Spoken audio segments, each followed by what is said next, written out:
colleague. Mayaka, my colleague, is in Portugal. Mayaka, hello. Good morning, David, and good morning, colleagues. Thank you very much for this opportunity to share with you. For sure, at the moment, I'm in Portugal, and it's a bit good weather here today. We are glad to be sharing this good message with the rest of the colleagues globally. Thank you. So you have asked us to speak about Ubuntu and its relevance to global social work. And between us, we will divide this presentation.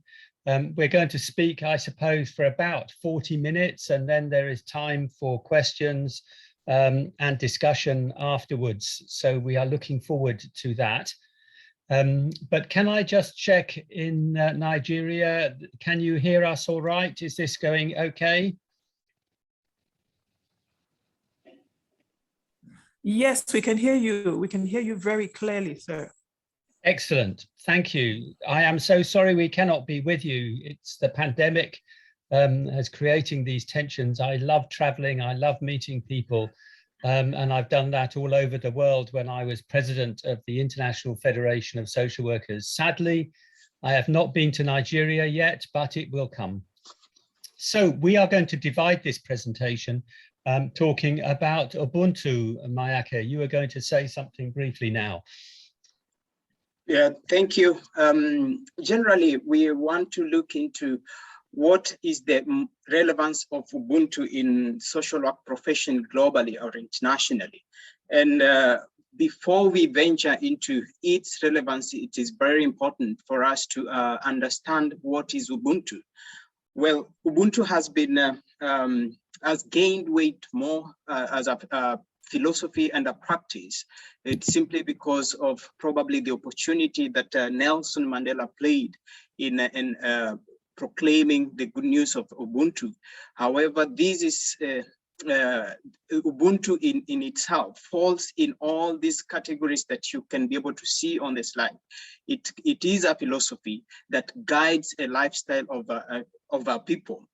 And in some people or some individual look at it as a culture or a way of life. But for us as practitioners and professionals, we look at it as inclusive in all these aspects, that it can be, it forms a theory of lifestyle and even the social practice. And for this reason, we say that Ubuntu is not just a lifestyle as people may perceive it to be, but however, it is a philosophy, it is a theory, it is a practice, and it is because it guides the way people interact and live with each other. This one has, as we are going to see, it is going to play a key role in what has been seen in most recent days, whereby Ubuntu has really gained weight globally and internationally, not only in social work, but in various professions, for sure. Next. So we are saying, what is the challenge for social work as a profession? And over the last, well, many years, perhaps all the time, but particularly in the last 10, 15 years, we have been exploring, are there common elements which can unite a global profession? We know that around the world there is cultural diversity. There are different understandings of what social means. What is social life? Sometimes it is said that in Africa there is a collective, a more communal approach to social life than in the West. That the West is very individualistic, the developed countries, the United States, the UK, Western Europe. But then in many ways, that is a very simplistic way of looking at it, because in my experience, in my country, families very often are looking after each other. And during the pandemic, communities came together. So are there common elements? Are we so different? And how do we understand that? There are certainly differences, and there are certainly things that we need to explore. There have been big debates about ethics. there is a big criticism of the Convention on Human Rights, that it is too individualistic, it is too structured around rights, it does not give enough emphasis to responsibilities and social life. So that is a debate that we are having among ourselves, and there are human rights perspectives that come from that. Economic and social inequalities are real and have been becoming bigger and more challenging. And the more those inequalities become evident, the more conflict is likely to happen. And we see that already.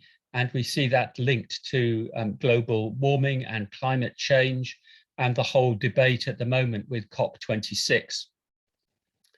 Decolonization has been a big debate, a growing debate within the Federation, but also internationally. That is a big debate within the Commonwealth. I'm a member of the board of the Commonwealth Organization for Social Work, and we made a statement recently about decolonization, recognizing the inherent racism within aspects of the Commonwealth. So that is a very real issue for us to explore. So the challenge for us is, how do we discover a common language which demonstrates and respects diversity and which enables us to find our place within it for all of us, nothing imposed, but gives us freedom to talk about the social life that we experience. So I think now Bernard Mayaka is going to take over to take us through some of the lessons from Ubuntu, which the Federation globally has emphasized as we move into this second decade of the global agenda. Thank you very much. Well, as we have learned and as we know that Ubuntu carries a wide variety of values ranging from communal to individualistic, just as my brother and colleague Jones has mentioned. And these values dictates how the lifestyle has to be practiced, or how life has to be lived. And most of these values that are very important in Ubuntu philosophy or in Ubuntu lifestyle, you'll find that there is that aspect of communalism or community. The respect, this must be adhered to from not only within the community, but even at an individual level. There is dignity, value of acceptance, sharing, responsibility, humanness, social justice, fairness, personhood, morality, group solidarity, compassion, joy, fulfillment. The list can go on and on. And this one you can find in an article shared by Mugumbate, who is one of the leading authors in Ubuntu. These values are the ones that form the principles applicable not only to the lifestyle, but also to the profession. And respect to culture, norms of a community is very important in terms of practice. For you to be able to exercise, you have to approach a community or an individual in respecting to his culture. We also utilize we have to utilize the indigenous values and practices for participatory development and leading to that leads to sustainability in a community and globally. At the moment, we are also focusing on sustainability, as we can look at, see there's SDGs being proclaimed internationally. So these values are all enshrined in Ubuntu. Understanding the values of life, environment, promoting coexistence in ecosystem for today's and tomorrow's generation is very key, not only to Ubuntu, but also to social practice. Living in unity as a community while respecting every single individual uniqueness. There is no social interaction without people, for sure. And there's no social work without people. So it is very important that we understand these values when we are practicing with the community. And social work has captured this very well when it comes to principles of social work and principles of practice in general. Then soul and spirit in an African context, it is very key. And similarly to social work practice, we have to promote people's connection with their inner being. And this is possible by understanding their origin, they are able to understand their origin and offers sense of belonging, providing interpretation of meaning of life in some ways. So when we move to the next slide, you will see that these values are being applied not only at regional level, as many people may say that Ubuntu is only available or practiced in African context. It is not the case. We have international organizations that are now pushing for Ubuntu philosophy and theory for practice. IFSW is one of them that has led, and for this year, we are very happy that Ubuntu was the first global agenda that we are going to explain further in the next few minutes. And Ubuntu being the first one for this global agenda 2020 to 2030, it was proclaimed on the World Social Work Day, and we are all happy to see that Ubuntu is gaining momentum internationally. Here in Portugal, where I am at the moment, there is a global institution, the Ubuntu Leadership Academy. They are all applying all the Ubuntu philosophy, and it is not only, the academy is not focusing only in Portugal, but it is a global institution training leaders, young leaders particularly, on how to live in an Ubuntu lifestyle, as they understand or they have come to learn that it has an impact for not only today's life, but tomorrow's life. Well, we can also that there in global education and professions like psychology, social work, and medical, there are new forces is trying to emphasize or to take us back in using the Ubuntu approaches, more particularly in social work and psychology, as this enables people and community to connect further, and this way it promotes the well-being of each individual. We can see that at the moment the Ubuntu, not IFSW, it is African Social Work Institution or Journal of Social Work. They are also pushing for creating or forming theories using the Ubuntu philosophy and principles.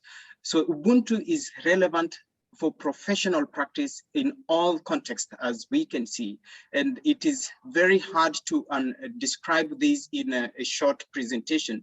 It may require longer time, but as we know, as we can see from what is written, from experience, and from our practice generally, the Ubuntu determines or promotes resilience, it promotes rights, it promotes social protection, social justice, inclusivity, and sustainability. All these are being proclaimed by Ubuntu, and that is why we can see that Ubuntu is now being adopted internationally.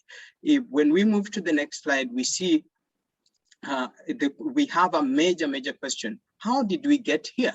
And how or what has led us to this level? Historically, we can say that social work profession has been in existence for long. It gained momentum with religious or religion, while education and government formation facilitated its internationalization.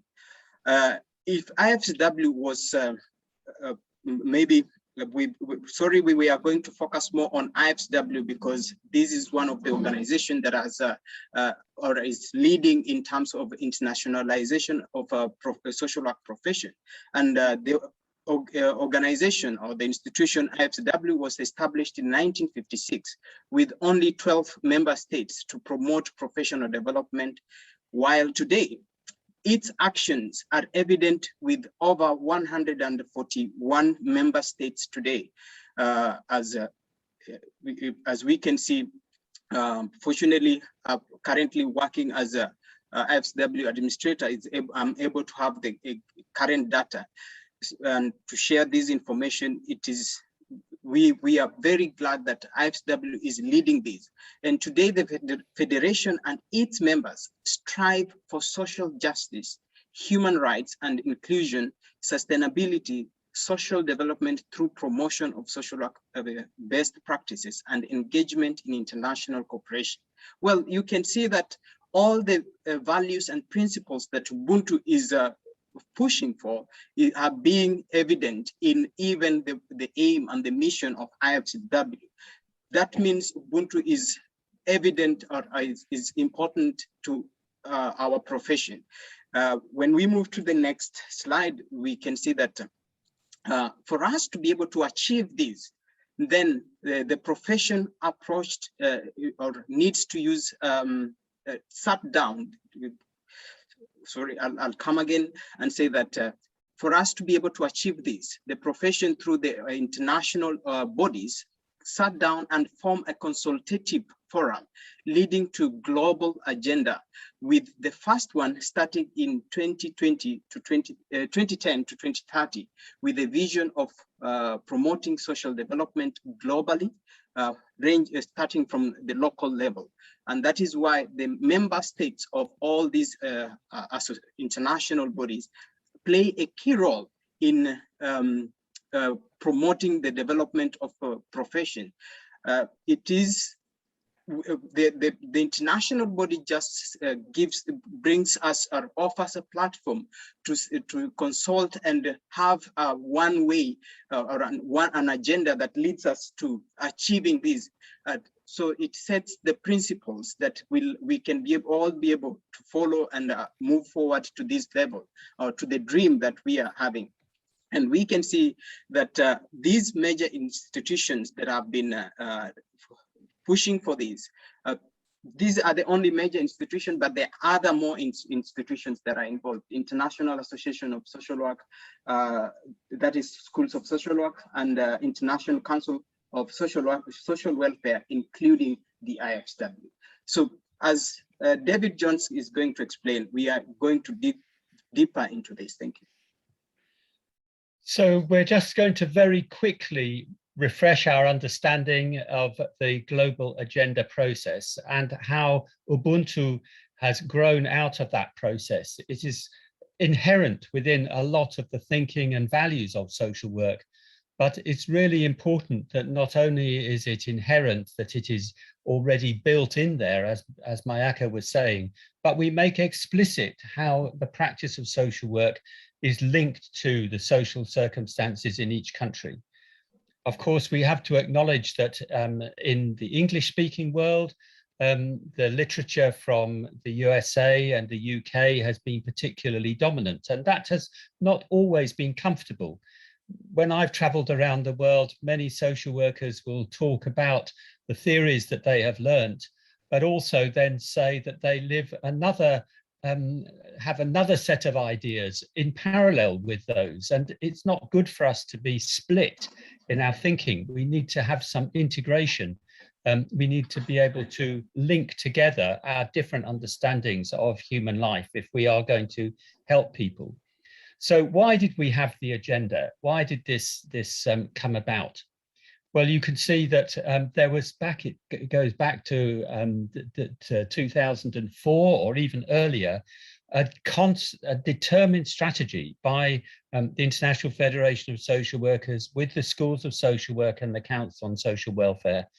People were saying social workers are not visible enough. We do not have enough influence. So how do we create more visibility, more influence? How do we strengthen and promote social work and increase the self-confidence of social workers who often feel that they're battling against a society which does not understand what we're trying to do?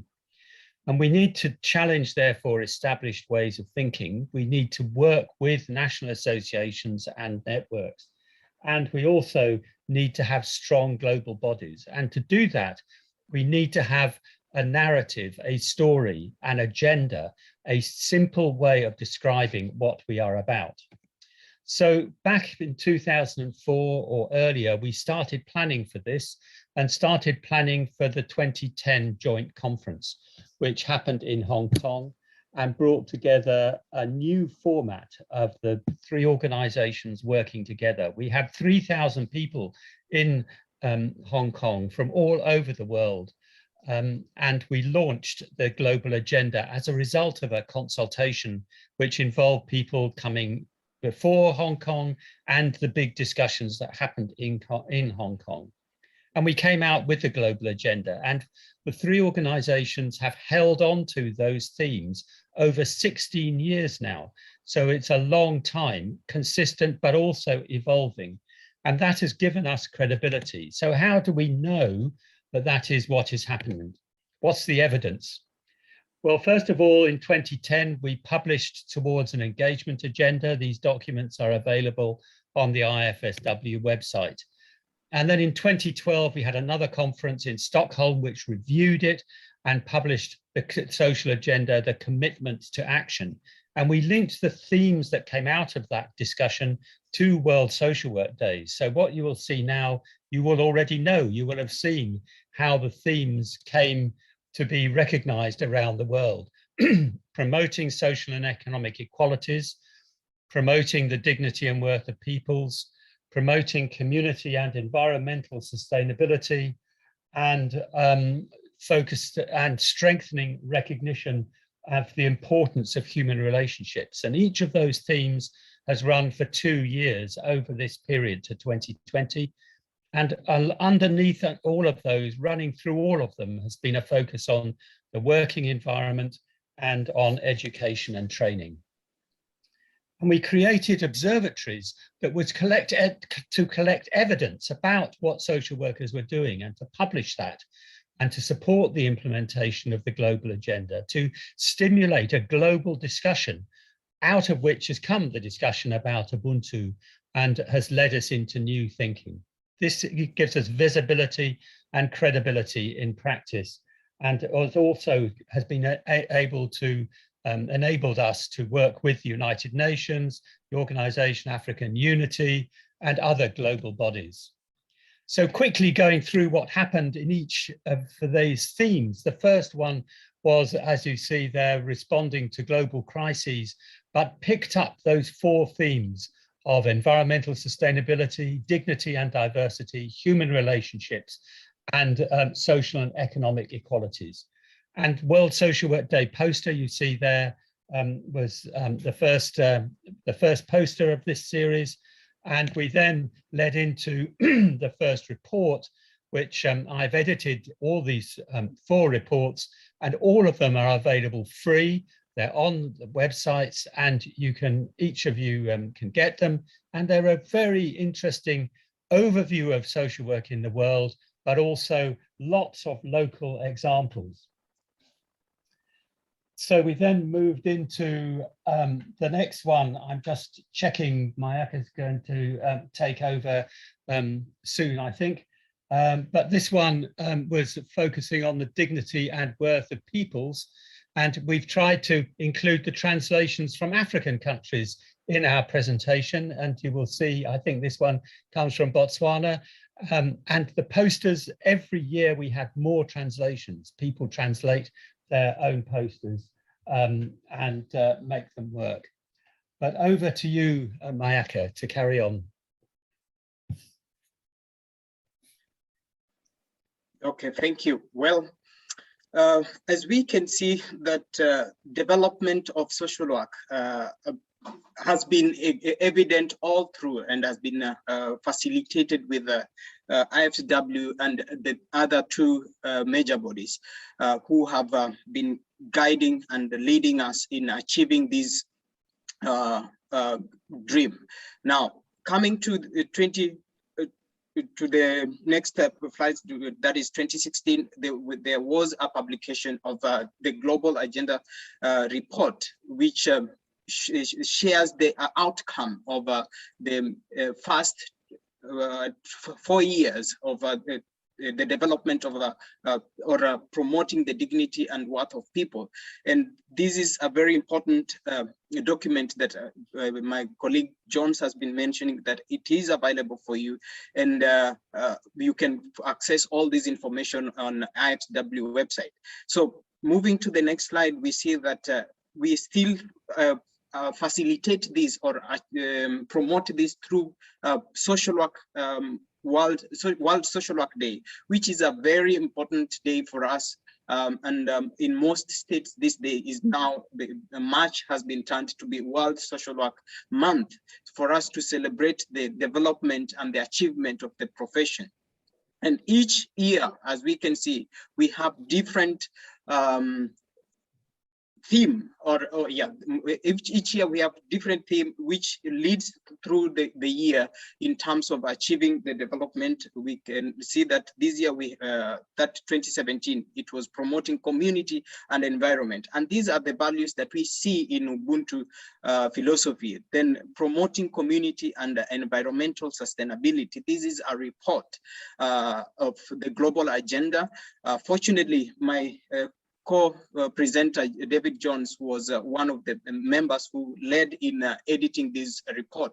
And if you want to get details of it, kindly go to the website and see, download the document, since it is free. And as as it is evident, we can see that social work has really adapted the Ubuntu principles in its practice. And we can move to the next slide and see the. It was interesting, Mayaka. I think one of the biggest surprises for me in Hong Kong was that the theme of environment came out so strongly. Of course, now it seems obvious, but in many ways, social work was ahead of the Millennium Development Goals and ahead of the Sustainable Development Goals. That back in 2010, the issue of the environment was becoming more and more significant, but it was not being discussed so much in social work. And then out of the Hong Kong conference, out of all those discussions, this emerged as one of the main themes. And it shows that social work is often at the cutting edge of new thinking, of creating thought. And of course, when we look back over history, social workers have always been interested in the physical environment, the opportunities for housing, the opportunities for relaxation, the need for green spaces, the importance of healthy environments, of clean water, of access to toilet facilities. As we know, in Africa, this is a big challenge in many urban centers. So all of that is important, and it came out strongly so that we have a holistic view, if you like. Back in 2010, before we were talking about Ubuntu, the same themes were running through the thinking of connecting together what is the nature of humanity. And in the final series, here we see the poster that came from 2020. And we had to redesign that poster. If you remember, the pandemic broke in 2019, the end of 2019, 2020. And suddenly we had a poster that was originally a handshake, but with social distancing, we had to find a different way of demonstrating dignity of relationships. And this was the new poster that brought that about. And the final theme was strengthening recognition of the importance of human relationships. In this report, we brought together the theme, and you were going to talk a little more about that, Mayaka? Yes, true. Well, for us to emphasize on the importance of human well-being and social well-being, it is very important. It has been proven to be important to look at the environment that an individual or a community lives in. Since as you've explained clearly, it carries the inclusivity of all the aspects that an individual or every human being interacts with, be it with people, be it with nature, be it with even the natural aspect of it. If we are not able to promote the proper and good relationship amongst all these elements, then we are not going to achieve community or individual well-being. And that is what is key in social work, that we have to emphasize on well-being of people, and strengthening recognition of the importance of human relationship is key for us to achieve, despite the current situation that we have to do. We have a social distancing, but we still need to emphasize that people need to be together, to be connected in some way. And for instance, if we talk of from the Ubuntu perspective, family plays a key important role in ensuring that an individual, specifically probably a child, gets or is nurtured in the right way from childhood to adulthood. And without the family playing its role, then we are not going to achieve this well-being of development amongst the individuals.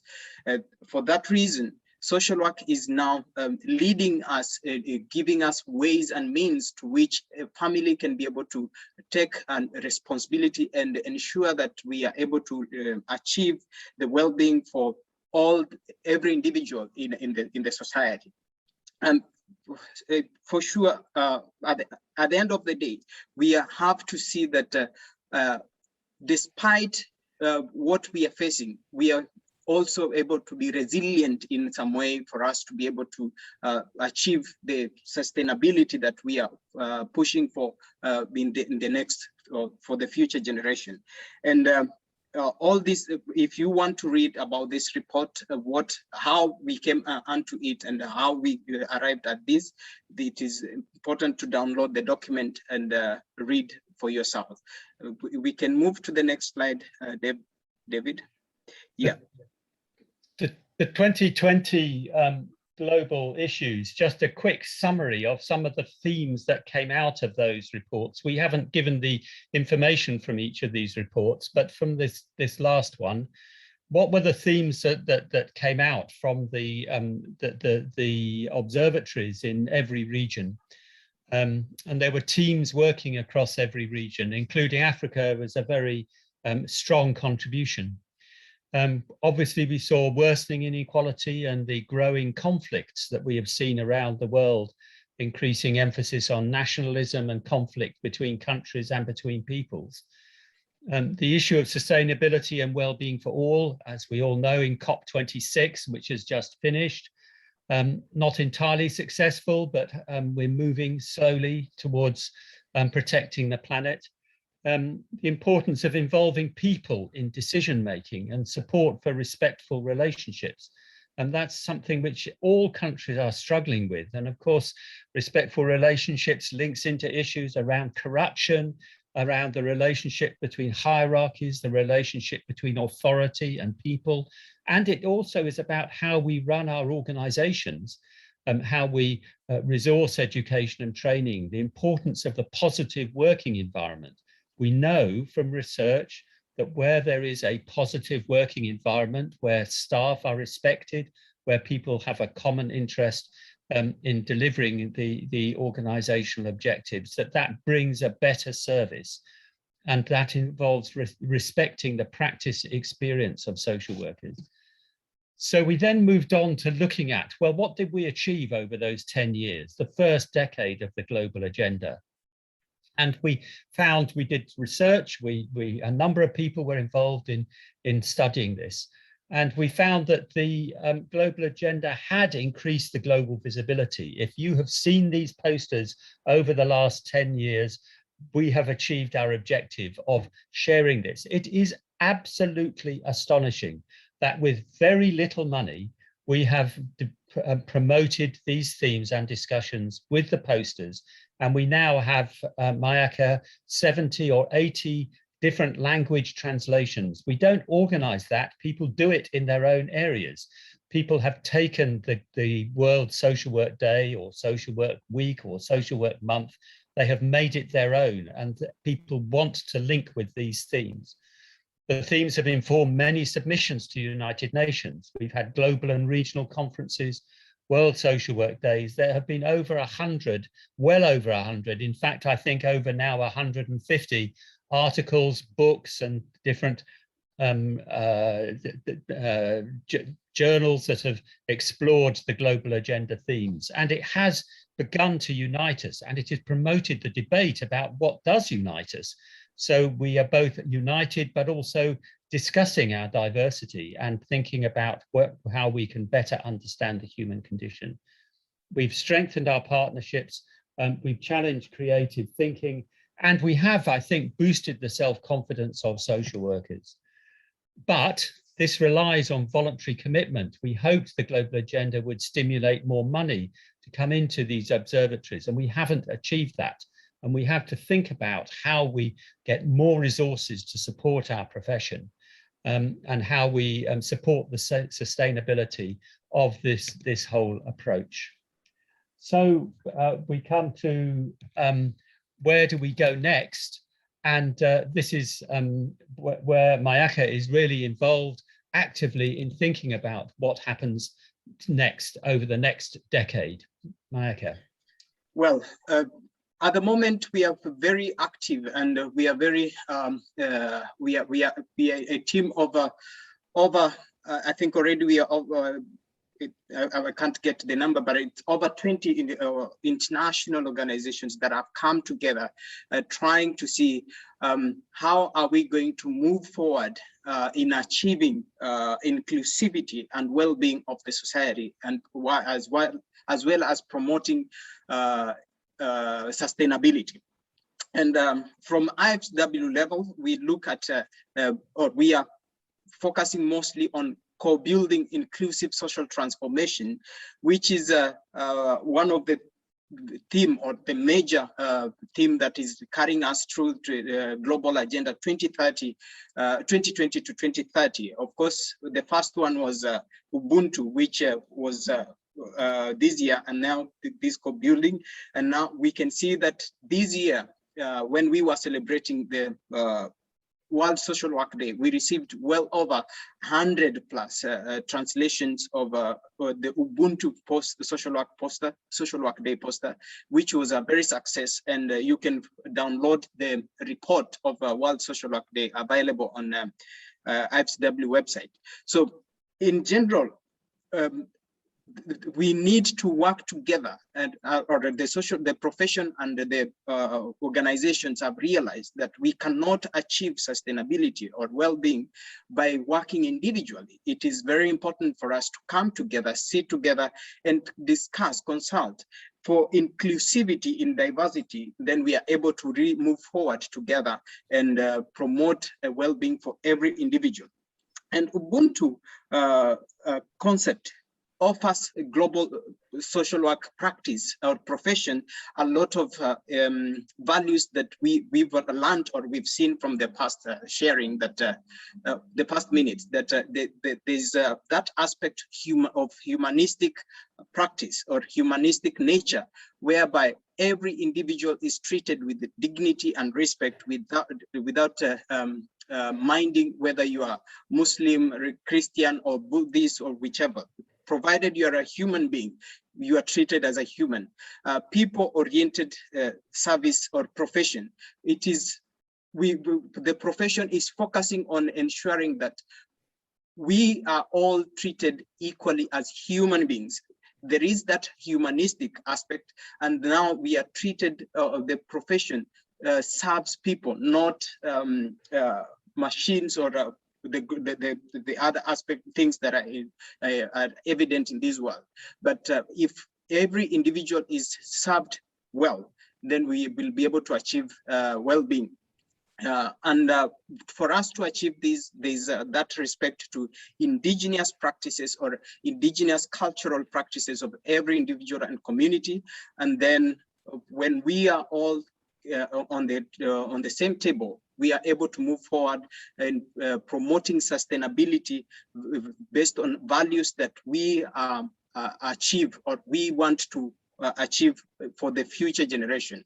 And actually, even now, we are focusing on promoting formation, not creating. We already have values that exist, but we need to form these values to better serve us and for the future generation. And IFSW, together with the other international organizations, have come up together for leading us to the next agenda or to the next event. And that is why we ask ourselves, how and when? Probably, I'm not sure if it is you, Jones. Hello, yes. So we move, how and when is the big, the question, and the global agenda moves on. And as Mayaka was saying, we've been building a new partnership for a global summit, which is an online People's Summit that will be happening next year to take forward the thinking and increase our partnerships. Particularly, this global summit is a partnership between the International Federation and the United Nations Research Institute for Social Development. And the summit will explore co-building a new eco-social world. It's picking up on the themes of Antonio Guterres, the Secretary General of the United Nations, looking for a new eco-social world coming out of COP26, but also emerging from the pandemic, leaving no one behind. Sometimes it seems such an impossible dream when we see the reality that inequality is growing, and we have to challenge that. And if we don't challenge it, we are going to be in a world of conflict and a world of overheating, where there will be no future for our grandchildren. So we have to think seriously about that and work at it. And IFSW is leading that, and the conference is open to anybody. There isn't a fixed fee, but people are asked for donations according to your circumstances.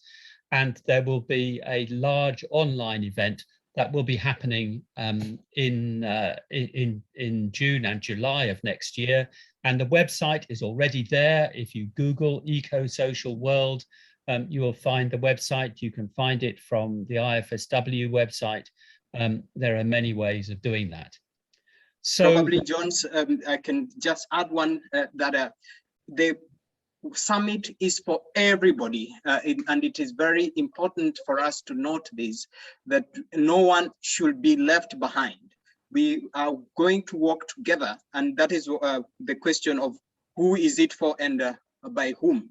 It is very important to note that it is for all of us who are present here and those that are not present here, because for us to achieve an inclusive and sustainable future, then we need to move together as a community.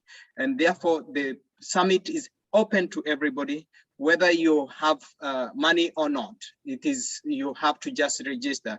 As Jones has mentioned, it's very important for you to Google and find the information on the website, because everything is available on the website, ecosocialworld.com. Next. And it is, we're now asking for proposals. So if people want to propose ways of promoting this debate in the conference, and it's very important to say that it is not only academic papers, although academic papers are being asked for, but we're also interested in poetry and music and videos, forms of presentation. And because it's online, the need to make selection is not so strong. It's possible to put many different contributions. And we're interested particularly not only in the professional perspective, but also voices from communities. So it's really now a time to think about it. And I think you have 2 months or something to think about this. The closing date for proposals is likely to be in February, so that's not far away. So now is a time to think. So as we're coming to bring this to an end now, we go back to the themes from Hong Kong. Together we build the agenda, together we thrive, together we face the challenge. And we're doing that with our traditional partners, but also, as I've said, with the United Nations Research Institute for Social Development and lots of other partners. A key one for me is the Commonwealth Organization for Social Work, which is something which Nigeria will also be interested in, We haven't talked about the Commonwealth today, but there's links with Commonwealth Secretariat. The Commonwealth Organisation for Social Work is a registered, accredited Commonwealth organisation with all sorts of opportunities. But there are many new partners. So it's thank you for listening, and we're now opening up for discussion. I think we've kept to our time, Mayaka, between us. So we've delivered this in about 40 minutes, which was our intention. The presentation, we're very happy for that to be shared with people afterwards. Our email addresses are on the link, and it's now an opportunity for discussion. So hand back to those who are chairing this, and we look forward to your comments and your responses. And nice to see the room there. I hope you found this interesting. Thank you. Thank you so much.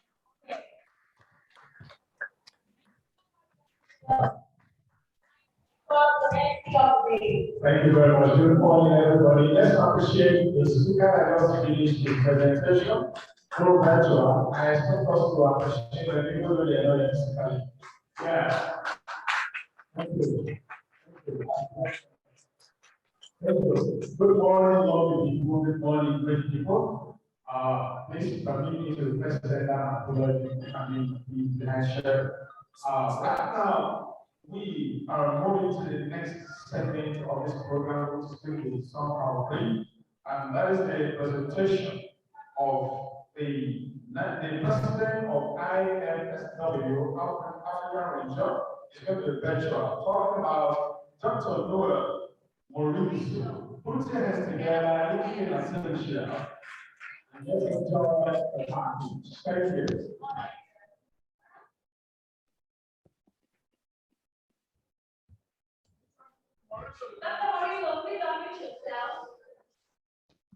Thank you very much, colleagues. Can you hear me now? Thank you very much. My role is one of the simplest ones of addressing the conference. Let me start by acknowledging the executive for the National Association, also to recognize the organizers and the effort and work that you have put through for the conference.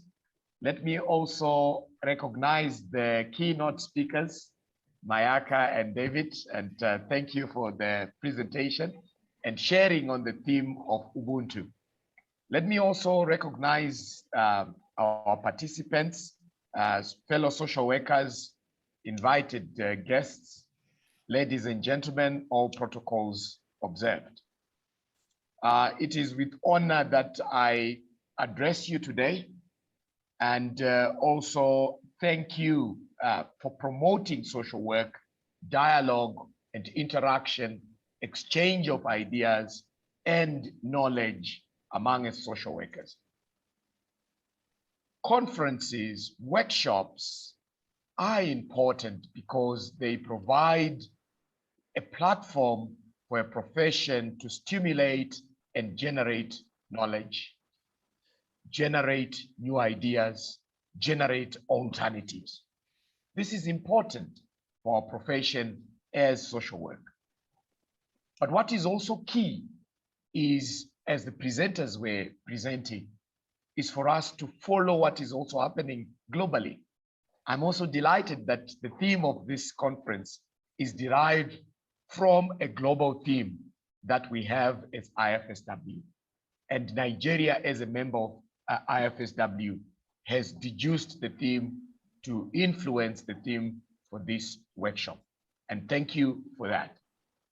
Of importance, as the co-presenters were presenting, is that this year's theme is one of ours, one philosophy that has been given birth by our continent. And it is, we are proud that, David, we have shared with the world a philosophy that is not only relevant to our way of life as Africans, but also to the profession of social work. Because from what the presenters were saying, and from what we know about our Ubuntu philosophy, it captures what social work is all about. So we have managed as a continent also to share our own indigenous knowledge systems as to how these can also influence our profession. Not only influence, but demonstrate that this philosophy is what social work has always been about, and it is what we do in Africa. The challenge that I give to you in this address is for us to document and share our practice experiences in Nigeria. By documenting what we do at a micro level, at our own personal practice level, we then can share the Ubuntu philosophy and the Ubuntu model of our social work to the world. So it is important for us to generate and to write what we are doing and to share with the world. I'm also glad that David and Mayaka have also talked about next year. And to say, when these call for proposals are made, it is not only for the academics, it is also for the practitioners. It is important that we also share these practice experiences and also submit our proposals as practitioners to these world events.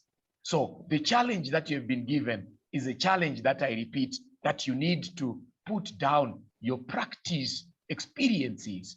And by so doing, you are sharing the Ubuntu model of social work that you're practicing in Nigeria, but not only in Nigeria, but at your own individual and micro agency setting in which you are in. So it is important, I repeat the challenge that has been put forward by Mayaka and David to say, remember February, you have a deadline to submit your proposal of what you are doing as a practitioner in Africa, in Nigeria, in your community, at your agency. This will stimulate the Ubuntu philosophy and the Ubuntu model of social work. But it will also strengthen relationships because your interventions are there to stimulate and strengthen relationships. And this is what social work is about. So that's one point that I wanted to raise in my address. The second and last that I think I should talk about is, one, to congratulate you in participating in this conference. Why am I saying this? This is an event organized by the association. By participating in this event, you have supported the association. So as members, as social workers, it is important for us to associate. Why is it important? It is part of the Ubuntu philosophy. Yes, we talk about Ubuntu in terms of intervening with the peoples that we work with, but Ubuntu is also at the level of our interaction within the associations and our profession. It is important that we associate and contribute to our own association and to build our profession, not only in Nigeria, but also in Africa, not only in Africa, but globally. I'm happy also that Mayaka is from IFSW, but you also find David is also from IFSW in his history. Once IFSW, always IFSW. But the point I want to make is for the Commonwealth. Nigeria is part of the Commonwealth. So my challenge also for social workers in Nigeria and the association is also for you to get connected in all these other groupings that are happening around you. That way, we contribute to our own knowledge, to our own new knowledge. We also give to the world our gift of how we do things. With those words, my work is as simple as congratulating you and also wishing this conference well, and also to say congratulations, colleagues. Thank you very much for having us. And I also want to thank all participants and to thank also David and Mayaka for their presentation and others that will present at this conference. Thank you very much. Thank you. Over to you. Thank you.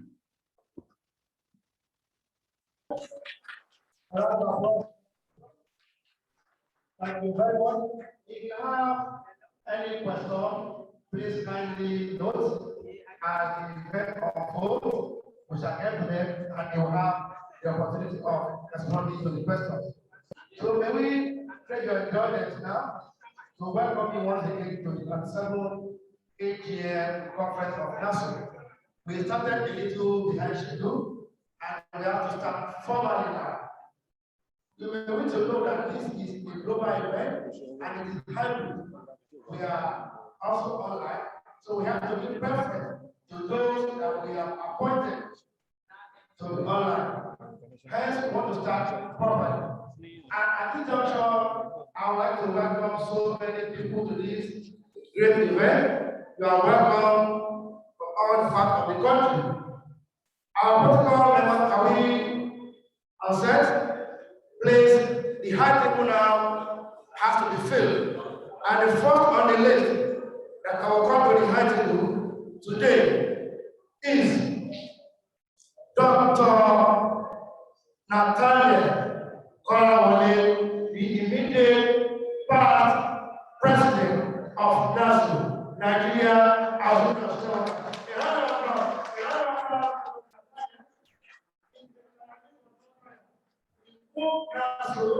So, a very great level, all the way from Ondo State, they are welcome, sir. They are welcome, sir. Madam President, what the president of the president? Thanks for the information. I want to say as a region, my favorite national president is around. But I know, but I think protocol-wise, you should be up there before. So I should be invited as an honorary.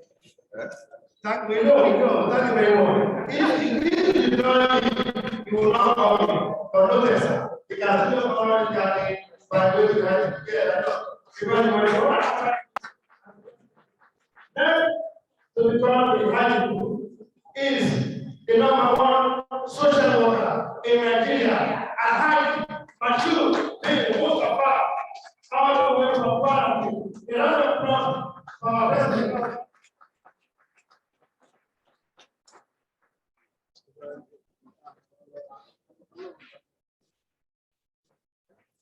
Thank you very much. Next on the list to the high table is the representative of the Honorable Minister of Interior, Ogbeni Raouf Arebe-Shola, represented by Honorable Koladipupo Babatunde Okeyomi. A round of applause, representing the Honorable Minister.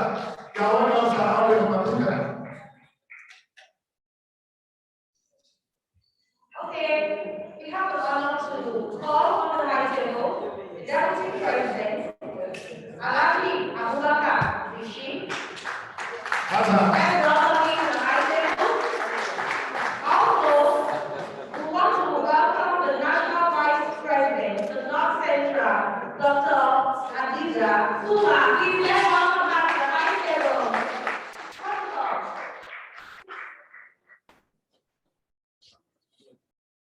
Okay, also we have the pleasure to welcome to the high table the National Vice President, Northwest, Alhaji Jamilu Musa.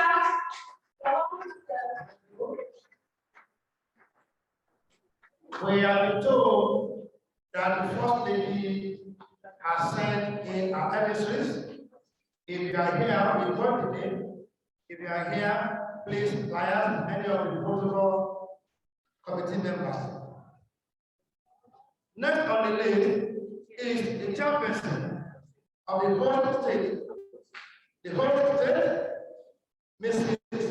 Lalisa Olubumi Royal. Okay, we have one of the candidates for Lagos State. We have the representation of the First Lady of Lagos State, Dr. Mimi Ijoke-Sanwo-Olu, ably represented by Mrs. Bukola Akosile,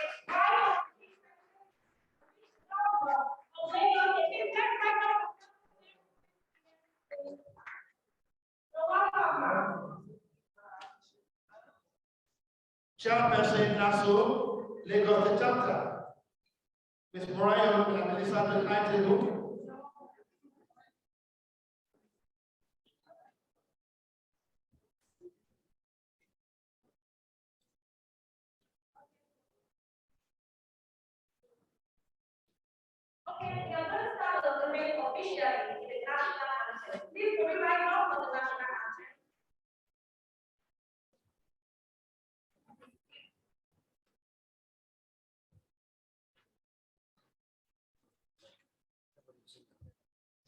Okay, as patriotic Nigerians, we are going to take our national anthem, and I believe we will not disappoint ourselves because I guess many of us could have forgotten some lines. Okay, let's take the national anthem now. Our lives so compassion, Nigeria's call all day to serve our fatherland with love and strength and faith. The labor of heroes past shall never be in vain. To serve with heart and might, one nation bound in freedom, peace and unity.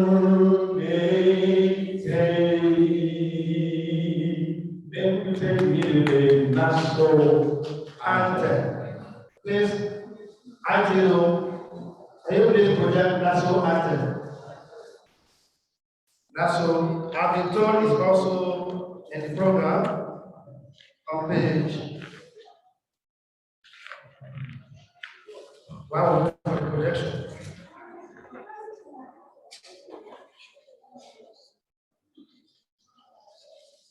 IT, will you please project the NASoW anthem?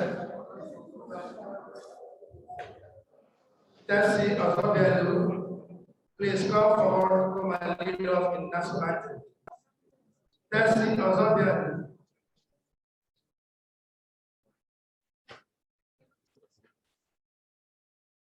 Please.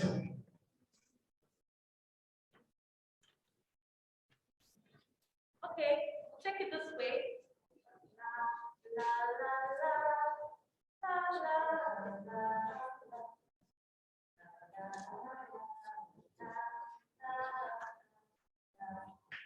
Let's go.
national executive, the state executive, and of course, the planning committee to welcome everyone from across the nation to this year's annual general meeting. It's going to be a time to bond. It's going to be a time to reunite. It's going to be a time to chart a better way forward for the association. One more time, in honor of the association, can we give a round of applause? Thank you. It's my pleasure to be with you as your mentor. My name is Service Israel. They call me President. I am a professor and I am a musician. So it's my pleasure to be with you today. And we're going to be together till Friday by the grace of God in this epochal event. Okay, I think we should quickly welcome the Deputy Southwest President here. Please, if you are in there, yes, please, Southwest President. South, sorry. Please, let's welcome to the high table, please.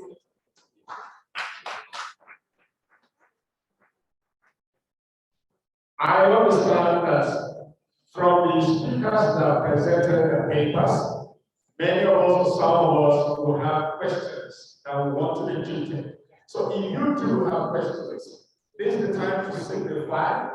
We could have announced earlier that we put it in black and white, but time is not available for that. So if you have questions, let's see your hands up. If you have questions as speakers, please let's quickly have you. They are still on virtually. Any question? Okay. All right, I think we're good to go. His Excellency, the Honorable Minister of Interior of Benny Rao, at this Shala, ably represented. Her Excellency, the First Lady of Lagos State, Dr. Mrs. Ibijoke Sanwo-Olu, ably represented. The National President,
Hello, did that work all right?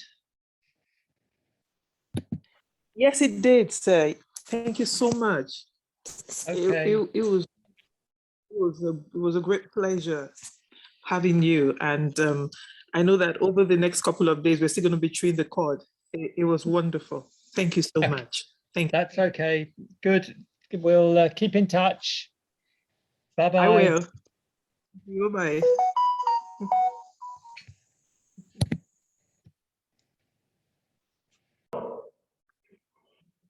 moving towards the show. It is therefore very important for us as social workers to understand this fact and use it to energize our struggle towards the realization of the need. It is on this point that I would like to appreciate and acknowledge the United Nations Children's Fund for always being there for us. Our daily prayer is an effort for our people And they are trying to put Nigeria as on the map of the world will not be the way. Nigeria as is a microscope of society with all articles of the developing nation. There are many challenges, but we are not aware. I appreciate you for standing up and standing out all the time to protect and defend the integrity of our association. We shall overcome. There is God's promise of blessing. I appreciate you all for coming, especially at the second time of our issue of insurgency, violently kidnapping, and so on and so on. My heart is always with you. I wish you all a happy day. That was a wonderful speech by the National President Nigerian Association of Social Work. One more time, I would ask the President. Yes, thank you. Yes, before I will bring the state chairperson up for her own speech, let me quickly recognize the presence of the members of the national executive of this great association. I just like them to wave their hands to, signify the acknowledgement of this recognition. On my list, I have the Deputy President, Mr. Abubakar Azaz Bichi. Most welcome. Then I have the Assistant General Secretary, Oluwatomi Odupe Adele is also here. All right, this is working anyhow. Thank you for coming. Then the Vice President, Northwest, Jamilu Musa is also here. Thank you. Then the Vice President, North Central, this is Adija Ladi Umar. Vice President Northeast, Mr. Abdullahi Ali Ubakai is also here. You're recognized and celebrated. Also, Vice President Southwest, Omoya Noah is also celebrated and recognized. The Vice President South, Mr. Gabriel Akbengolo. You are celebrated. Then the program officer of the association, Principal Mr. Christian Osegali. You are also celebrated. Then the public relation officer is Mr. Muslimuddin Adebayo, the National Bureau. Right? The welfare officer, National Welfare Officer, Mr. Brownson Barbara, or Mrs. Brownson Barbara. Please. Then National Treasurer, Mr. Kante Husseini is also recognized. Okay, this is Kante, this is follow me. Then the Financial Secretary, the National Financial Secretary, Mrs. Promise Fubara. Then the National Auditor, Mr. Pius Aka, is also here. Mr. Pius, welcome. Then the Editor-in-Chief, Professor Takim Ocho, is also here. You are all very much welcome. Then the immediate past National President is also here to raise the solution.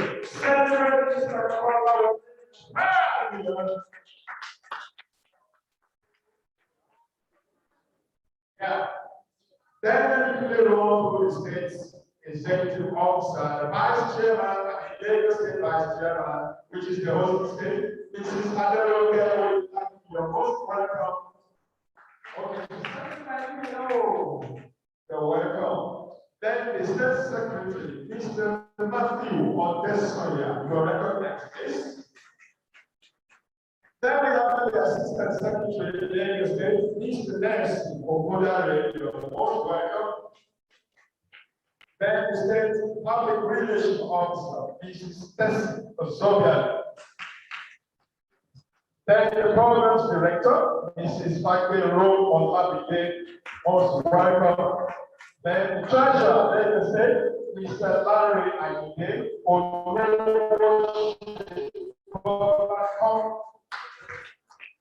Okay, the State Welfare Officer, Ms. Olorunfemi Olubukola is also here. Then the State Protocol Officer, Mr. Olufemi Silence, is also in the house. State Financial Secretary, Mrs. Anita Ogeke, is much celebrated. Then the State Auditor, Mrs. Caroline Okuneye, is also welcome and celebrated.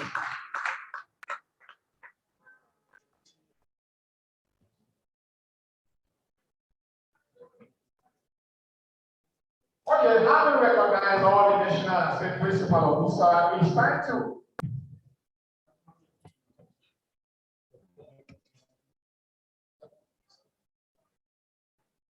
Please pilot that, please pilot that, having that please.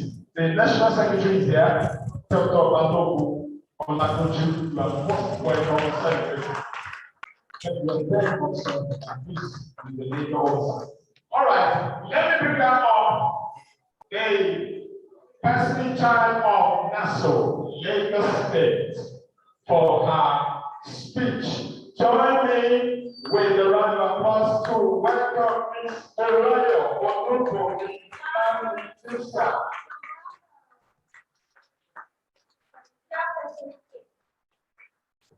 Lagos chapter 4.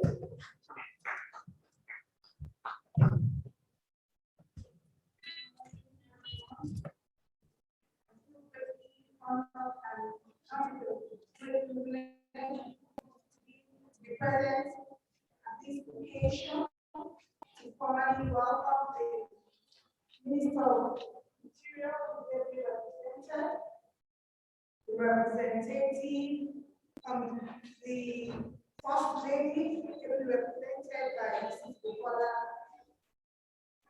and Koshile. The national president, NASoW, and all the ex-members, and welcome here. I wish to stand on all existing protocols. I welcome all directors, all dignitaries, and other invited guests, and members of our honorable profession to this 37th AGM and International Conference here at the Center of Excellence. You're all welcome. I think Ubuntu Center around Ubuntu is an African philosophy, and it is a form of humanism which can be expressed in the phrase, I am because of who we all are. Ubuntu is a concept that takes cognizance of values like respect, compassion, solidarity, dignity, and consensus, all of which demand conformity and loyalty. African society is a modern society consisted of people from different cultures, traditions, and backgrounds. No wonder the ability of NASoW to accommodate members from 7 different sectors. Social solidarity refers to the degree to which individuals in a society are bound together. They are bound to each other through a sense of mutual interest, which enables cooperation and collaboration. As such, some degree of social solidarity is essential for the functioning of the society. In the same way, social connectedness is closely related to the term social capital, which represents a quantity of connectedness or resources that one receives through community relationships. Most prominent display of Ubuntu is deeply embedded in a social work practice across the 7 sectors of profession. These can be felt in our acts of volunteerism and humanitarian work, such as helping others find their purpose and connect them with their communities. However, despite all the mechanisms and efforts put in place by different sectors of our honorable profession in the 36 states of Nigeria and the Federal Capital Territory, social work is yet to be legislated. This does not put us on the same pedestal with other social work practice. Members of the association are only seeking for support of their excellencies they represented here to present for the package of a social deal into law. We do a lot in building bridges and mending fences as social advocates, and our efforts should not be infinite. If we have legal backing, we are most certain that together we can minimize social problems in our dear land. Once again, I say thank you for coming. Thank you for listening. NASoW. Service to humanity. NASoW.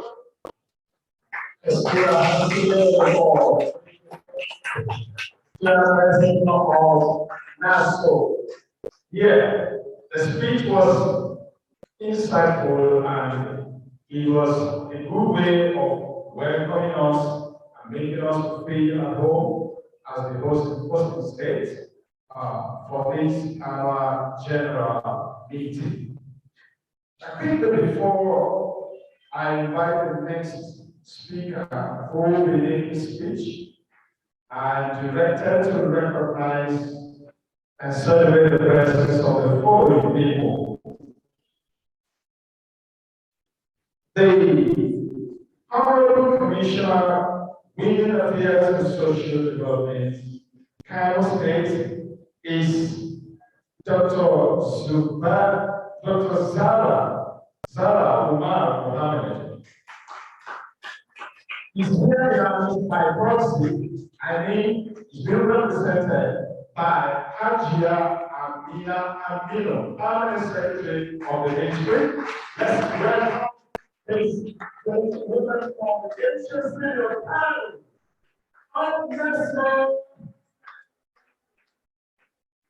Also, I understand that we have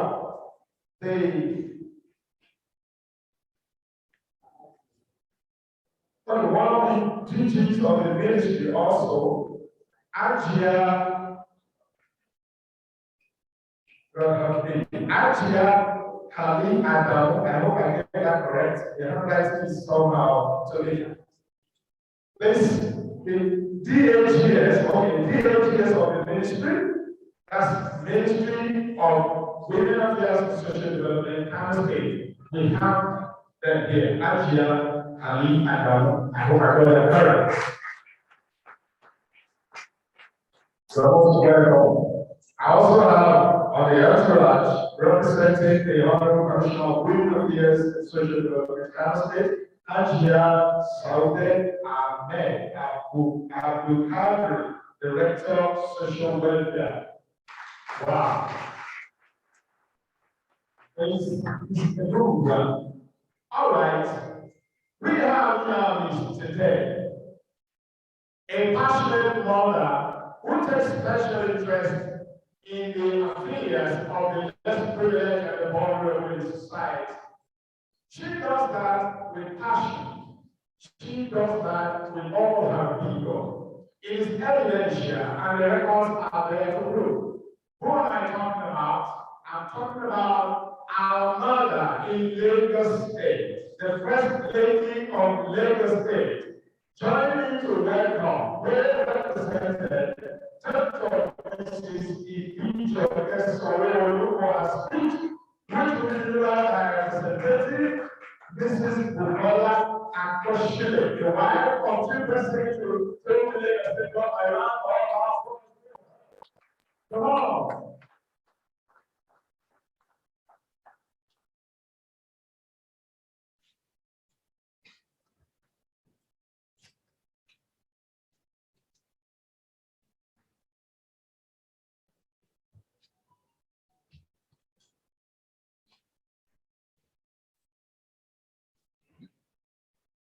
Good morning, everyone.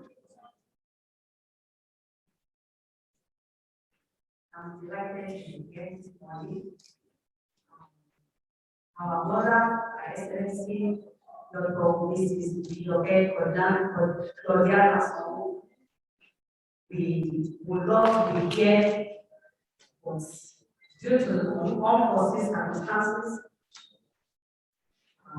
she sends her notice.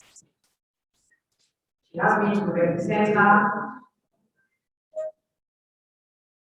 and sends a good big message.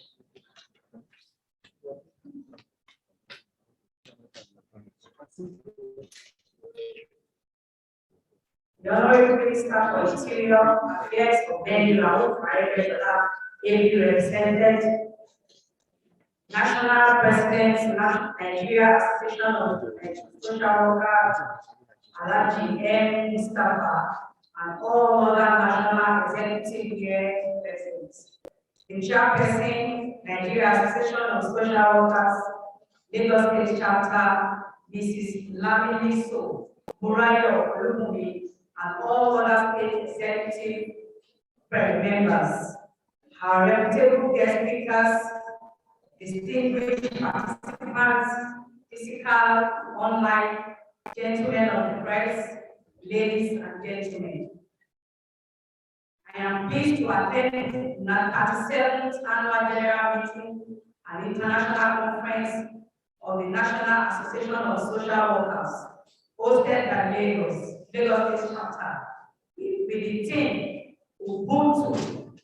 I am because we are strengthening social solidarity and global connectedness.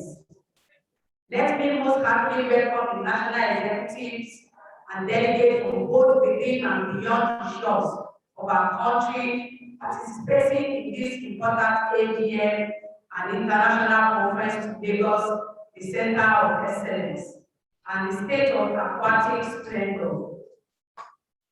We are indeed delighted to receive you all as we deliberate on critical social problems requiring urgent attention and take concrete steps to resolve the identified problems.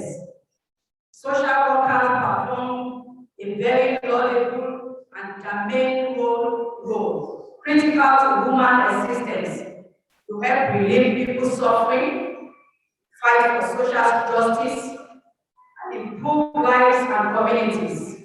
Social workers also help in the area of poverty alleviation and child welfare, and so much more.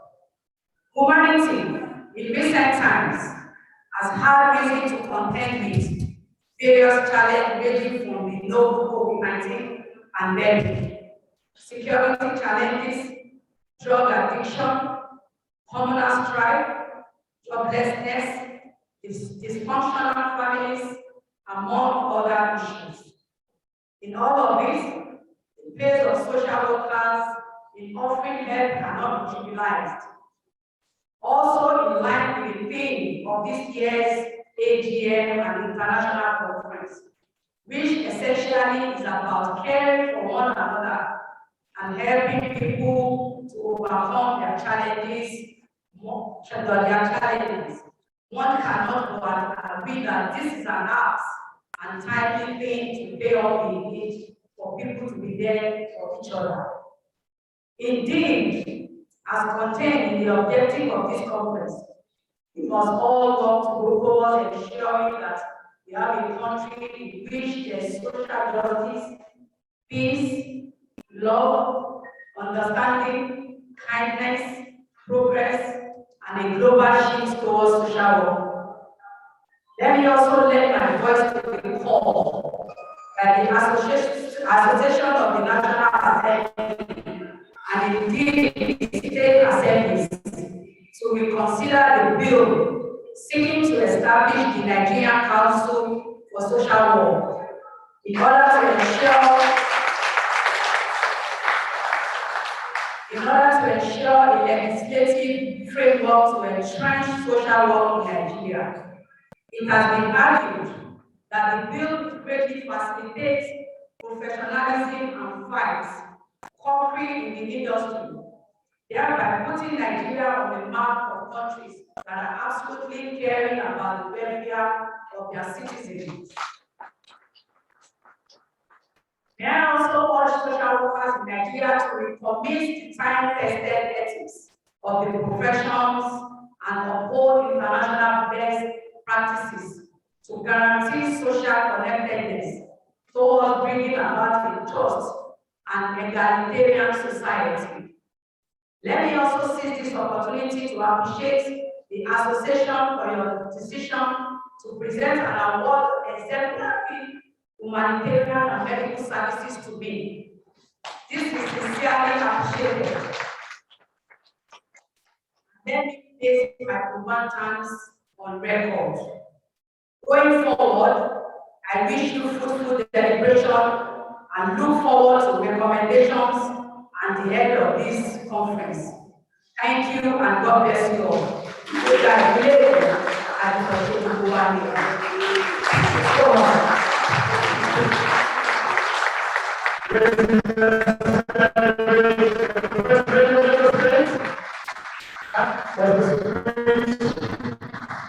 I was delivered by the representative. That was a profound one. Thank you. We celebrate you always, and we thank God for your passion, and we pray for more grace. You're most welcome. Let's have a seat. Now, we are moving to the next important aspect of this event. No doubt about it, the federal presence is here in this meeting because it's all about the society and those who are taking care of the vulnerable in society. For the next speech, it's my pleasure to welcome the Honorable Minister of Interior of Benny Raul Adesoji Areshola, whose speech is going to be delivered by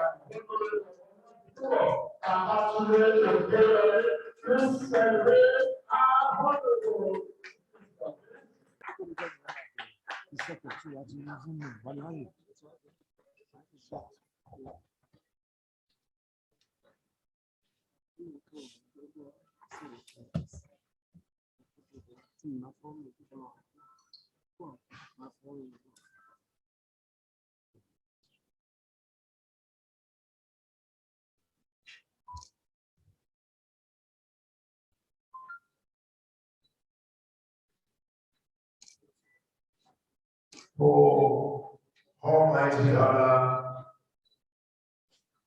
all glory and adoration. The First Lady of Lagos State, Dr. Njoke Sanwo-Olu, ably represented.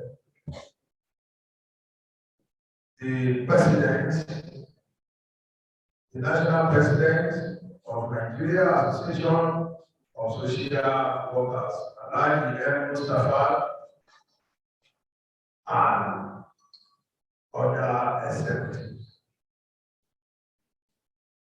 The chairperson of NASoW in Lagos State,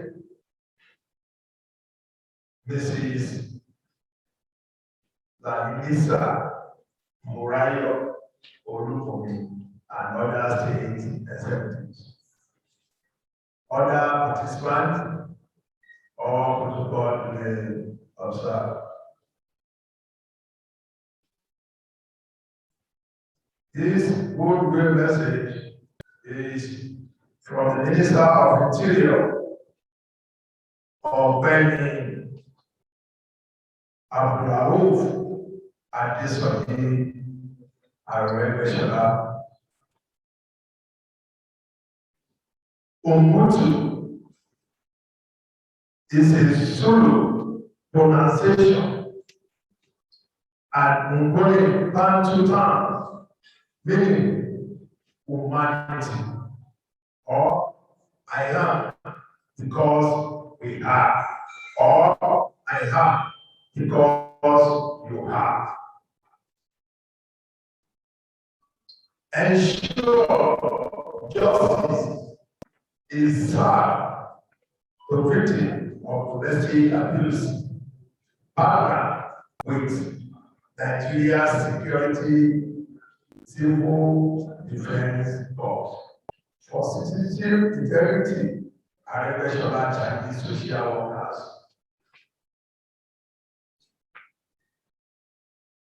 It gives me great pleasure to be here this morning as a special guest and to deliver a goodwill message at the 37th Annual General Meeting Conference and award presentation of Nigeria Association of Social Workers. The role social worker play in any modern society cannot be overemphasized. Social workers aim to improve people's life by helping with social and interpersonal difficulties, promoting human rights and well-being. Social worker protects children and adults with support needs from harm. Your role includes, but not limited to, making contact with vulnerable people, helping in crisis, planning activities, building relationships with your client, family, friends, and other professionals in the social care network. A more important role you have is working with different types of families, troubles one, divided one, etc. However, family are the basis of a well-organized society. Therefore, you do a thankless job. In addition, I must bring your attention to a worrisome trend. The increase in domestic violence is something that should be of a concern to all of us.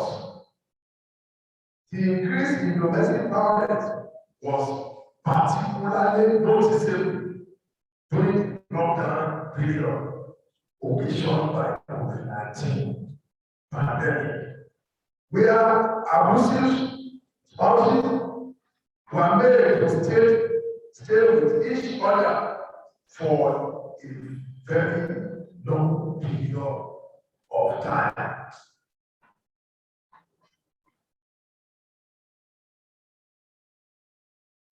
And the Nigeria Security and Civil Defense Law, we have created a special unit to cater for issues of domestic violence and citizenship integrity. No citizen should be made to suffer untold hardship because of marital and family ties. Your role as a social worker is to work with them to bring abuser to justice. I wish you an impactful conference. Thank you for listening. Let's appreciate the representative of the Honorable Minister of Interior, Dr. Rahul Manipulation. Please round of applause. Wow. That was also another mind-blowing address that has articulated and captured the essence of our gathering here today. All right, on this note, we will be observing tea break. Don't later than what you have officially. We have the second speaker is waiting for us, waiting to talk to us eventually. Sorry about that. After me, we have the speaker. Okay. We have The next paper, which is still focused on strengthening social solidarity in the Association for Global Connectedness, the place of effective structures in the association. And we will be inviting the facilitator. Sorry.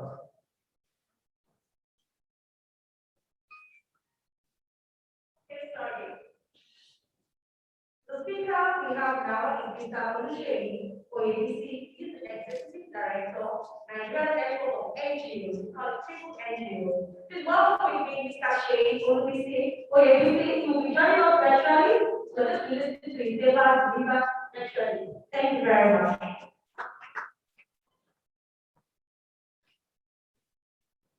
Mr. Oluseyi Oyebisi, Executive Director of the Network of NGOs. Let's pay rapt attention as we enjoy his paper virtually. Hello, can I confirm that you can hear me? We can hear you clearly. Okay, all right, thank you so much. Let me thank the Association of Social Workers for the kind invitation to speak at today's annual conference. And let me also express my gratitude to Mrs. Sheyi Bankole for identifying me as one of the speakers, and to apologize most sincerely for not being in the room physically this morning. I had plans to be in the room physically, however, I needed again to come into Abuja for some meetings. Of course, that had to do with our sector as a whole. Recall that our Association of Social Workers is also a non-profit, and we're part of the third sector. And part of the engagement that I'm having this week is to look at how can we be able to do our work effectively. For me, and for the work that we do, have the Nigerian Network of NGOs. Associations are an important vehicle for citizens, and also citizens organizations, non-profits, trade unions, religious non-profits, and associations like yourself, to participate in a democracy and to represent critical stakeholders, government, private sector, public issues that affect all of us. So today, you are an association of social workers across the country. So you represent the issues that affect your sector and that affect other colleagues that are working in the field of social work. And all over the world, the rights of citizens to freely and voluntarily associate and move about, including express their opinion and thoughts, are some of the fundamental freedoms that are guaranteed by the Constitution. I am trying to situate all of this within the theme of my conversation, which is strengthening social solidarity in the association for global connectedness, the place of effective structures in the association.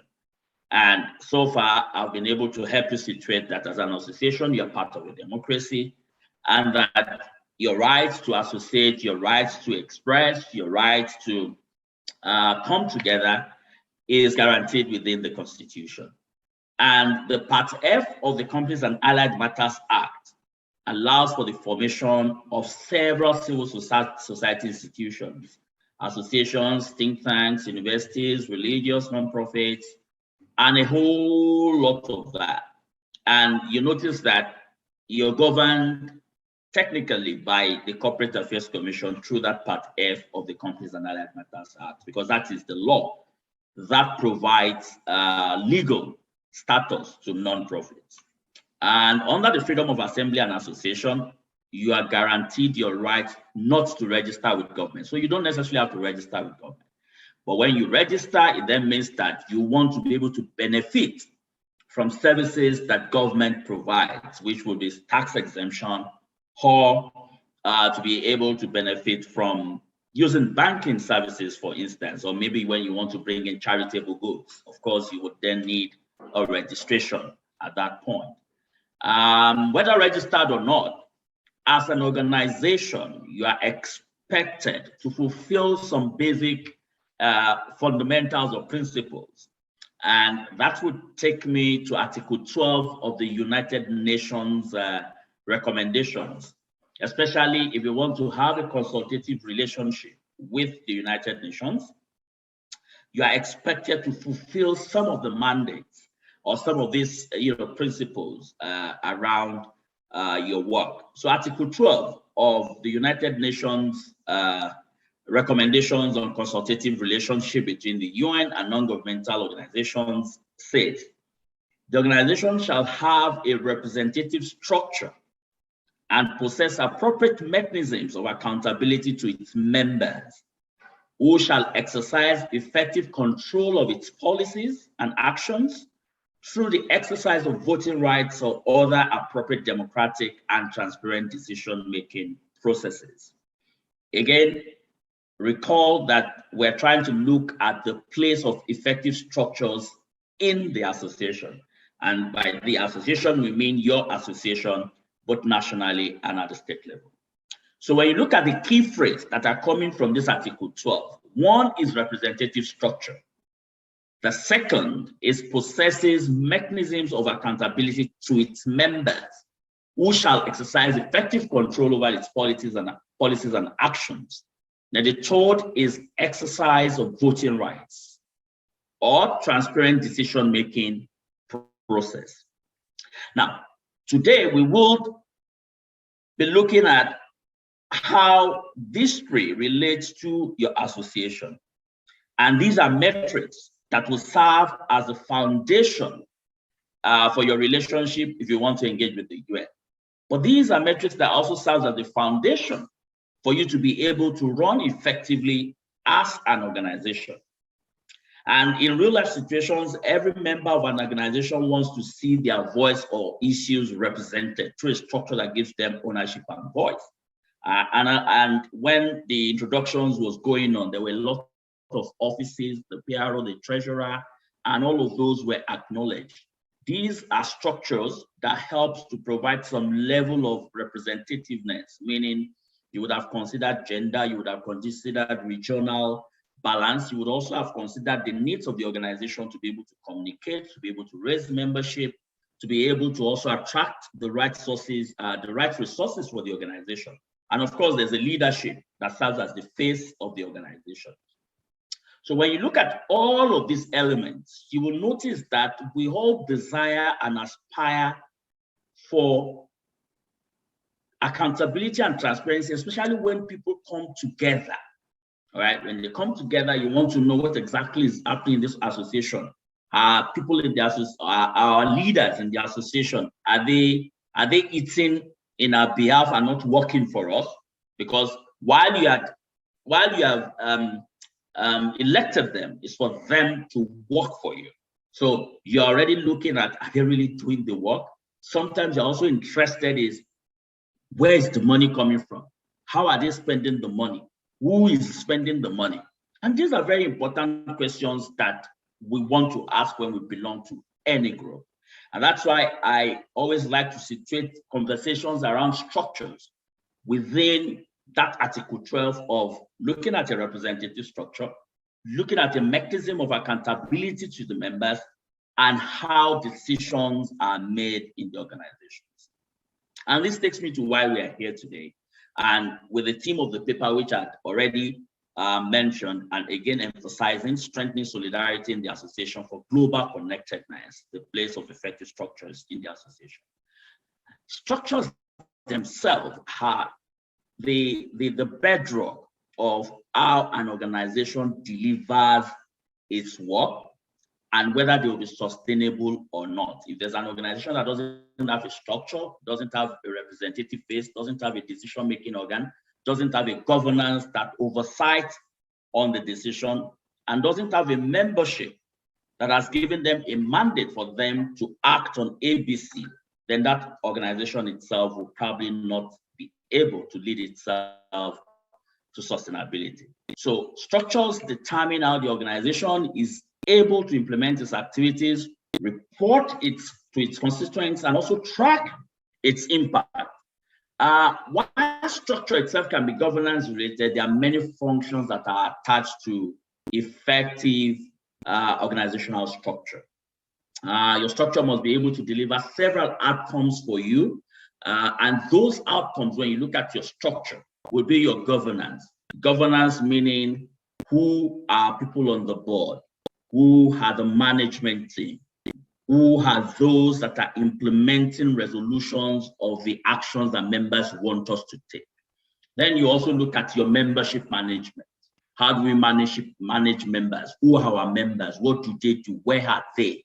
All right, what are their rights? What are their responsibilities? And how do we also communicate with our members and also with external stakeholders? How are we going to manage projects if we have any? How are we going to ensure that members get their benefits? How are we going to look out for the welfare of members? When there are conflicts, how are we going to resolve the conflicts? Because there would always be conflicts. However, it doesn't mean conflicts are bad. Conflicts help us to be able to think through issues and to be able to manage them. So how do we resolve our conflicts? How do we deal with issues of transparency and accountability? How do we measure our impact? And when there's crisis like we had with the pandemic, how are we going to manage the crisis in ways that ensures that we can grow?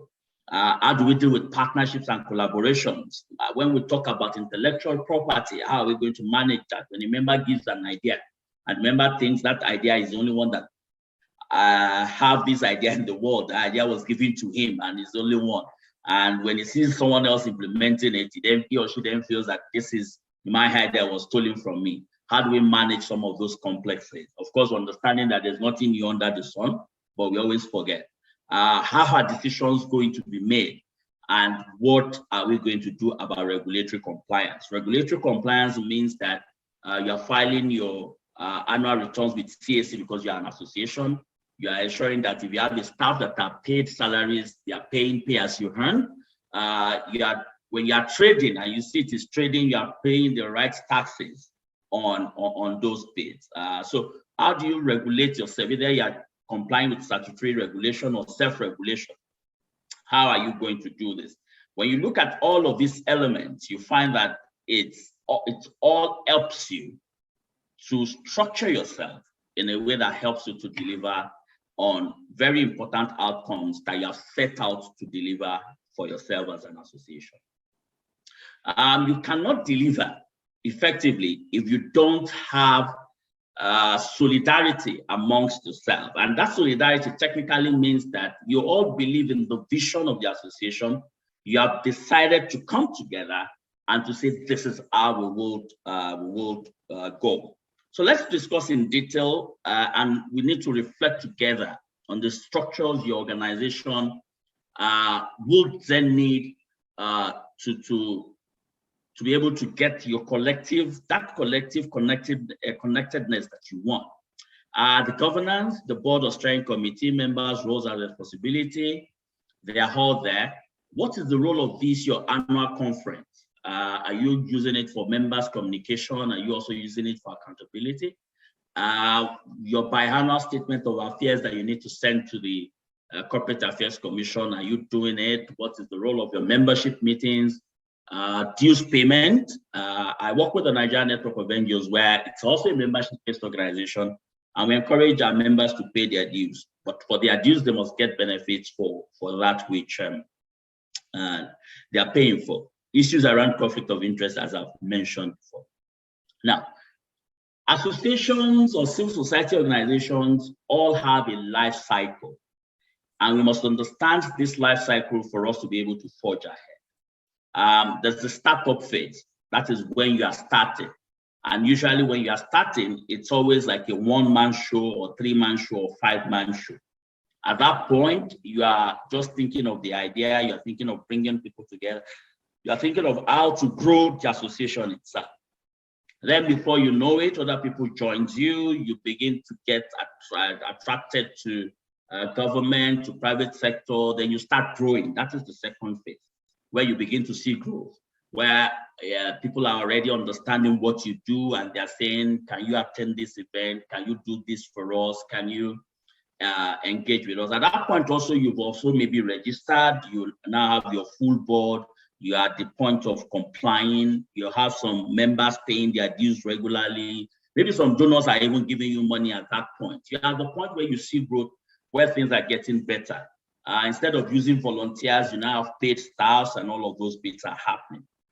Then you now move to the sustainability stage where you are stable.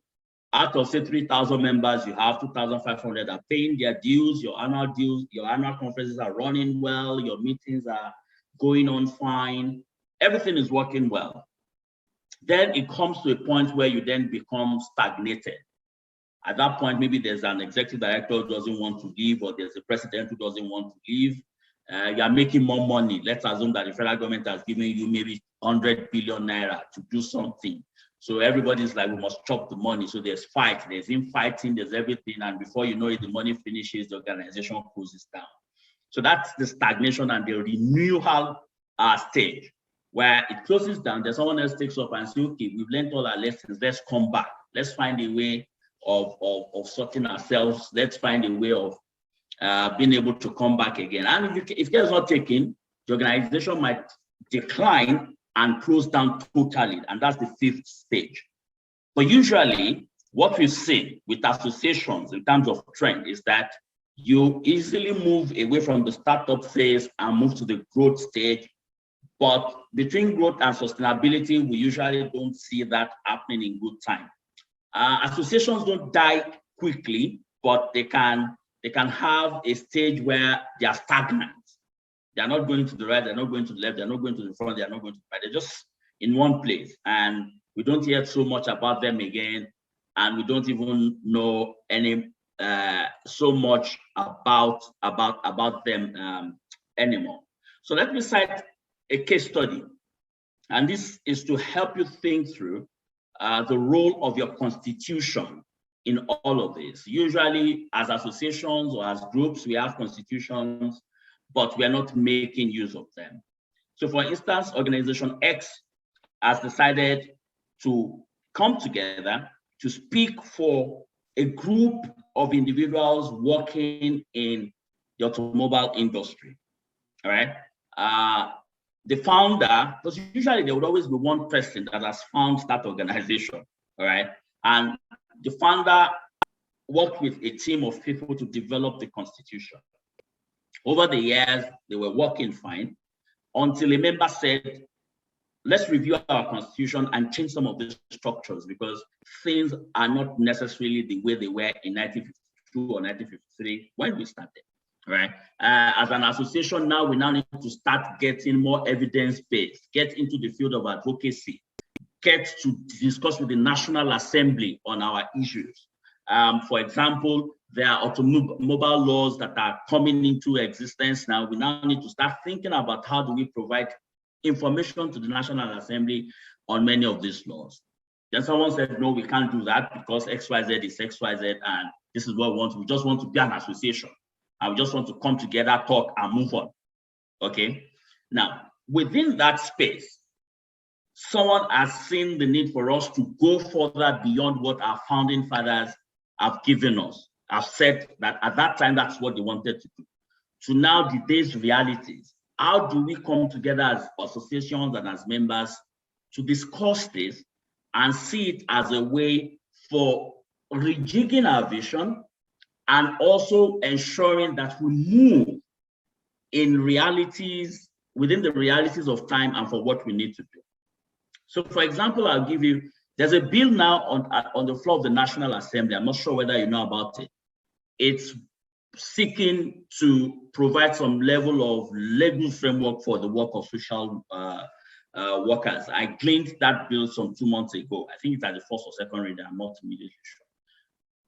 I would courteously encourage or assume that your association already knows about that bill, and your association is providing all of the information, the evidence that is needed for that law to be suited to your sector or to your thematic area, such that everyone practicing social works in the country at this time would have an enabling environment for them to be able to do that. And what does that require? That requires that you have a team of a leadership and a secretariat that is able to analyze the laws and that is able to consult with your members, and that's where your membership communication comes in, and to ask them what do they feel about that law, then to take their inputs into a document that you can take to the National Assembly to say, this is what the National Association of Social Workers are saying. This is what we have heard in Lagos, within our Lagos State Association. This is what we have heard in Ekiti. This is what we have heard in Kano. This is what we have heard in Anambra. And we're bringing all of this together so that it can help to guide and shape the way you are going to develop this bill for us.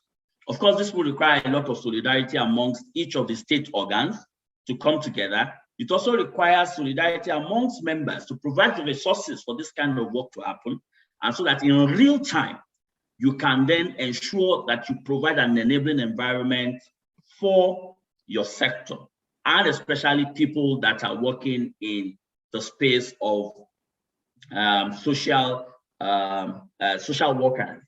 And your sector is one area that we need a lot if we're going to get everything right around health, and also around a couple of outcomes that are health related within education, that are health related within education, that are related within development, not only health.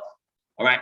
So we now need an association, again, that is able to build the capacity of its members so that its members can deal effectively with civil society, meaning citizens, such that we also have social workers across the country that can help in delivering a lot of outcomes that are related to development and to give us that Nigeria or that Africa that we need. Now, what am I saying in essence? Is that when you look at your structures as you have it now, and you look at your vision and mission, the question you ask yourself is this structure helping us to achieve what we need to achieve within a 21st century system of running an association?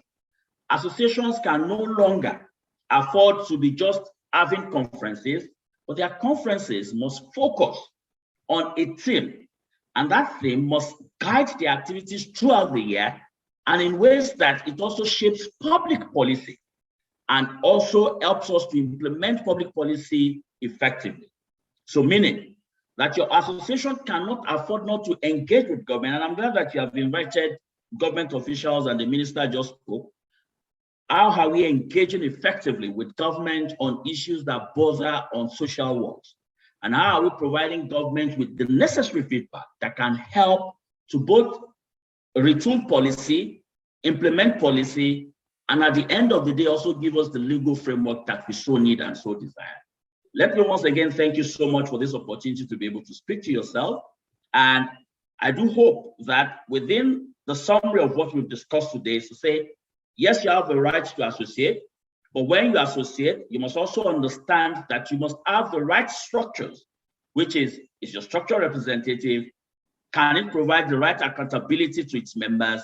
And how are you making your decisions in a transparent manner? And I've also gone to talk about the role of governance, the role of membership, the role of communication, the role of how you manage your project, the role of advocacy, and how at the end of the day, you are able to analyze policies that affect your sector. I thank you once again for this opportunity to speak. Over to the room.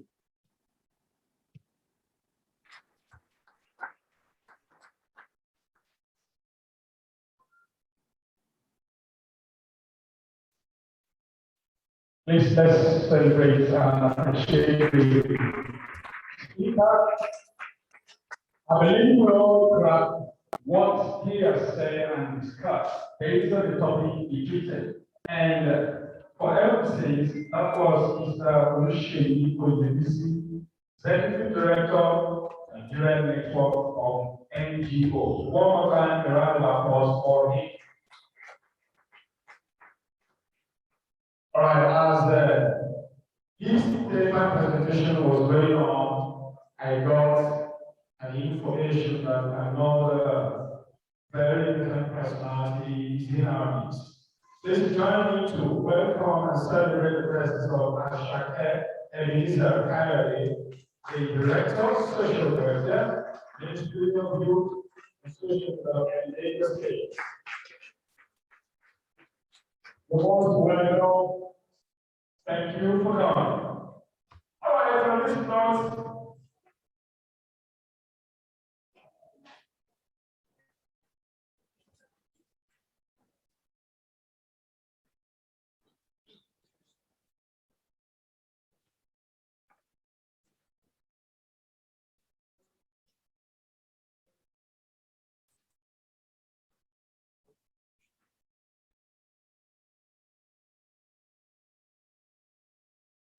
yes, it's very important that we fill our tank, because I guess many of us, or most of us, are yet to take breakfast.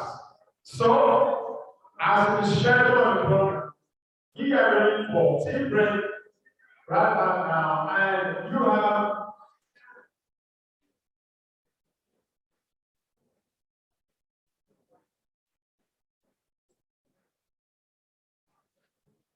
I believe we all have our tickets in our hands. So the ticket is your pass to the served. And you are using the ticket according to the directive I got, both for this tea break and the lunch. Please take note. Don't misplace the ticket after the tea break. So that when it's lunch, you don't start, speaking grammar. That ticket is still valid for your lunch. Thank you very much. Okay, let me see. Do we have anybody who has a question for the religious paper that was presented? Does anyone have a question? Anyone have a question? All right, in the absence of nobody or question, let's proceed until we go to my extreme left. My extreme left, that is where you have the stand, where you get your tea break. Just nice refreshment. If the time for tea break is now, we will reconvert in the next 30 minutes. Thank you.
You all said,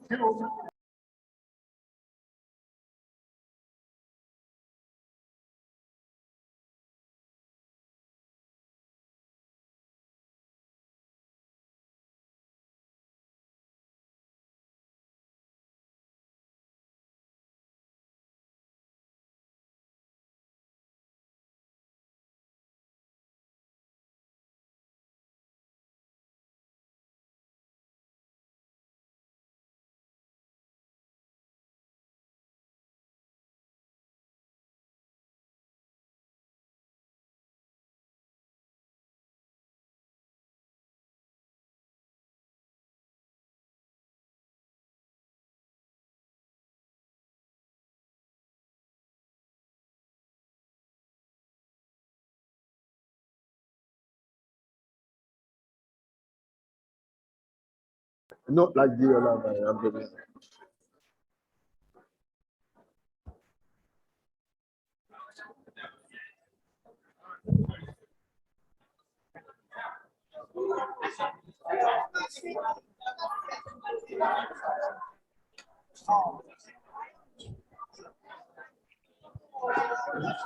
Yes, Mr. Olowo.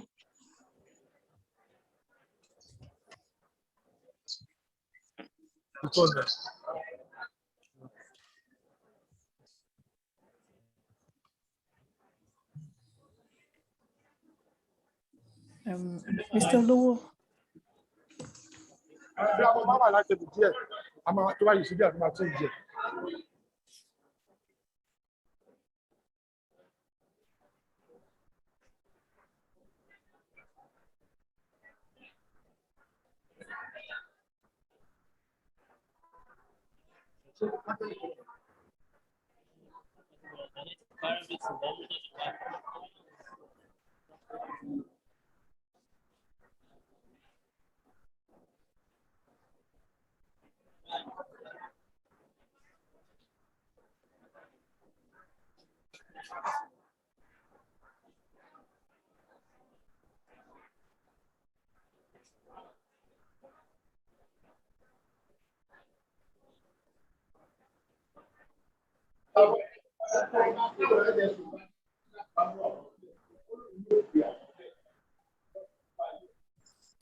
You see the channel your canal.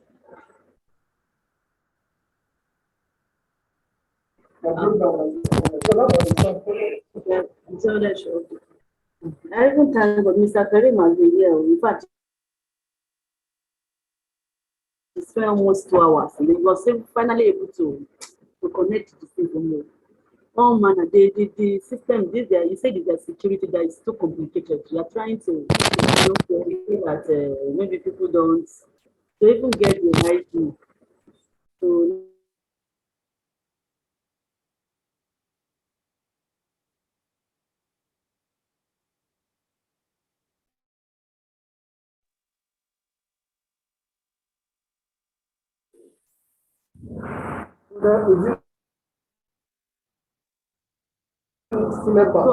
what I wanted to see, this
Just 11 participants. No, no.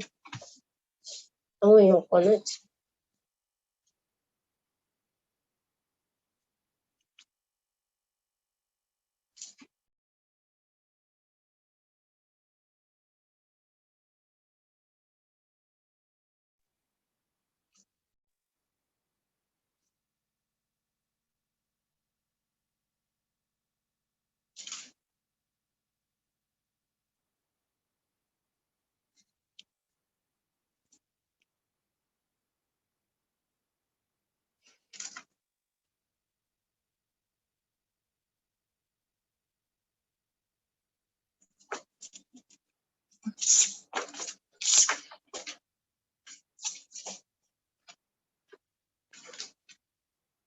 Oh, you connected.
Hello, good morning.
Welcome, welcome, welcome. The Nigeria Association of Social Workers, Lagos, welcomes you to the 37th Annual General Meeting and International Conference, hosted by NASoW Lagos State Chapter.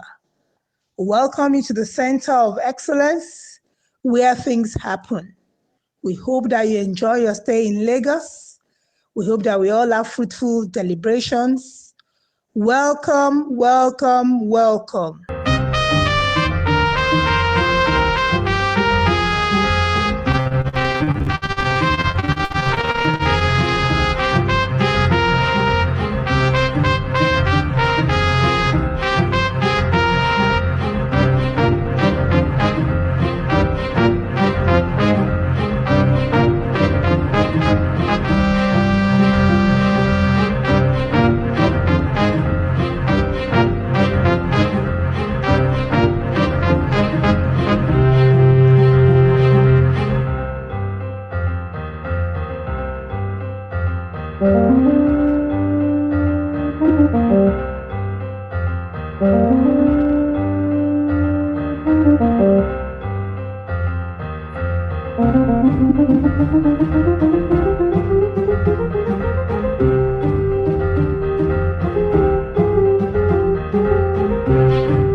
The Nigeria Association of Social Workers, Lagos, welcomes you to the 37th Annual General Meeting and International Conference, hosted by NASoW Lagos State Chapter.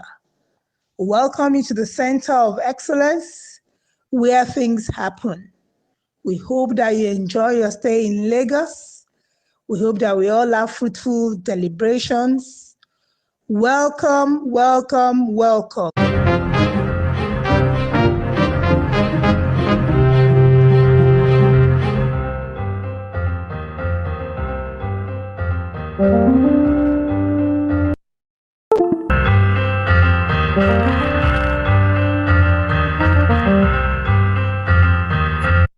The Nigeria Association of Social Workers, Lagos, welcomes you to the 37th Annual General Meeting and International Conference, hosted by NASoW Lagos State Chapter.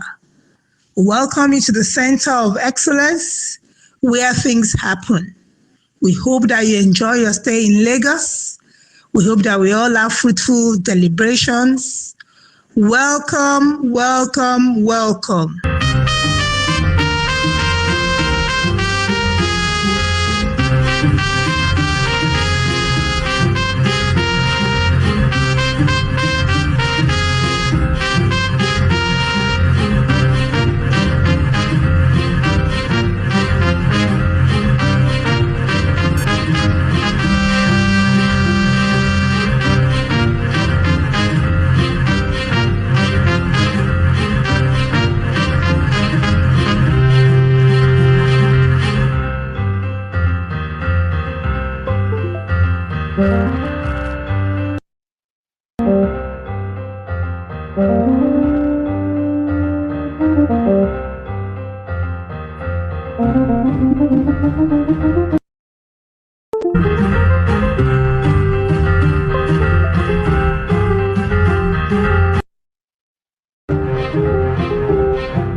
The Nigeria Association of Social Workers, Lagos, welcomes you to the 37th Annual General Meeting and International Conference, hosted by NASoW Lagos State Chapter.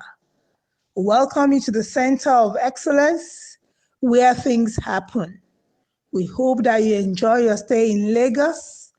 We hope that we all have fruitful deliberations. Welcome, welcome, welcome.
The Nigeria Association of Social Workers, Lagos, welcomes you to the 37th Annual General Meeting and International Conference, hosted by NASoW Lagos State Chapter. We welcome you to the Center of Excellence, where things happen. We hope that you enjoy your stay in Lagos. We hope that we all have fruitful deliberations. Welcome, welcome, welcome.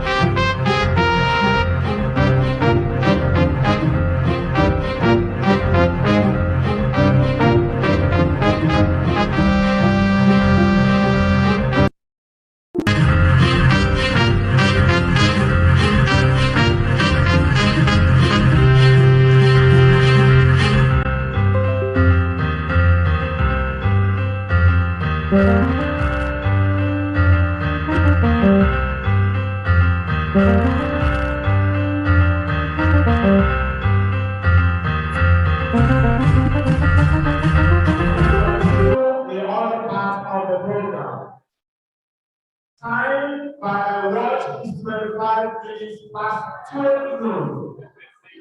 And we still have a couple of vital aspects of the program which must be undertaken. So we can both have a good time to rest in preparation for tomorrow's session, which is another day. I pray your indulgence, everyone in your heart. The program continues shortly. Let's get settled down and let's encourage participants outside to find their way inside. I'll be back very shortly.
Nigeria Association of Social Workers, Lagos, welcomes you to the 37th Annual General Meeting and International Conference, hosted by NASoW Lagos State Chapter. We welcome you to the Center of Excellence, where things happen. We hope that you enjoy your stay in Lagos. We hope that we all have fruitful deliberations. Welcome, welcome, welcome.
The Nigeria Association of Social Workers, Lagos, welcomes you to the 37th Annual General Meeting and International Conference, hosted by NASoW Lagos State Chapter. We welcome you to the Center of Excellence, where things happen. We hope that you enjoy your stay in Lagos. We hope that we all have fruitful deliberations. Welcome, welcome, welcome. Organized.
And it is okay.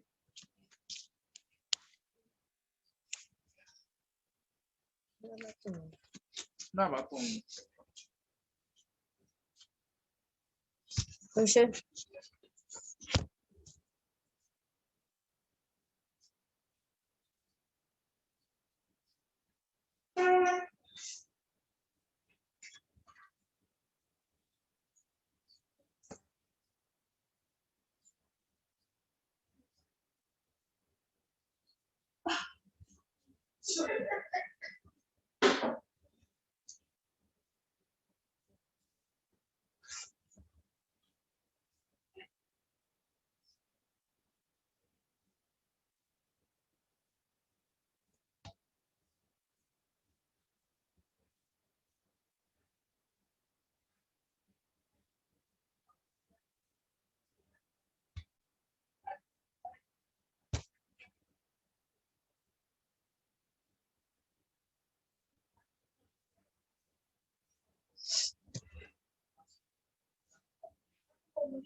This is something we are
tea break, we're taking our snacks.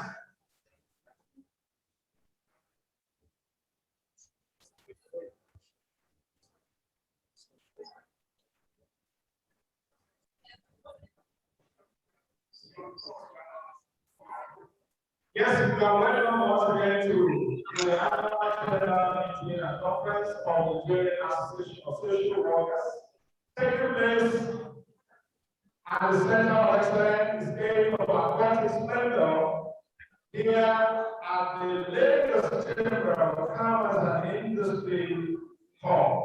Today, 16th of November, 2021. And it's a week-long affair. I have no doubt that we are making 20 different presentations which are already being undertaken. While the children are going on, we have some guests. They came in and I will put justice to the recognition. Okay, I will do justice to the recognition of these eminent personalities that are coming. But before I do that, I understand they are adults, and I know sitting there will have made us to gain some accidental wins, if you understand what I mean. He said, you know, when you did snack and you added tea on top, if they ask the way to you, can we just do as you're sitting, can you just do some, just your right hand, stretch it like this, your right hand. And if you wish, you can stand up, I hope you don't have pregnant with your hair. I can come and go and I I don't know.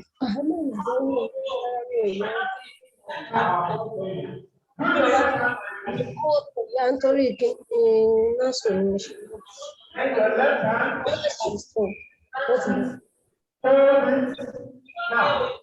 Now, most of us went to public school. Oh, what's in shop? Yeah. And let's give you. If you did not go to public school, raise your hand. Stand up. Stand up. Also, in my second nursery and primary school, I went to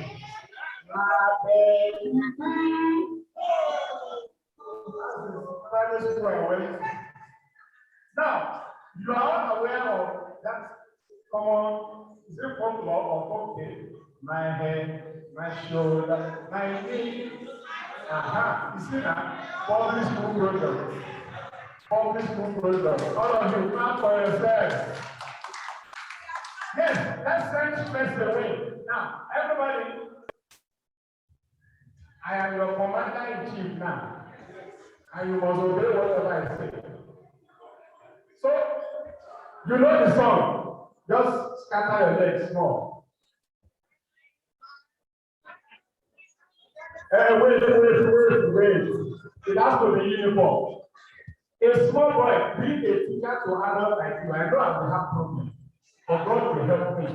Okay, after the count of 3, 1, 2, 3, yeah.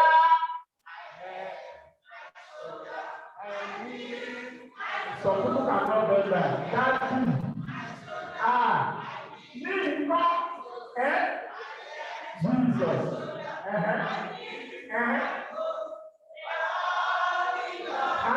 Camera, remain 2 more times.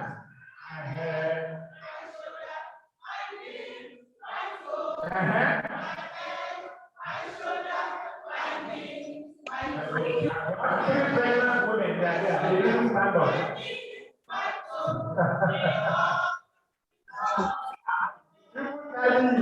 That is close, just stand up. For the last time, now let's go.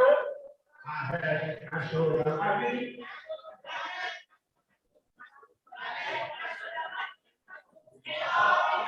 Put your hands in. You know that very true. So take your seat. God bless all our women. A pastor one day was ready to deliver all men that have been controlled by their women. He said, today, I am here to minister and deliver all men that have been controlled by their women. He said, if your wife is the one, if you are the one controlling your wife, move to the right side. Almost all men in the service moved to the right side. The pastor now went forward and said, if your wife, if you are the one controlling, move here. But if you are the one controlling your wife, move to this side. But if it is your wife that is controlling you, rather, that angle has so many men being controlled. They confess. Why? Because they want to be delivered. So the line on the left was very full and apart. Guess what?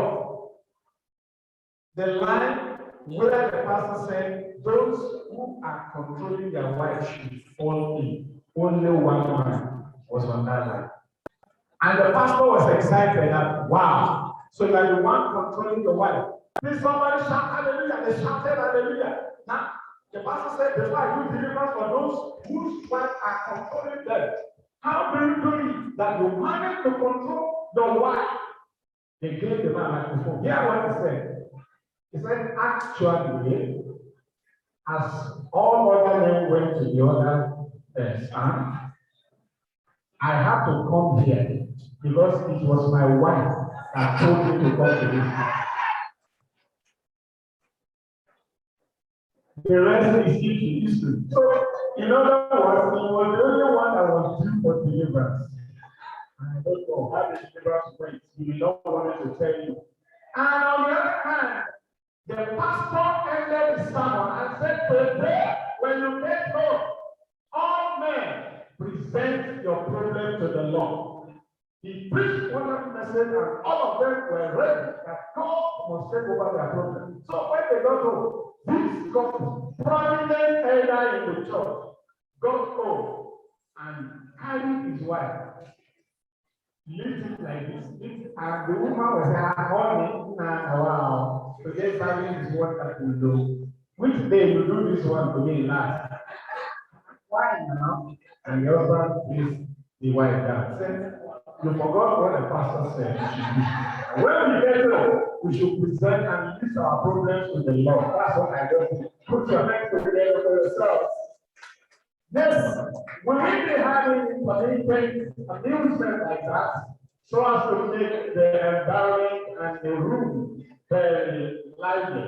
Let me recognize the presence of, by definition, she has many feathers to her cap, but specifically, she is the Director General and Chief Executive Officer of Supreme Family Entertainment International Initiative, a non-governmental organization that is passionate about eradicating poverty, creating wealth, creating jobs, and putting smiles on the faces of the less privileged and the vulnerable in society. She's present here by proxy. She's represented. And the great personality representing her is here in Israel. Ladies and gentlemen, let us welcome to the high table the representative of Mrs. Joyce, Henry, Matthew, and Emily, the CEO of Supreme Family. I have the pleasure of bringing up Reverend Isaiah and Mrs. Grace in the capital. Let's appreciate them with a round of applause. If I say you should remember of those who spend on that time, you will not want to stop. Should I tell you?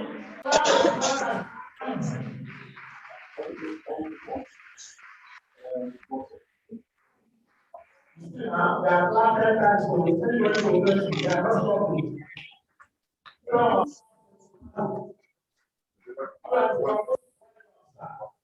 Now we are moving, and I told you, I also want to recognize the presence of the body, National Association of Social Work Students. These are our children.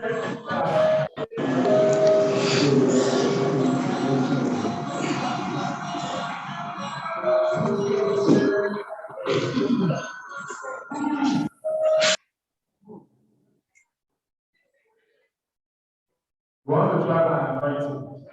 If I tell you when you get to have this conference, you will receive an alert of 1 million. How many people will believe that? People like to me. Jesus. National Association of Special Work Students, they are represented here by some of the principal officers. And I have Gloria, Joseph, James, the social welfare, and we have them recognized. Just hold your hand. Okay. Then I also have a public relation officer, Rashida Sadi Ozobo, is also in our midst. Then the Vice President Northwest, former Vice President Northwest of National Association of Social Work Students, by the name Aliyu Maturi Ahmed, is in the house. All right, thank you. You're most welcome.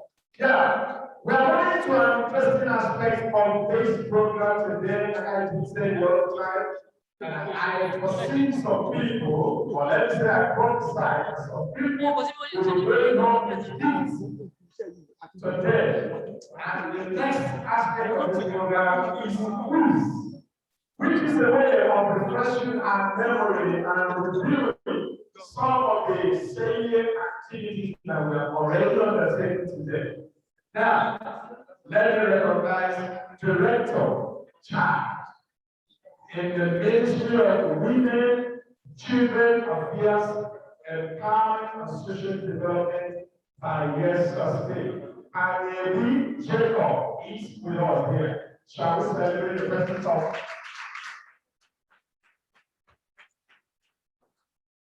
All right. Now listen to the instruction. You know, it's easier to blame our children.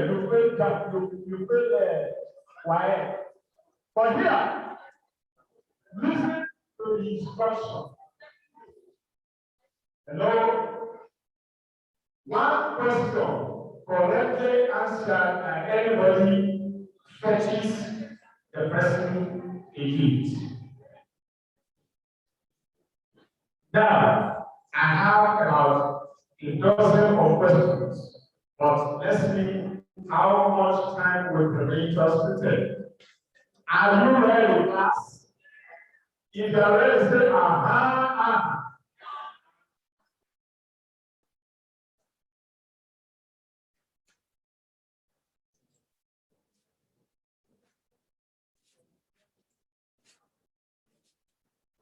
All right, I understand that we also have participants online for this annual general meeting. So those that are watching us online, you are also free to participate in this quiz segment. You can also be entitled to sumptuous gifts. So if you are online and you want to answer the question correctly, I will prompt it and will allow you to provide an answer. Now, you have 30 seconds to provide an answer to the question. 30 seconds to provide answer to the question. And here I say the time starts now. You provide the answer. If you get it correctly, please help me to take note of correct answers and their names so you can apportion appropriate gifts to them. All right, number one, are we ready? Okay.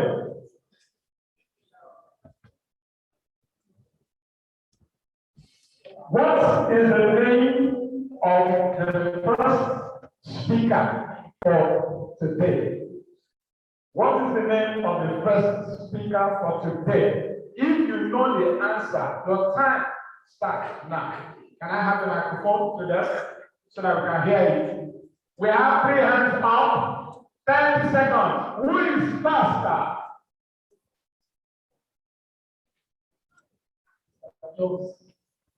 Mr. Jones. Okay.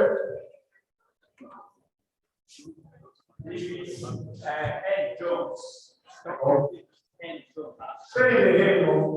Let's go to that. Dr. David Ed Jones. Okay. The first person, which attempt to answer? Okay. So, are you talking or whispering, man? Inside your mind. And you will hear your gift inside your mind. Yeah. What is the first name of the presenter? Can you help me? Who got it? Very correct. Among the 3 of them. The second person. And the answer is Dr. David N. Jones. So take note of his name. Give him your name so that I can give you your gift afterwards. I think that one is not off.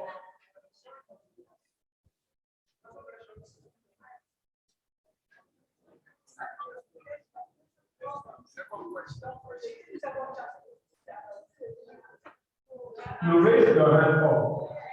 You are supposed to proceed with my phone. Please do. You're supposed to proceed.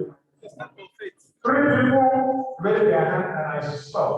So it was while the second or the third person was raising his hand that you were echoing something on the ground. Please. Okay, next question now. If you know you have the answer, rush to the front and come and give your life to Jesus. Okay, the second question now. Be at alert and pay a round attention. What did the co-presenter speak on? What was the topic that the co-presenter spoke on? 30 seconds. Which answer? Yes, come over.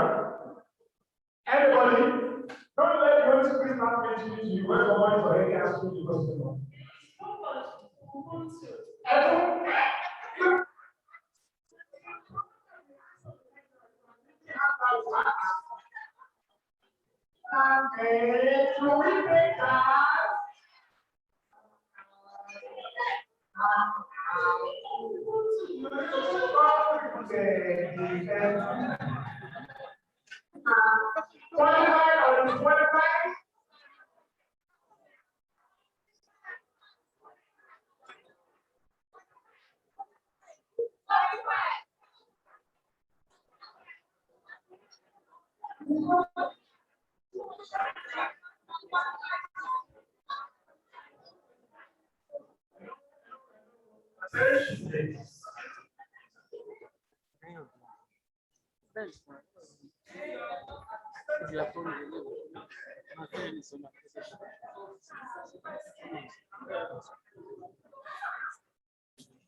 Yes, it's not constraining social.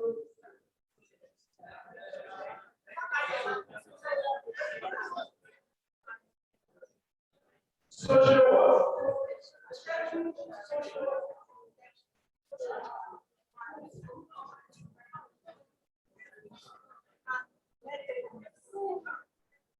Okay. Okay. This is another word. Notice. Yes. There's now a hand. From the right of the high pages. So that don't do as if they are standing. They have an answer on that.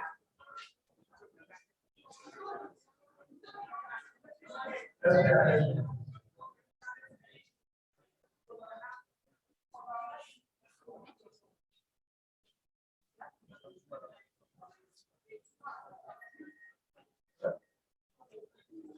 Please, you can unmute your microphone.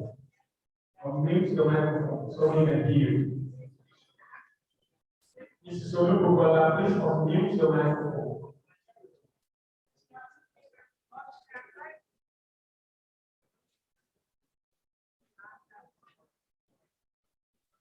Okay, so let's welcome Uncle.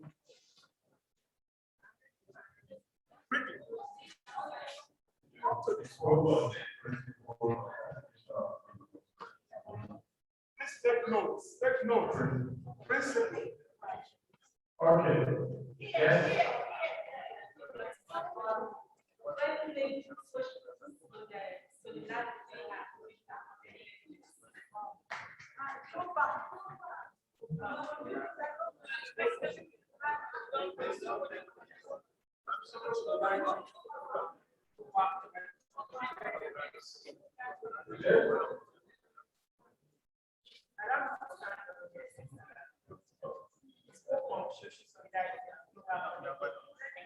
Okay. We can shoot the ball. So, part of judges who will understand correctly. I need partial judges who will answer correctly. None of them. All of them. None of them. If there is a hand up, let the hand walk to the cross. Let the hand be all by the leg to bring the hand to the microphone. No, I called you the other day. I wanted to ask you about. Engineer, okay.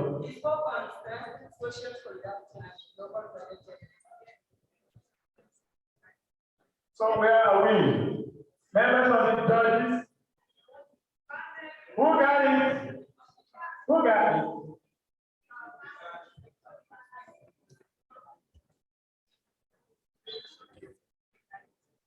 I was told by the panel of judges that the first person who answered it correctly.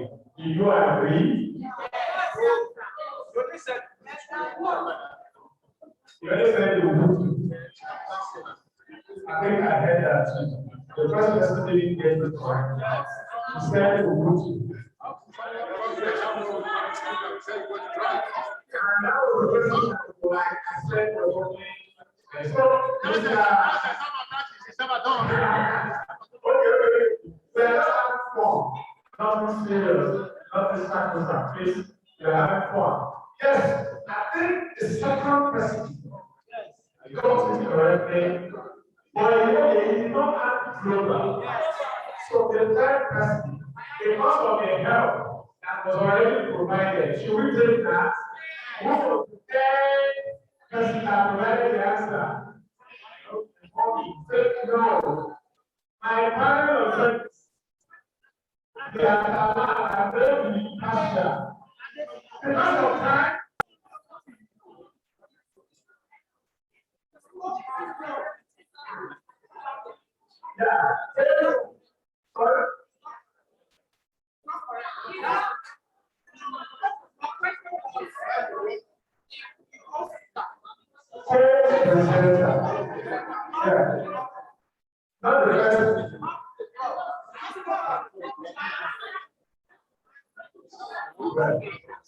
The examiner provided the answer, and I think I will go like that. The question is what the topic of What do the co-presenters speak of? Yes, that's the main speaker. So the main speaker has spoken on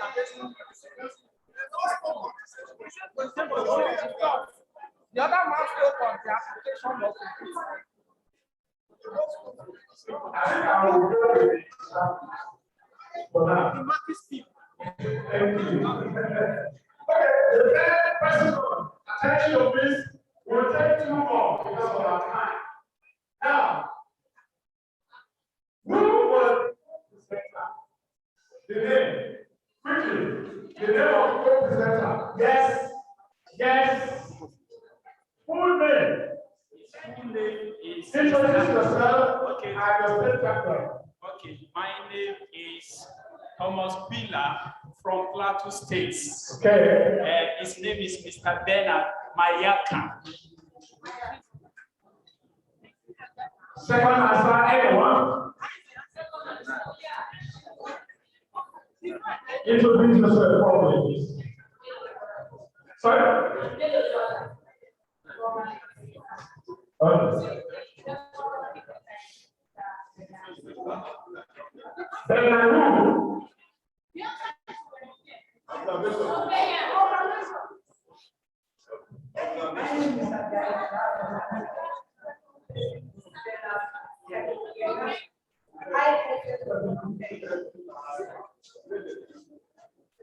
So, final authorities, we have 3 answers. Which one is the most correct?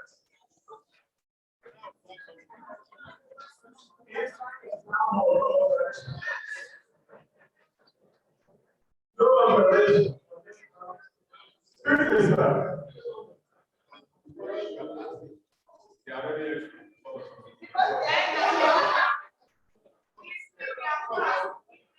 It's just 4.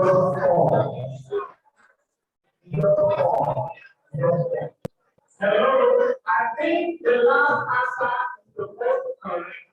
If you try to get the situation and you will not get it, this is time for her. Take those. Take those.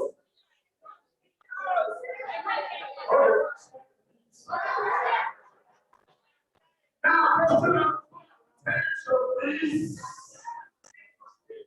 Listen. True or false? Listen. Is it good? Don't listen. True or false? Dr. Noel Orisco chairs ILSW working environment. True or false? Dr. Noel Orisco chairs ILSN working environment. True or false? Okay. More answers. Yes. Introduce yourself before you provide an answer. True. Okay. Yes. Yes.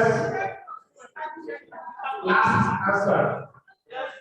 True or false? Okay. There's another answer here.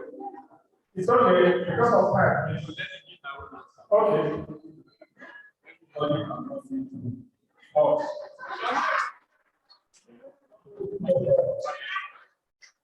It's long, my name for my answer. My answer is there. And ladies and gentlemen, the mark of bias that is correct.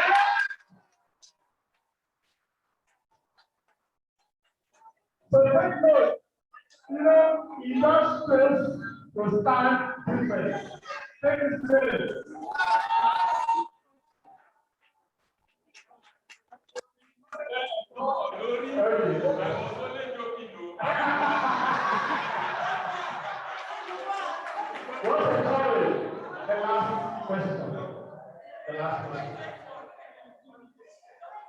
What is the name of the representative of the First Lady of Lagos State? Official shall not answer questions. You are wearing dressing and you are raising your hand up.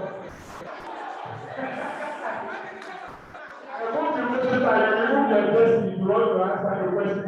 Yes, the name of the now, Mrs. Why now? Why?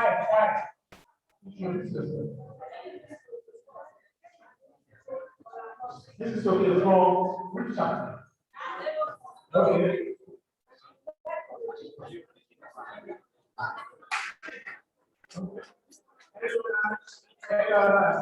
Yes.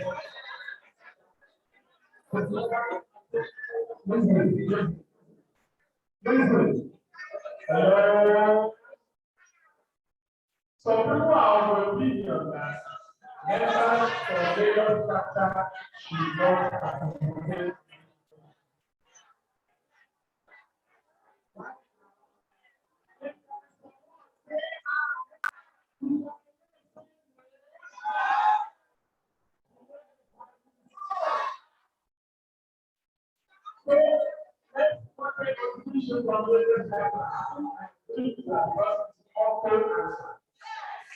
From what chapter? Answer from what chapter? But you live in Lagos.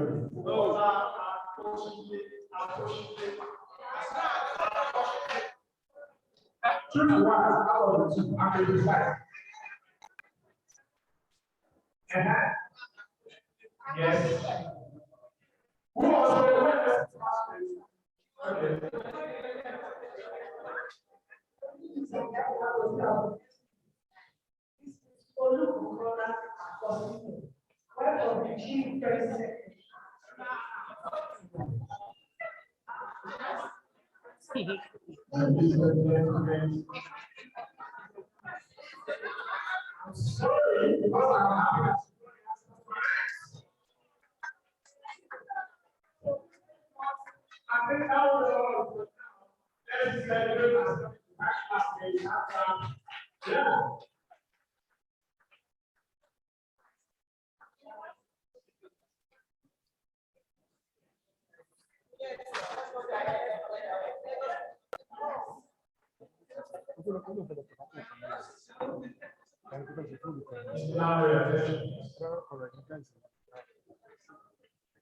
So we are done with which is officially part of the program, just ask to come and review and knowledge. So Larry, I'm happy here.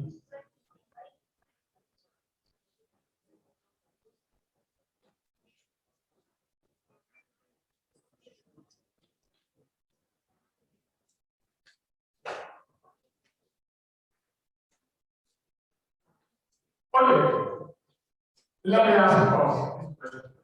No need to what you call and what I call this was preached. This is people I want to tell you. The first person, after a heavy rainfall, he took water and started watering the flower. After a heavy rainfall, he started wetting the flower after a heavy rainfall. Number two, he saw a ripe mango and he climbed a tree and touched the mango. Said,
Your bill to be accepted. So I should not bother myself.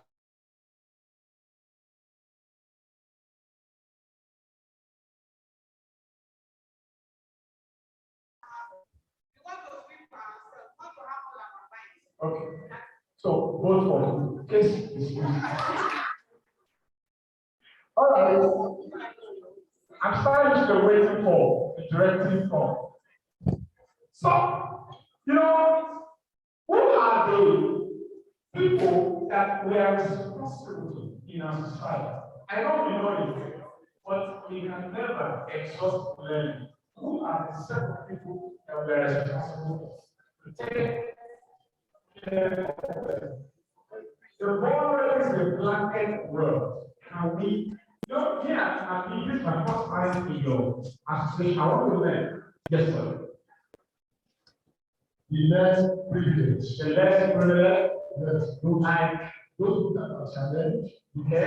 People with disabilities. Okay. And those others. Okay. Yes. The set of people that we are responsible. Every human. I don't like that. So when you are good, I will not follow you, but I will take your phone.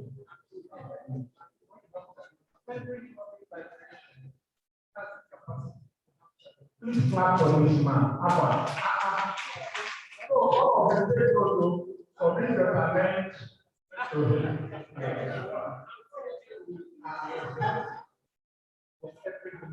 Even the social worker can experience fatigue, even in his profession. It needs to navigate for. Wow. Wow. Brilliant. Yes.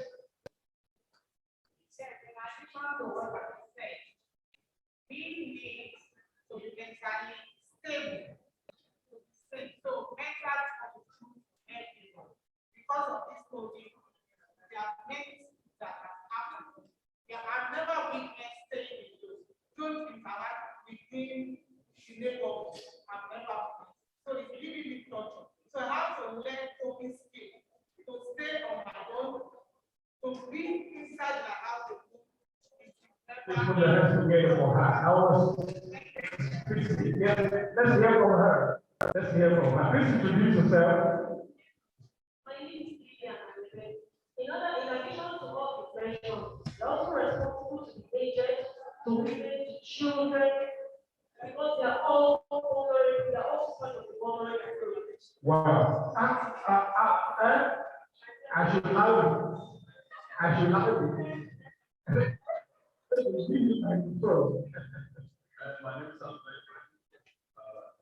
Director of Programs, agency that's responsible for my responsibility there, I design programs improve performance. So the entire program helps to allocate the patients that are certified. So you need and knowledge on how to design a program or response that when it becomes a policy, certainly it's going to change or it will improve the welfare of orphans and children. Okay, you know, we are working on the content of child development. And our responsibility is within the children that are below 17 years. So we were given the responsibility on designing interventions, initiate intervention and designing in such a way that it improve the welfare. Thank you very much, Mr. Pat. I will allow you to continue, but time is our friend. Can we take one last contribution before we go back to the program? My name is Sheldon. What I mentioned is all for us, but in addition, we're also going to families that are broken, tattered, and are faced gender-based violence to bring support to families. Previous one, I think I want to apply as a social worker. I hope I'm sure they got it.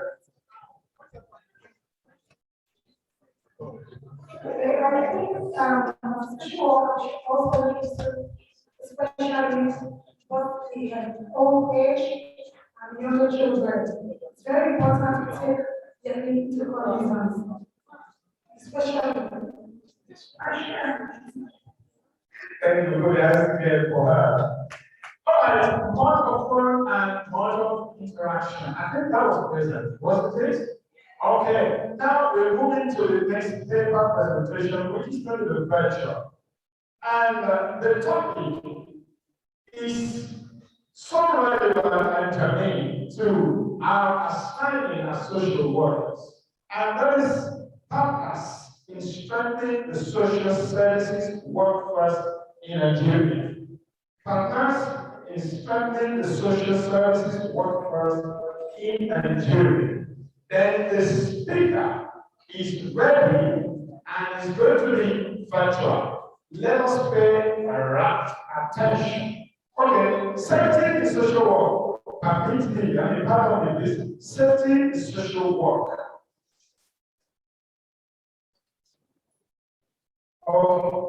Safety is social work is the next presentation. And Mr. Adeleke is ready for us virtually. Let's put our hands together for him. Thank you very much, sir. Can you hear me? Yes, we can hear you, sir. Okay, and thank you very much, the whole association. I appreciate this opportunity. I appreciate the leadership for the opportunity to come and stand before the whole body to share this knowledge. And I pray that the society will continue to go from strength to strength. Amen. So today I'll be talking on safety in social work practice. Why is safety important, or what essence is it? How does it apply to us as workers, the employer, the employees, and also the clients? Well, I start by saying the role of social workers in community building and rehabilitation of individuals cannot be underrated, because social workers have to overcome personal challenges from homelessness, of people express homelessness, poverty, to domestic violence, and children behavioral issues. Although the career can be deeply rewarding, the risk that social workers are exposed to, which includes physical risk, emotional violence, threats, and verbal abuse while they do their job, is very alarming. It's there. So it's something that we need to pay attention to. Apologies, I'd like to share my video, start video, okay. So at least I can see, okay, good, thank you very much. So it is, it's there, and looking at the environment where we are, it is vital. Social workers are saddled with providing services in very complex and dynamic social environment. Our environment is different, and it varies all over the world globally. For example, if you take Lagos, a social worker in Lagos cannot be compared to a social worker in Oyo State or a social worker in Benin. Even the social worker in Lagos, let's say, for example, the ones that probably worked in Lekki or VI, can't compare to the one that probably worked in Apapa or Mushi or Ajegunle. So our clients base varies, the environment we work varies, is dynamic. Some are probably working in mental health centers, some in hospitals. However, with all these scenarios, safety can be a concern and is very vital.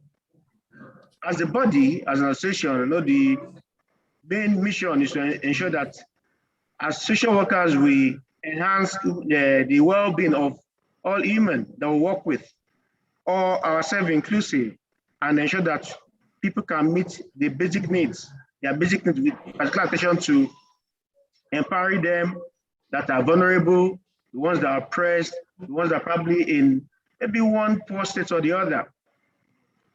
Within the past decade, we've seen, and even recently, we saw the way the world has probably faced various issues. Before Corona, we've seen countries experience economic recession. And even when Corona came now, recently, we saw the impact it had. Presently, we see a lot of rise in mental issues. Before now, I see people, suicide-related issues, a lot of things due to the fact that the economic scale, the economics of things around has been changing, has been dwindling for a lot of people. And this has increased the demand for social workers because people need their help. And this social economic change, like I said, has created pressure in social work practice because people need the help of social workers. And with budgets being cut, people trying to cut costs, lack of adequate resources to meet the needs of these people that need these demands, the pressure increases more. Talking about the risk, sadly, the number of variety of people that social workers offer their services and the variation in the settings that these services are provided, like I said, people that probably are in Apapa, the clients in Apapa are different from the clients in VI.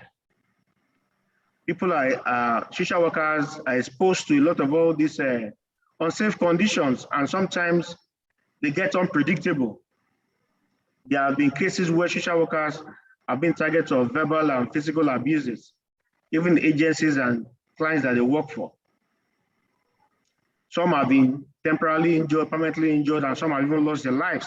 So it's essential that we understand that our job is, in quotes, not really high risk, but you have to ensure that you assess the dangers involved and put in place the right safety measures. For example, you can see a picture of a social worker that have been, the head has been compromised while trying to offer one help or the other. You see the rate of neglect, you see the number of people that are probably dependent on cannabis, on weeds, on everything, is rising. And as social workers trying to respond to such situations, it's different from probably responding to a child that's suffering depression. So it varies. And now we apply solutions to these situations vary. Looking at the projected growth of the profession with the impact of economic issues on people and the inherent risk, it is essential that we establish this risk, this as I share with the job, and implement safety guidelines that can help protect and safeguard every social worker. These guidelines are important and serve as a helpful resource for all social communities, whether they be in private, public, local, state, federal. It will help create a safer work environment for all social workers. It is essential that we note that addressing safety and risk factors associated with social work practice should not be interpreted to mean that social work is now an inherently or unusually dangerous profession. No, what we're just saying is be in touch with all the dangers associated with your job. Put in place the right measures. The ability of you, the ability of each individual, the ability of the society to acknowledge and understand the interaction with clients is a cornerstone of many social practices. Most clients and families are not threats, they don't pose threats, while some are. So that's why I say you have to understand the environment, the clients you offer your services to, and a lot of issues. Basically understand the context of the service that you offer that could probably pose a threat to you. The aspects, understanding this is vital.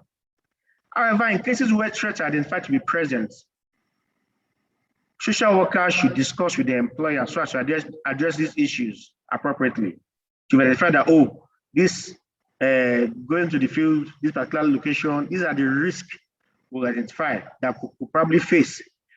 Note them, communicate it to the right quarter, to the right person, organization. If you have to probably build with the association, communicate it so they can identify this and note this risk and put in place measures. And if there are no appropriate measures to ensure that you're safeguarded, maybe that project or that assignment probably pause for a while. Example of social work settings where social workers may face increased risk of violence includes child welfare, adult protection services, mental health, criminal justice, domestic violence shelters, and so on and so forth. So examples of dangers that you as social worker can be exposed to, can feel, is physical assault. It might be kicked, punched, and environments that we stay in where people are probably quick to slap, to fight, to punch, to treat other people as animals because they feel they are more powerful than them, or they can do it and go scot-free. It's even the more reason why we have to be awake to all these challenges.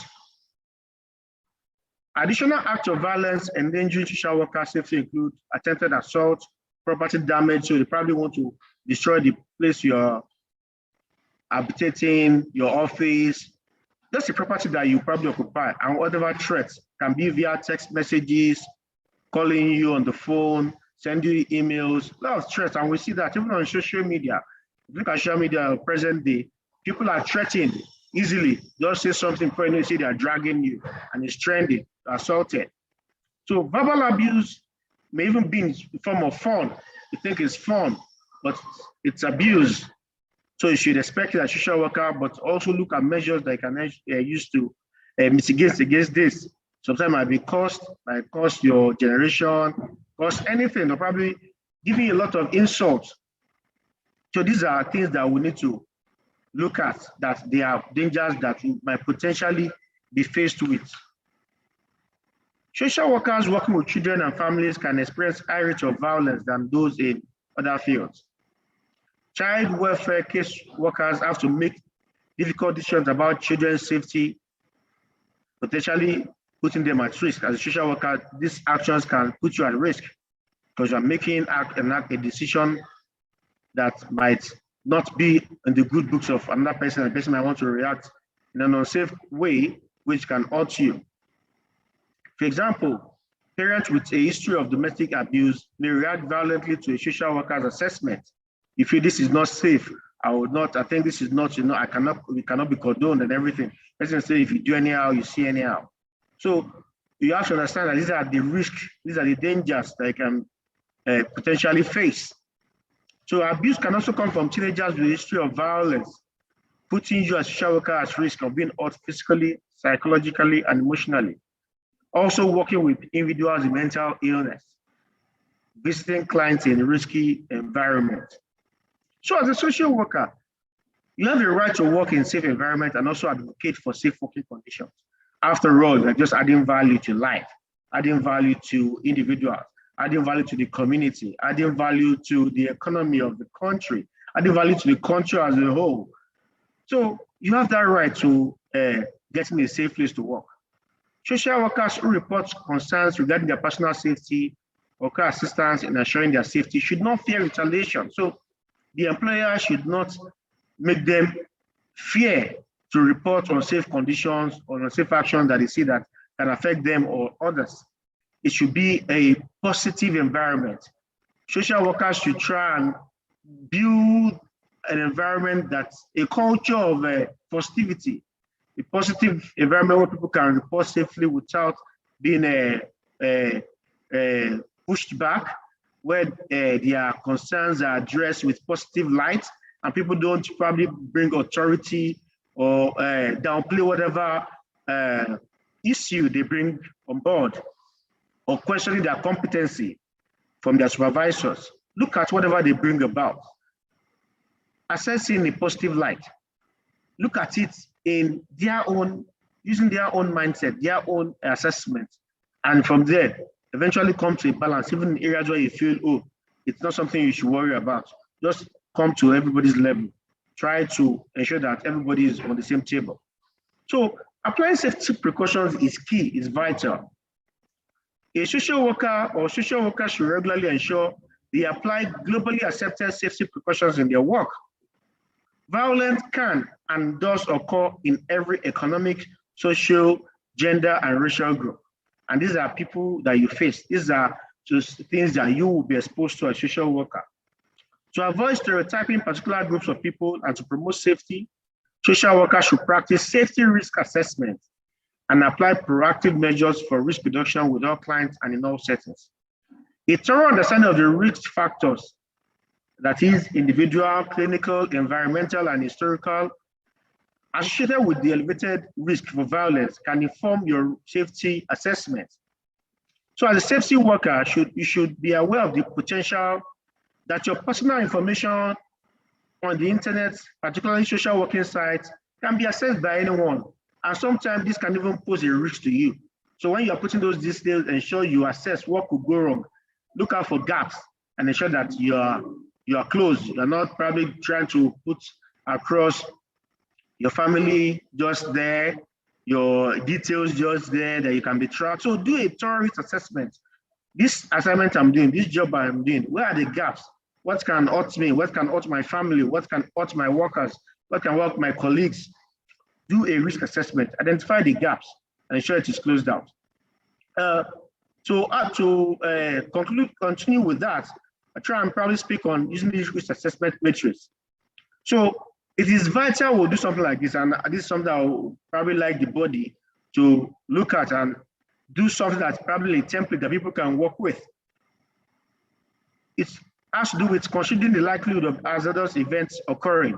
So you have your assessment going from catastrophic impact, major, moderate, minor, superficial. So the catastrophic means it is fatal. So what's the chances of it occurring? So when we do risk assessment, it's a function of the likelihood times severity. So what's likelihood that you go to Lekki and somebody will bring cutlass and they say they want to machete you down because you are intervening in an issue? Then what is likelihood? What is the severity if they eventually do it? So likelihood and severity helps us to do a thorough risk assessment. So here we're doing like likelihood and severity.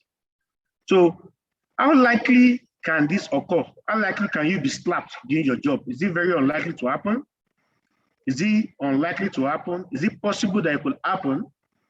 Is it likely to happen? Is it very likely to happen? Then is it going to be catastrophic when that particular action is done? What's the impact on myself? What's the impact on your workers? What's the impact on your colleagues? What's the impact on the body of social workers as a whole? So doing an holistic risk assessment will help us identify the hazards and measures that we can put in place. So going from catastrophic to major, to moderate, to minor. For example, minor, you probably have to do just first aid. The moderate, maybe the social worker will have to be hospitalized, maybe for short time or long term disability. The major, maybe the disability will be permanent. Maybe the social worker won't be able to work well again or something. So understanding this and doing the risk assessment will help us stay ahead of whatever risk, whatever dangers that we could face as a social worker, either as an individual or as a body, as an organization, or as a society. So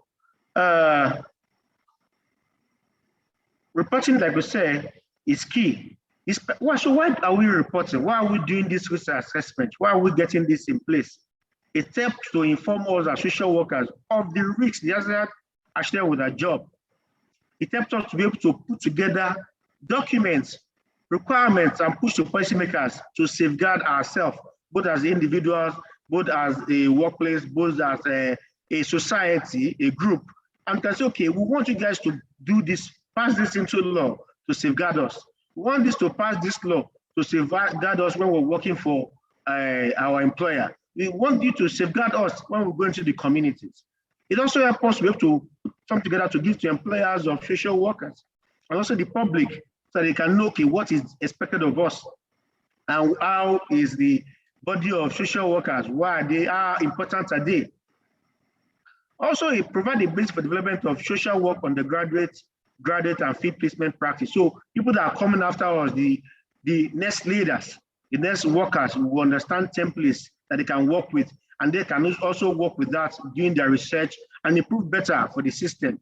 In developed worlds, the synergy between the workplace, professional field, and also the academics, because this is where the thing comes in.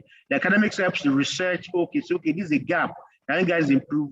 Give us real life data, field data of what you've been exposed to, of issue that you are facing, to work on it, and they give suggestions on how you can improve. And these are things that the social workers body can work on to ensure that the society is better improved and they can be placed in that state that they want to in the Community of Nations and also in the country and the community in general. So to also help the society, the individuals, the groups to advocate for social workers' rights, to promote safer environment, to support the exploration of technology that enhance social worker safety. You see, now everything is tech. So as a social worker body, looking at integrating their solutions or their body into technology. How are they integrating technology to solve the problems that the members of this society are facing, or people that belong to this society are facing? Also, to encourage social workers to participate in development and refinement of public policy that their safety through licensing, regulation, and resources. It also helps to encourage social workers to partake in the assessment, basically developing template, something we call the risk register. So can the body come together and identify all the risks actually with the job? Actually, we're working as a social worker. So we're looking at risk description, the impact of such risks, what level of the impact, the various interested parties, what are the interested parties? And when we talk about interested parties, someone that feels your action can affect them, the interested party. The legal people, the interested party. The media can be an interested party to social work, because how are you know what's the perception of social workers? Is that awareness know? Do people really know that the body exists? What is the perception? What is the acceptance? So looking at people that apply to what you do, people that your action or inaction, they feel, even just perceived that, okay, can affect them. The interested parties. So looking at them, looking at the players, people that should look at, legal people. So just sitting down, looking at who are the interested parties, putting them together, and what are the risks that will be exposed to from these people. So the interested party too can be, for example, your clients, the communities you work in. So this is vital, this is key, and is essential to development of safety and entrenching safety culture into our processes as safety workers. So why is it of benefit, or why should we go this line? Why is it of benefit to social worker, health and safety? It helps reduce costs. Maybe costs that probably are spent on managing dangers, injuries, the money you are spent to education and probably coming back, not fulfilled anything. Reduce costs, reduce your exposure to associated health, safety, security, and environmental dangers. Because if this assessment has been done, as identified, shared parties are notified as identified, and the measures to help mitigate against the dangers has been put in place and it's been implemented, it will help reduce the chances of us being exposed to these dangers. It helps to lower employee absence and turnover rates, because when the employee works safely, the environment is safe, the risk is mitigated, maybe measures, places, for example, maybe they have to go with security, places where probably have to go with a particular, maybe head of the community, or someone that probably tone down the tension and ensure the social worker does his or her job safely. Helps ensure that the staff or the worker is happy, is glad that the work they're doing is adding impact, and it will reduce their level of probably changing job or leaving the profession in as a whole. Reduce the results in fewer accidents, lessen threat of legal action, because the employer, the social worker knows the legal expectation, the issues that could arise from their job, and they put in place measures and they're implementing it. Also, it helps to bring about better reputation for corporate responsibility among investors, the customers, that is the clients, the communities, the employer of the labor. There's greater reputation for everybody, even for the body. Increase the productivity of social workers, because they are healthier, happier, better motivated. So they are proud to be associated to the body of social workers. They're proud to be social workers, and they're singing it loud. And nothing beats you being able to sing your song to everybody. Word of mouth is spread faster than even social media or print media, whatever media you think you can have. Improve health and well-being, higher performance, because when you know your safety is guaranteed, you go all out. Increase job satisfaction, greater work participation, increase social inclusion, increase individual, team, organization resilience, lessen work-related injury and work compensation claims. It also helps to ensure that people return faster to work, because when the issues that probably cause harm is mitigated in situations where the issues probably change their dynamics, the impact can be lessened and people don't have to probably spend more time trying to recuperate to return back to work. So what are the role of responsibility of employers or future workers and clients in ensuring that we entrench safety into this profession? The overall responsibility of the employer is to ensure the health, safety, and well-being of all employees is protected and maintained at all times. So you don't use your perception that it is safe. Nothing can go wrong. We've been doing it. No. What is the true picture? What is the thing that could really occur? Bring the book to paper. Bring the experience to paper. Bring knowledge to paper. Then do your risk assessment. Then get real-life data.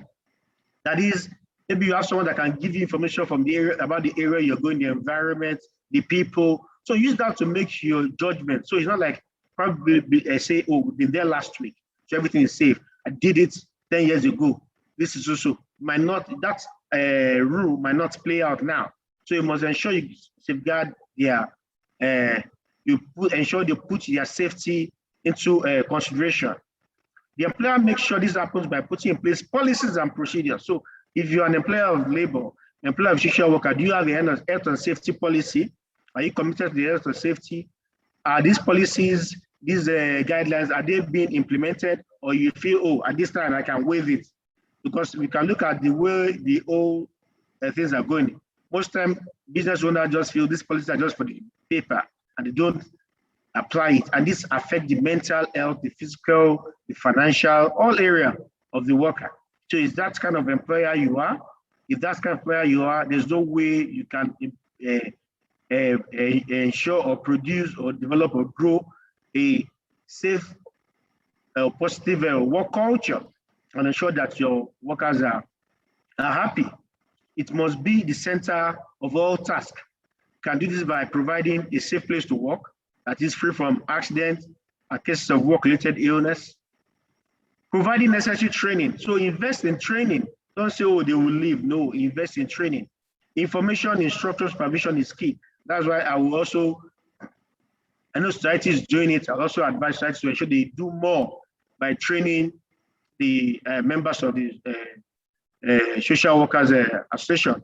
As Safe Pan Africa, we offer trainings too, and we'll be glad to partner you for such training. We can give a very subsidized rates to add to the body, at least to the growth and development of members of this society. Appropriate and safe equipment. So employers must provide this safe and safe equipment, adequate PPE to guarantee the safety. So you have to identify the risk use assessment, identify the PPE, that personal protective equipment, and also the collective protective equipment that could guarantee the safety of these social workers. And like I said, risk assessment, it includes risk management strategies in the client support plan. So what are the responsibilities as a worker, a social worker? You must work in ways agreed with employer and not carry out any task unless they have undertaken the correct training. So you've been trained both technically and also in terms of safety, and you've been assessed to be competent and you can carry out the task. Ensure you always follow that procedure. Don't say, oh, in my community, I did this, we've done this. Oh, I can just do it fast and nothing will happen. No, follow the guidelines, follow the procedure. Staff should act respectfully and avoid any action that could potentially harm others. They must wear the protective equipment that they've been issued, must inform their line manager if something happens that might affect their ability to work. E.g., for example, maybe personally they get pregnant, they're suffering an injury, or they're taking medication that can make them drowsy. Social workers should undertake and complete relevant training, which is vital, because if you are not skilled, so what are you giving? You can't give it. For example, moving and handling, medication, safeguarding training, and first aid. And like I said, we can support the body with some training. So this training, they show that the social worker understands not only their own work setting requirements, but also the requirements in other sectors relating to health and social care. Social workers should report any health and safety concerns that may affect them and others. So what's the responsibility of the client towards building a positive safety culture or towards safety in general? It must provide a safe environment for workers, that's social workers, to work in. If the environment is providing care individuals, they must also provide the safety, guarantee that these people will be safe, no harm will come their way. Any equipment or appliances that must be used must be safe, and the environment must be free from any objects that might pose a threat. Health and safety policies are in place to support health, safety, and well-being in every environment that the staff or the worker, in this case, expect to work in. Every employee and workplace should avoid any action that could potentially harm themselves and others. Thank you very much for listening. Open to question and contribution. Thank you for the opportunity. Thanks a lot.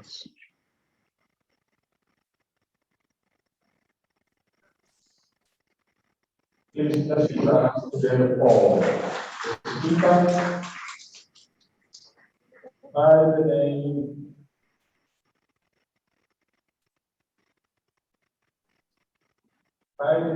Mr.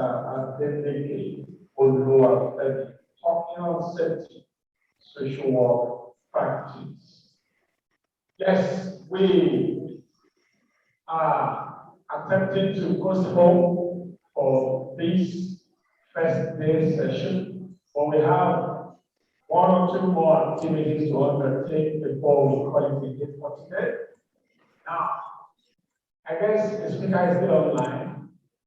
If we have anybody who has a question for the speaker, we can quickly take that. Yes, number one, number two, any other question, please?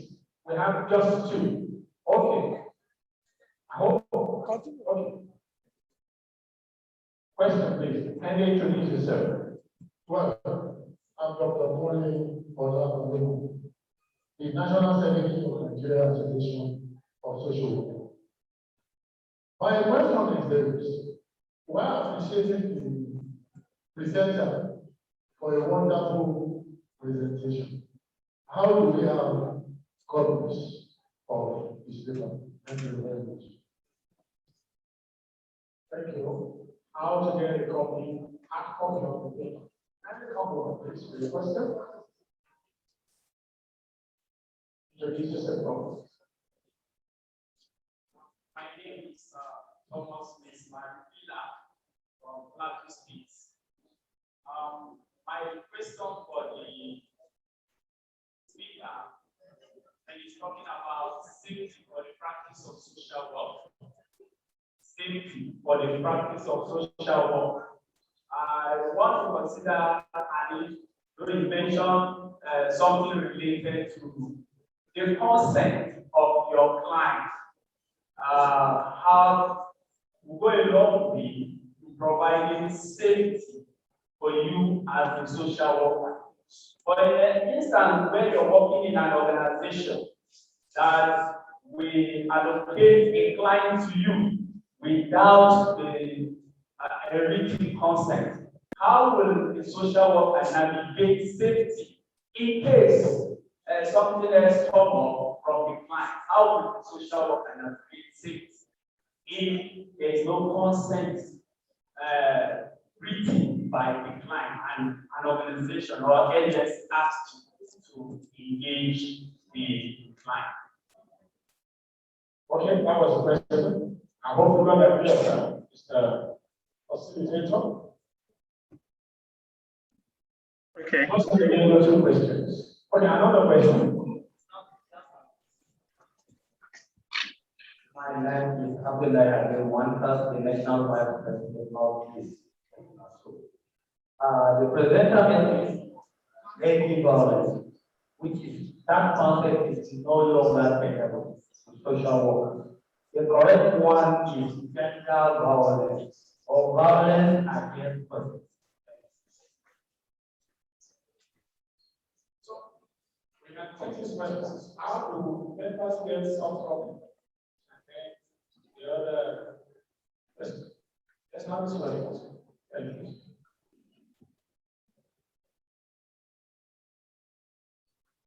Okay. Continue. Okay, the copies will be sent will be sent at the end of this presentation for everybody to have access to it. So can you help me recap the second question again? I couldn't hear you well. Mic was low.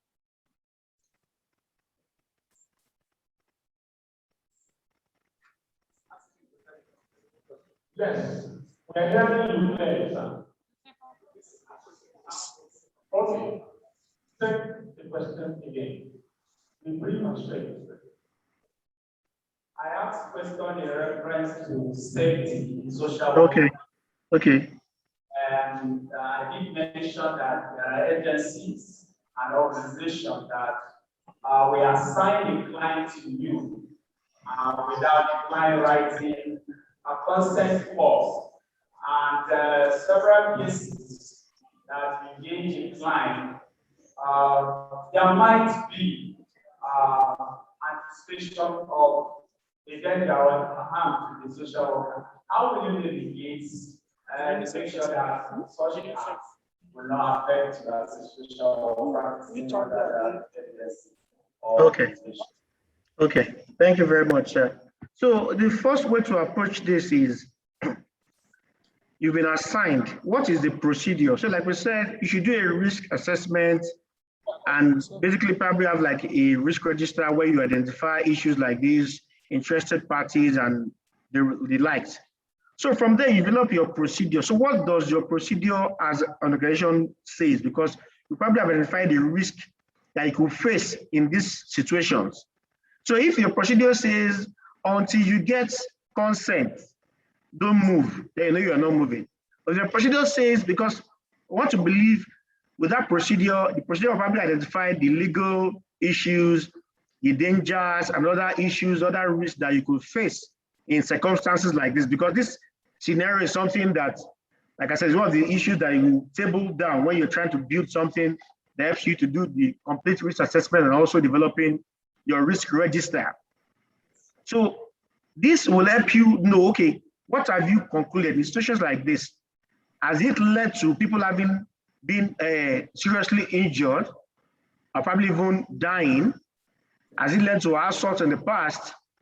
What's the legal implication? Are people get sued for it? So that should not determine, okay, if you now have to go and there's no legal implication or probably it's just you probably assaulted, would you need to go with your own private security?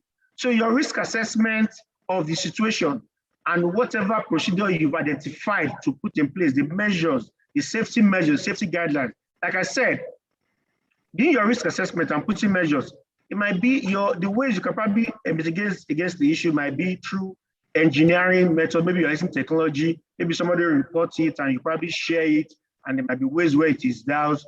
Maybe through administrative, you're probably sharing flyers to create the awareness. Maybe you have to go there, maybe it's engineering, maybe something, whatever solution that you're going to probably put there. It might even be not even going there at all at that moment until the whole tension goes down. So your risk assessment will be to identify the right measures.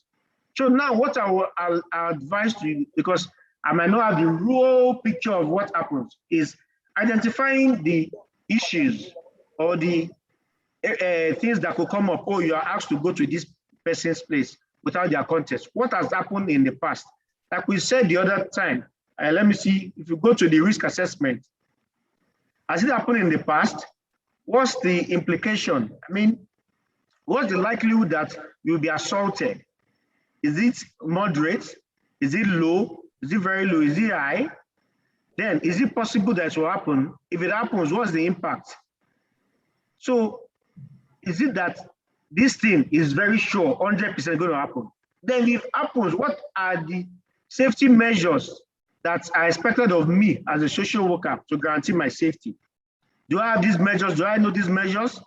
Is my employer going to put these measures in place? So you have to do risk assessment for yourself at all times. And in cases where you feel this is not safe, it is essential you write to the person sending you there that based on this fact, based on these issues, based on this data, based on these circumstances, I think it will not be safe for me to go until we put in place these measures. Maybe we'll get their consent, maybe provide security for me, maybe inform a stakeholder that will help douse the tension. So This assessment will now help you put in place the right measures, because the measures now are not cast in stone. I can't say this is the one way fits all. It's not one way fits all. Various issues demand various solutions. So these are the measures. So always know that you have to assess the risk, then put in place the right measures and implement them. Thank you very much. I don't know if I've answered the question.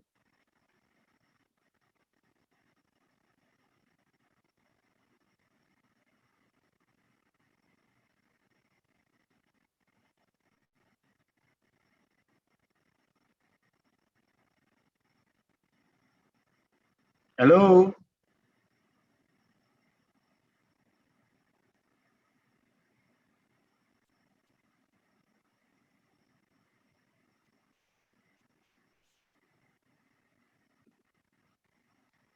Can you hear me? Sorry, can you hear me now? Okay. Okay. From the chat box, somebody is asking question, Professor Fatai. Is that good presentation? How can safety protocol be integrated in direct care and non-direct care settings? Then, who produces the safety protocols? Who monitors that they are being followed? Okay, so thank you very much. I think it's a all fits all thing. One thing I would probably like the society to do is try to, like we said in the doc in the presentation, try and champion something. So push something to the National Assembly so that some policy enacted for the safety of the worker in society. So protocols can be designed in-house by the organization, and also the society can determine that they want to produce a robust document that guarantees the safety of the members of the society. So employers, like I said, can say, okay, I'm committed. I want to develop all these safety protocols, these guidelines. But again, the society can do something that goes around, like a Bible, a Quran, a religious book that can be applied in all sectors. They probably look at a way to push it to the National Assembly and ensure that these policies are implemented. Because if you don't fight your battle, nobody will fight it for you. If you don't speak out, nobody will speak for you. You are the one that know where the issue pinches. And that's why I said society has to sit down, get a robust document, write policies, procedures, look at mechanism measures, how this can be implemented, ensure the members are carried along in the development of this document. And this is now pushed one way through in organizations, through awareness, through social engineering, ensure that this is now implemented, and the safety of the staff. So in terms of monitoring, organizations can monitor it, individuals can monitor it, the society can be like a mother, like again, in this case, ensure that feedbacks, reports are pushed to them. And you have a database where all these issues are reported and you pull them together. So someone says, oh, I'm being sent out to society, to this environment, to this community, and the consent is not gotten, and I probably slapped, I was assaulted, I went to this house. These data are reported, they're collected somewhere. So how many members reported this in a week? How many reported in a month? How many reported in a year? This will now let us know, okay, where are the issues? What are the measures we can put in place to ensure that these issues are resolved? How can we ensure that this does not repeat itself? But in cases where it repeats itself, it is very subliminal to the barest minimum. So it's something that everybody must be involved. Until we have something that the government is probably has an agency that helps to regulate, for example, maybe the Ministry of Health or Ministry of Works or Ministry of Labor, which they should do. I think the Ministry of Labor sits paramount in issues like this. But until these things are practically enforced, we can also put ourselves in the picture and ensure we try to monitor the performances of all these key performance indicators, these measures that were put in place, and in places where we think they are failing, either speak out, get involved by ensuring our members are doing the do and ensuring that those gaps are closed out. Thank you very much. Thank you, Mr. Facilitator. We have someone who wants to make a contribution. Please quickly let's help me. Just a short one. You have 60 seconds. Quickly.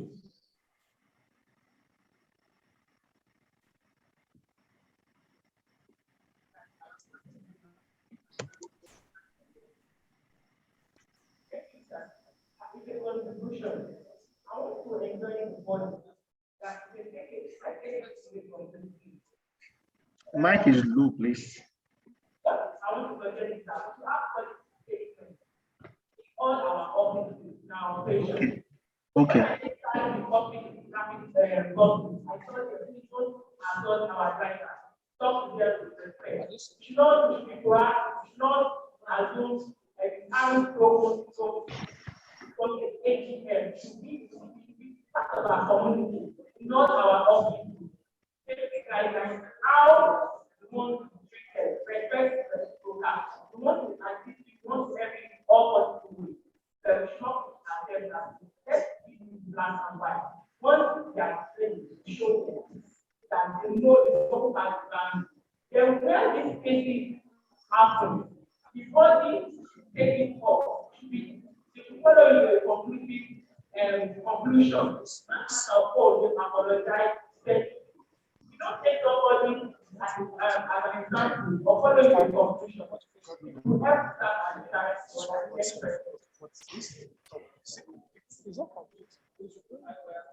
Thank you for that brilliant contribution. Mr. Facilitator, we appreciate you. I think in the absence of questions or contribution, now we all for this session. Let's appreciate and celebrate our speaker. Very much.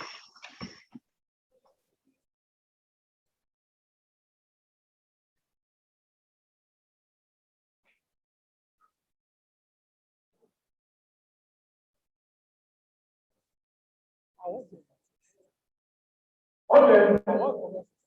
Distinguished participants, members of the high table, we have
Can you hear me?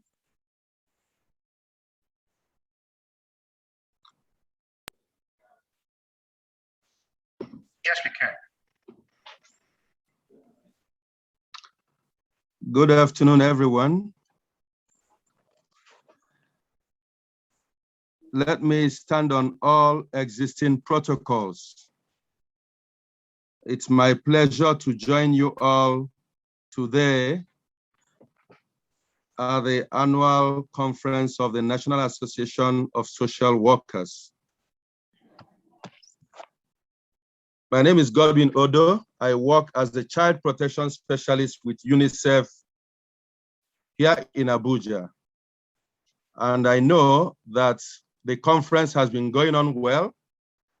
And it is my pleasure to say that UNICEF and National Association of Social Workers have come a long way, and there's still a lot in terms of the journey ahead. And we look forward to a very, very fruitful partnership between the two organizations.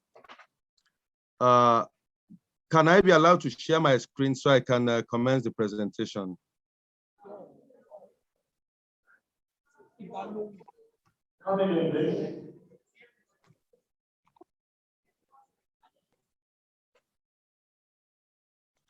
Can you see my screen? Yes, you can share the screen. Thank you. Let's see. Thank you very much. In terms of the presentation, you would.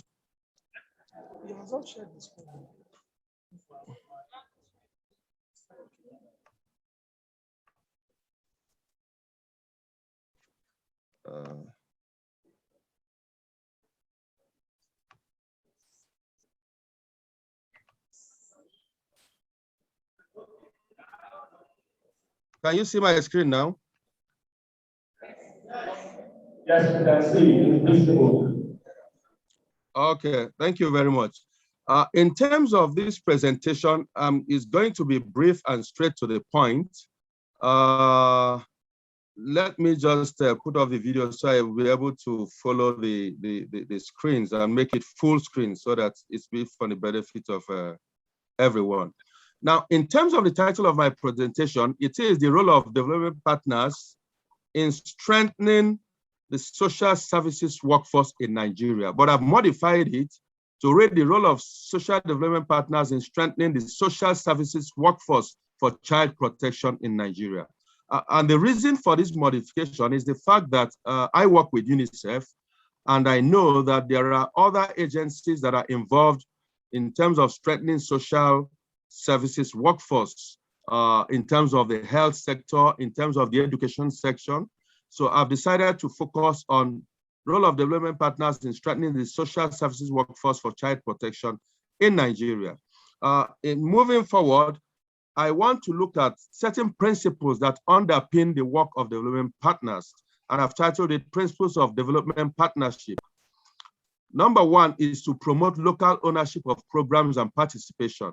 As development partners, you cannot just come into a country or a locality without understanding the context in which it operates, and you feel that you will just bring whatever you have implemented in a different clime and bring it and apply it and expect that it will work in a different context.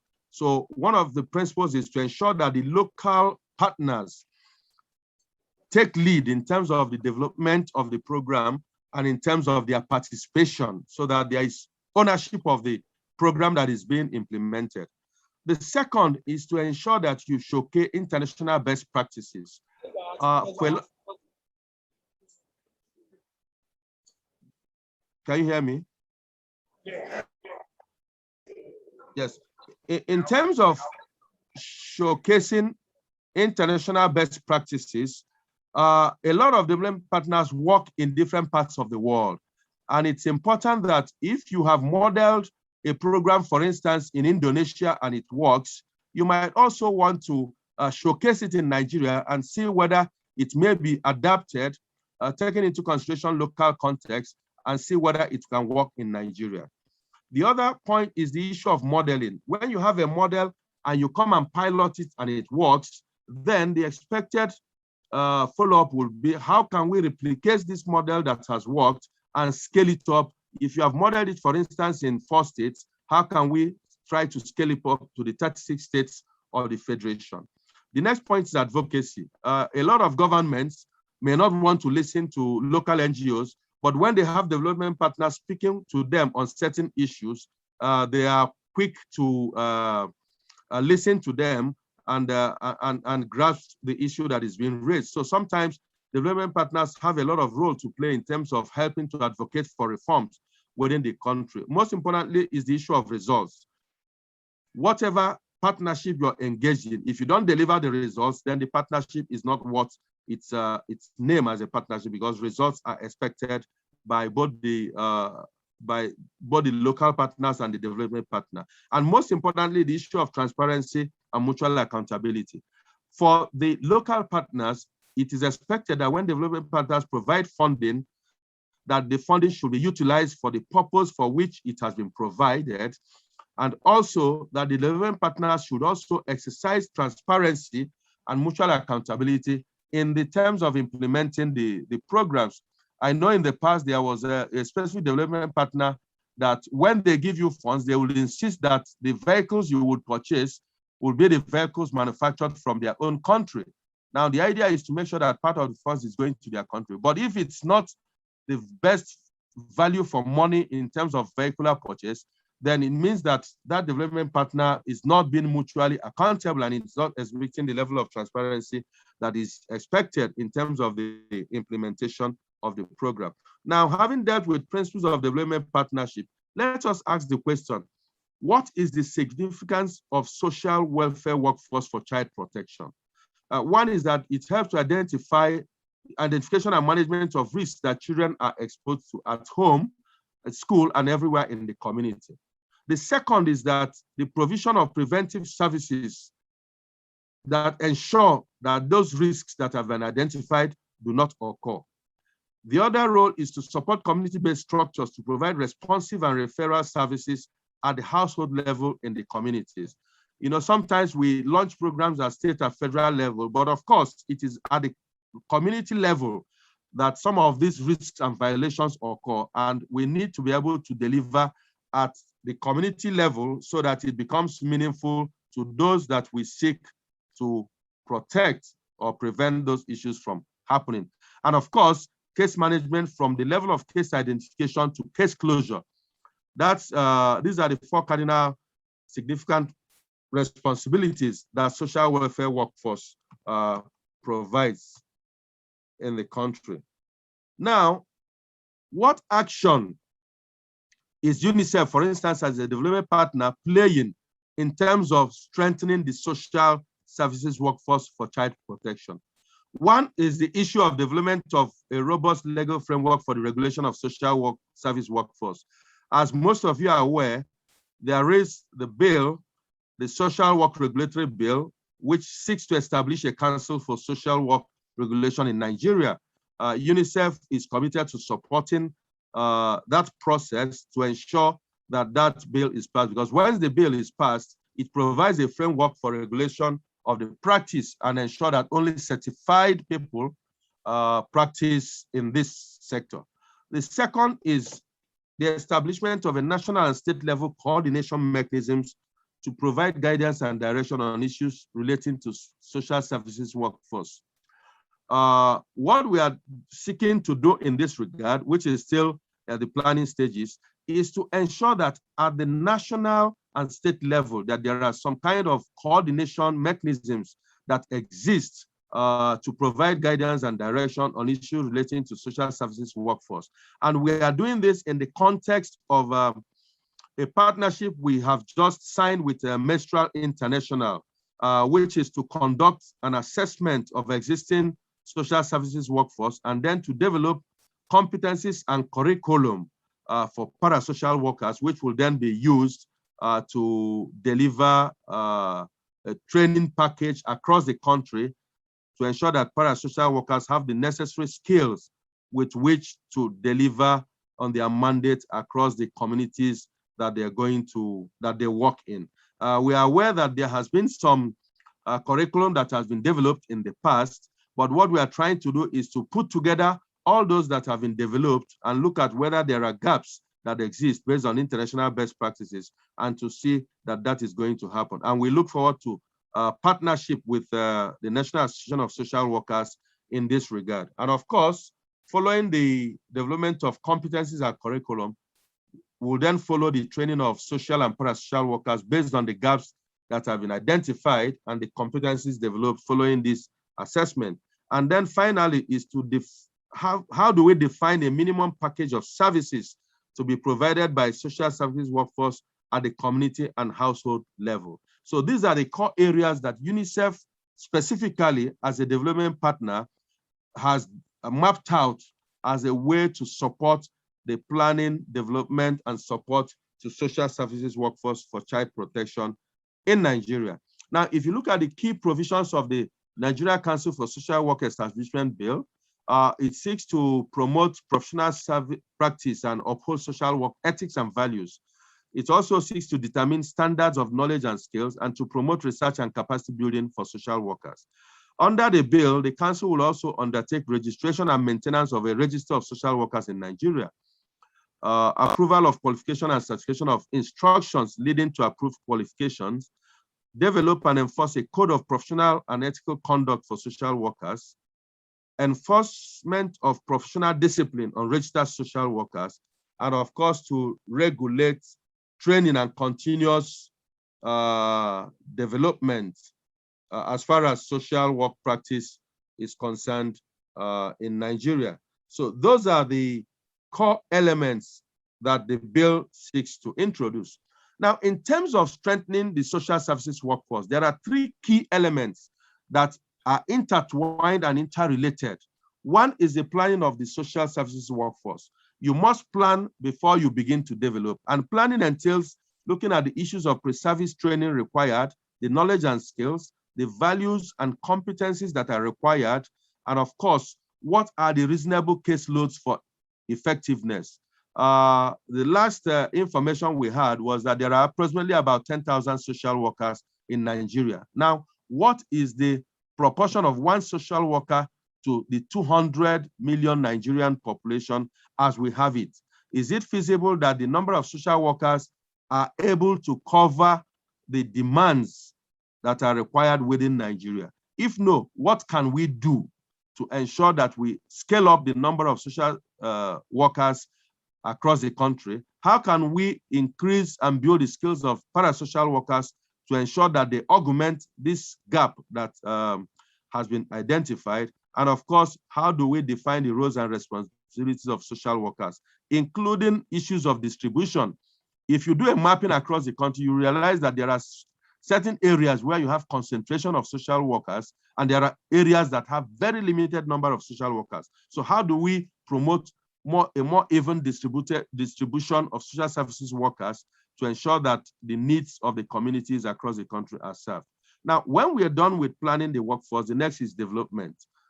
In terms of development, we are looking at how do we determine the professional proficiency required for social workers? How can paraprofessionals and allied workforce be improved? How can we use and leverage on technology in developing the social services workforce? What remuneration and motivation is suitable for the workforce? And what are the training gaps and needs? And how do we enthrone a performance management system to ensure that once these core responsibilities have been identified, that there's a performance management to ensure that they are delivering on their mandate? Once we plan and develop, the next phase is now supporting the workforce. We must ensure that there's a good supervisory scheme, there's quality assurance for the services that are being delivered, and that there are partnerships between the workforce, the paraprofessionals and allied workforce to ensure that they integrate their services and work collaboratively. The next is just to outline the nature of the partnership that we have engaged, or the core elements of the work we are engaging NASoW International to deliver in Nigeria. There are two key aspects of the work that we've engaged them to deliver in Nigeria. One is to undertake an assessment and analyze the social services workforce capacity, to assess and provide the existing workforce cadre, and to assess the organizational and institutional framework, and also to develop an information management system. We want a situation where at the press of a button, you are able to say, these are the number of registered social workers in this country.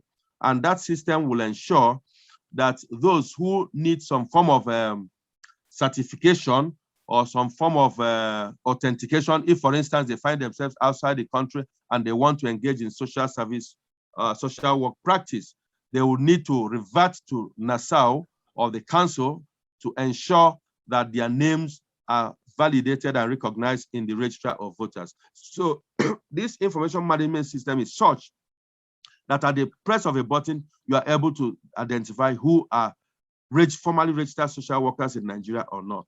The second aspect is to review and develop social services workforce levels of competencies and curriculum for training of parasocial workforce in order to strengthen community-based child protection structures. Now, having said that, what are the key elements and the methodology? One is to review the institutional framework under which you have the legal, the regulatory, and of course, the bill that I had earlier mentioned is key in this regard. The next is, like I said, the planning, the development, and the support that should be provided for the social services workforce. This partnership comes in certain phases. There's the inception phase, which involves the desk review of all available materials relating to social services workforce in Nigeria. The next is the development of tools that will be used for data collection.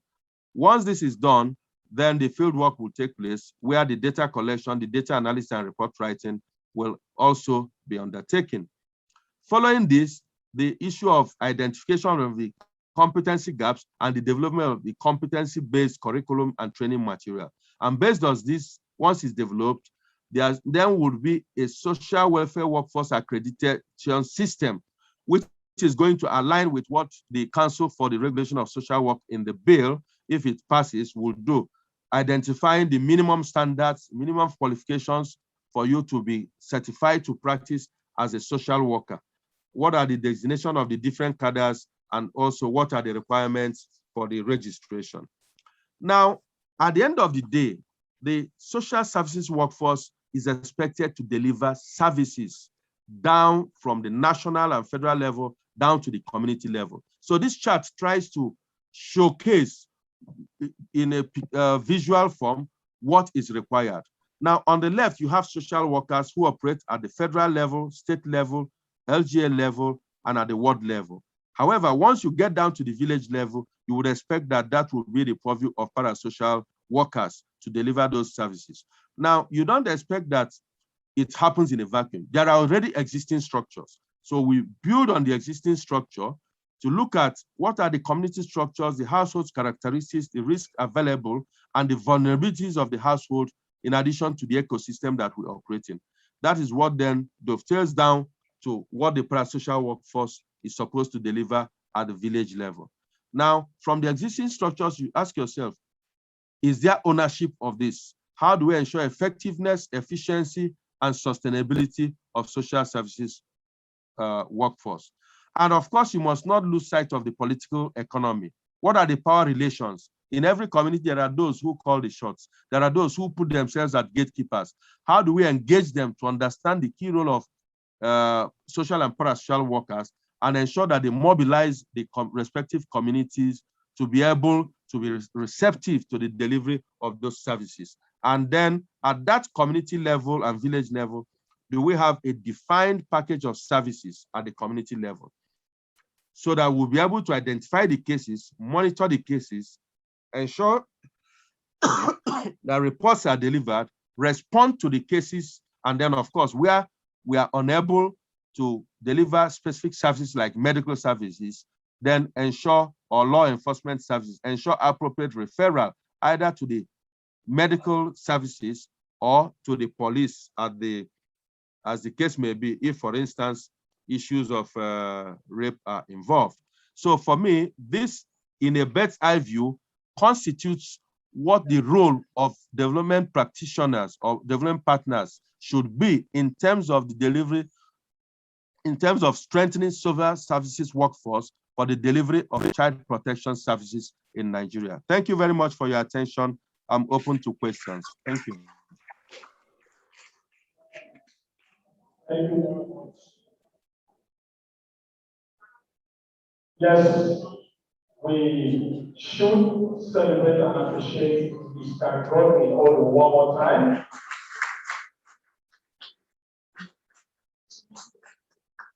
And in wrapping it up for this session, do we have anybody asking a question? Number one, number two, number three. All right. Anything past the next four around? Number one here, the man on sky blue jacket. Introduce yourself and please go straight to your question. Thank you very much. My name is William Francis from LCC. My question to Mr. Godwin is what caught my attention was on the social services. Mentioned social programs at several levels, local government level, world level, and village or community level. Mr. Godwin, my question is this. You are at the village or community level, you mentioned a plan social workers. Is it that the social workers cannot deliver at the other levels? That's my question. Thank you very much. All right. I hope Mr. Godwin is taking notes. That was the first question. Let's take the second question straight and answer them all together. Number two over there.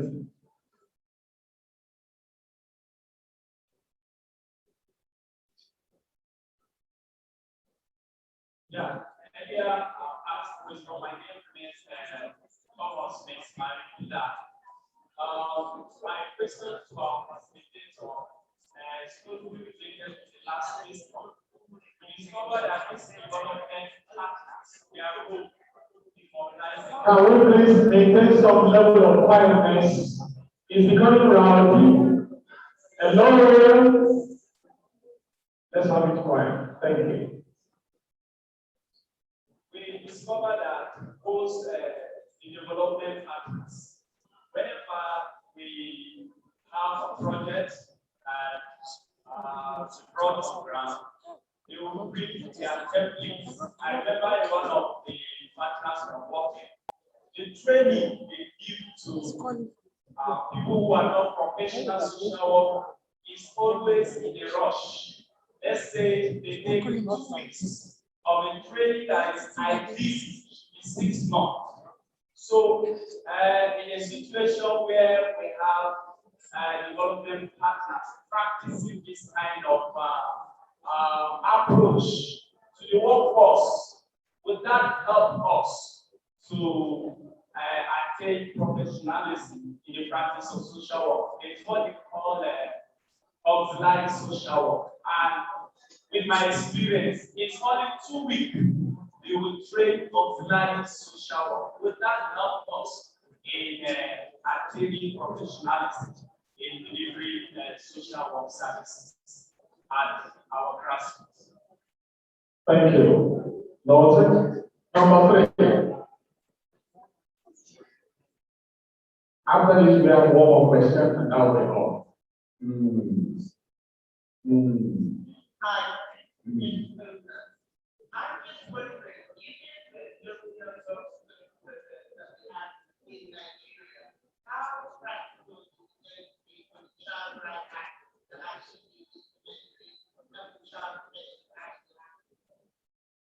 I pray you know this. Use the microphone very well. So the facilitator can ask the question. Okay, what I'm saying was, given the low number of social workers in Nigeria, how feasible it is for the Child Rights Act to actually be implemented? Proceed to the front there, and let me give you this microphone. Sorry. I guess the was coming here. Okay.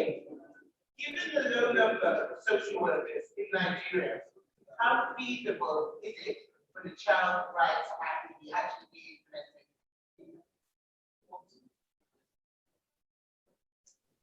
Sorry, I didn't hear her well. Can she repeat the question, please?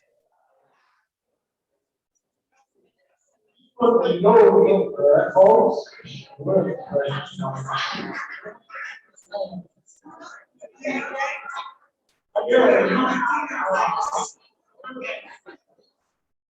the low number of social workers in Nigeria, how feasible it is for the Child Rights Act to actually be implemented?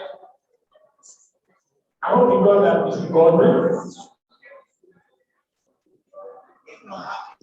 I heard how feasible the Child Rights Act. That's all I got. Given the low number of social workers in Nigeria, how feasible is the implementation of Child Rights Act? Okay. Thank you. I got that.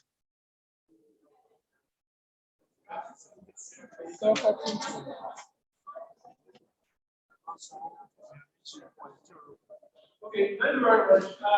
My question was, the colleagues mentioned regards to auxiliary social worker. Can I ask you, is yourself having any relationship with those training these auxiliary social workers? If yes, can I get the thank you. Did you get that, Mr. Godwin?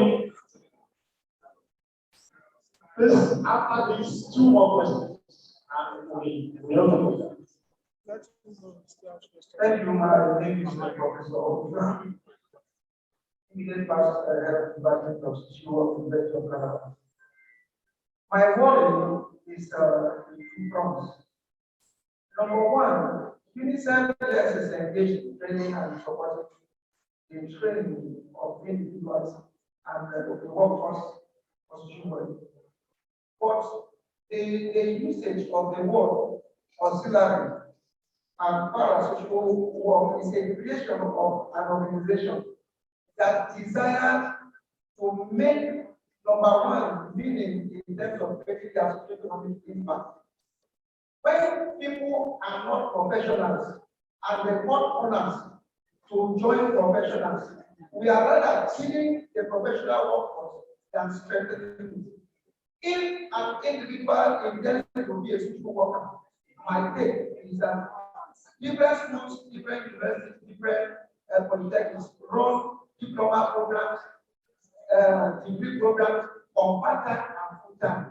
These individuals should be encouraged to get into any of the institutions and run a certified program.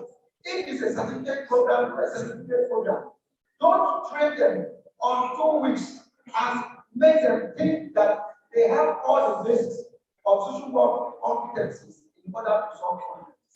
Number two, I want to also note that I conducted a research in 2010 or 2011 and 2011 for UNICEF on strengthening social workforce in Nigeria.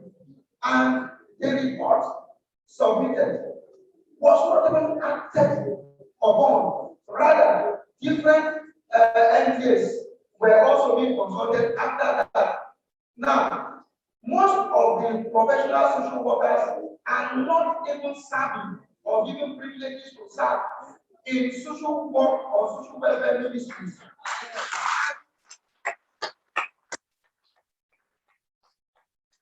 However, they are saying that UNICEF is sponsoring a program in the state, for instance. They said by the statutory responsibility and structure of UNICEF, they are expected to relate with ministries at the state level. But how many professional social workers are in each of these ministries? Without even consulting the NASoW chapters in this state, they run a program. Let us get the professional people corrected before we can do in this process. Thank you for speaking our mind. Thank God for myself and the director of government. The issue of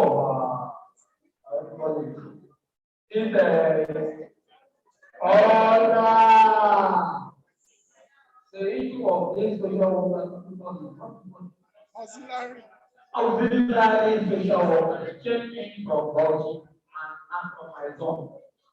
And thank God the chairman Bauchi is here, his director is there, and they are the one collaborating with him to train this auxiliary social worker. When I had it, there was no commissioner, so I made the permanent secretary, Minister of Social Welfare and Religious Affairs in Bauchi. I was asking, what do you mean by auxiliary social worker?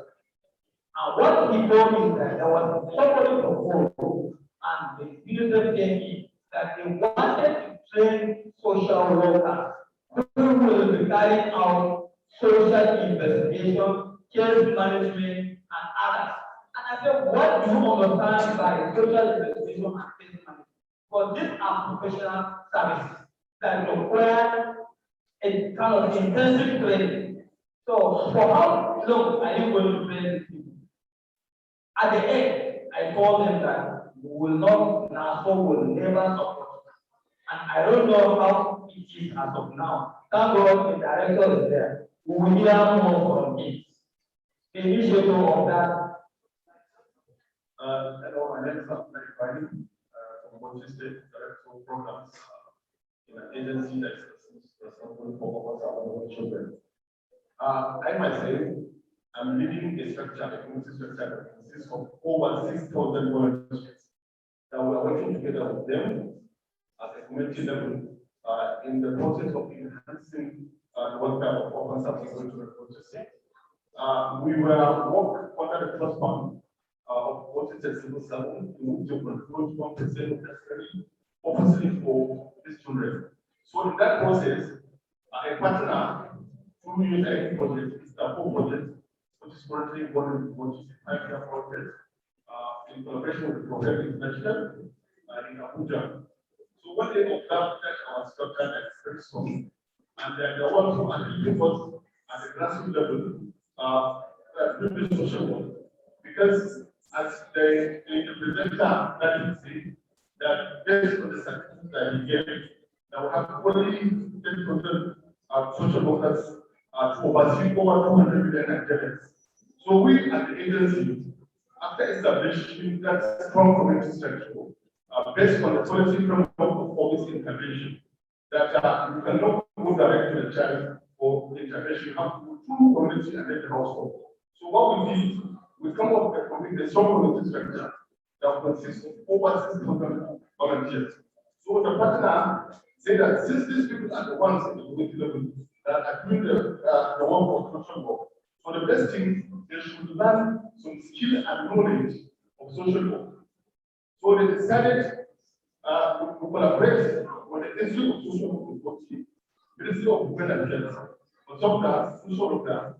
With the social worker, we come up together, the two of us, we cannot currently building a curriculum for that social workers, because they are the ones at the heart of the community who are doing the work. And they need to know the knowledge, the principle of social work, for them to do the job. So I think the partner actually was to bring their skill. That's the essence of that job. In addition to that, still the missing out. Okay, Mr. Godwin, can we take your response to these questions, please?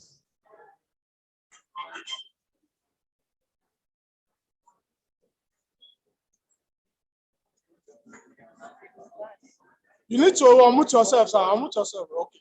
Thank you very much. The fact that the presentation elicited all these responses shows that this is a topic or issue that is at the heart of. We cannot listen to two persons at the same time. Let's listen to the response of the facilitator. Thank you very much. Thank you very much.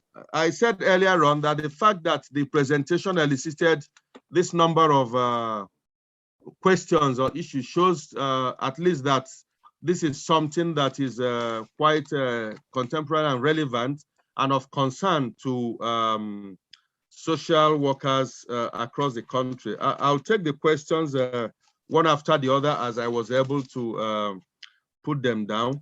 The first person asked the question, which boils down to basically whether can parasocial workers not deliver at the ward level, and whether it's only at the village level that they are able to deliver.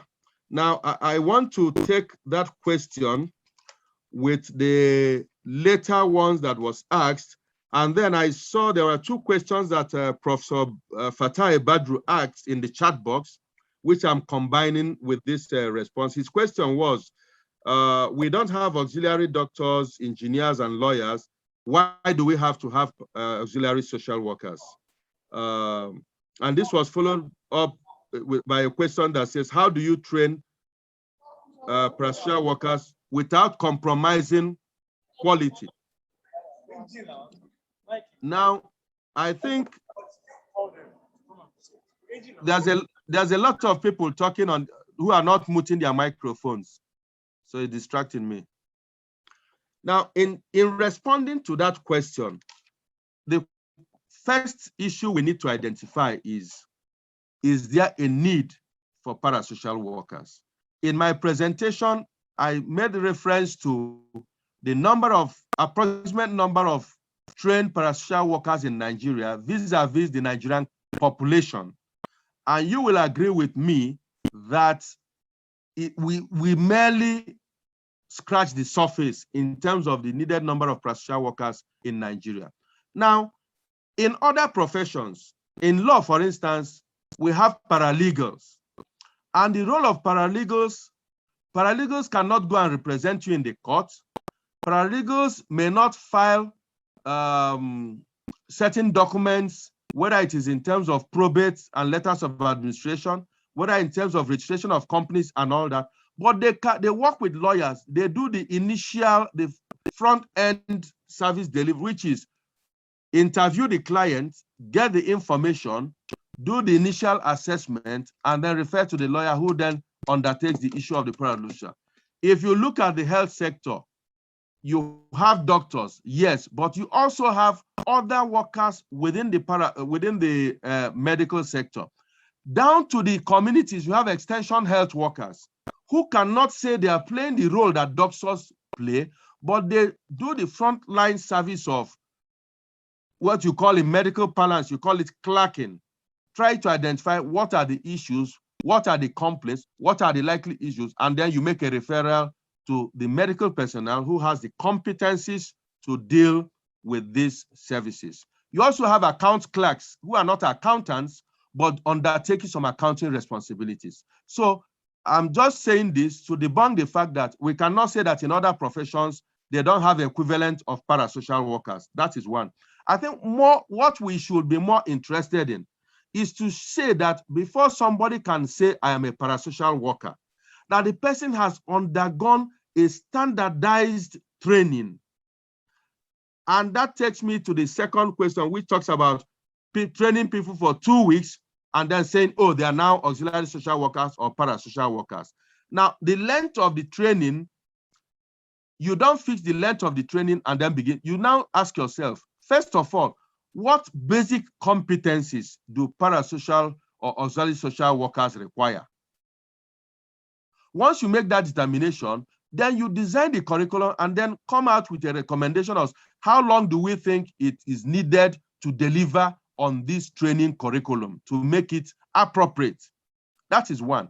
Secondly, we envisage a situation that at the end of the day, certain institutions across the country, you have the Federal School of Social Work in Enugu, you have the institute that has also been developing, engaged in training and development of social work practitioners across the country.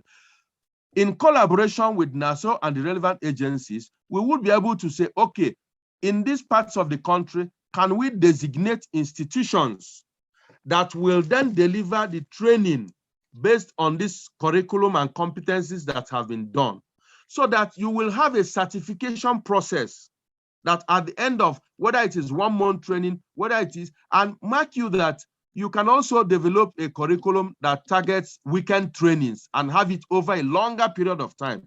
But whatever time that is ascertained, which will be ascertained based on the assessment that will be undertaken, we should be able to say, this is the duration that such a training will take. Now, if you look at the chart that I projected earlier on, we tried to look at the different levels.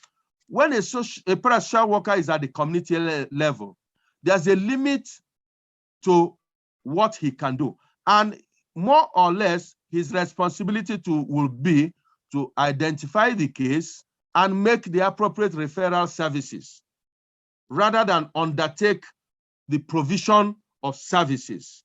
You can say, report this, respond, and then refer this to the appropriate agencies, or refer to the parasocial worker, refer to the social worker who is at the higher level, be it at the ward, at the local government level.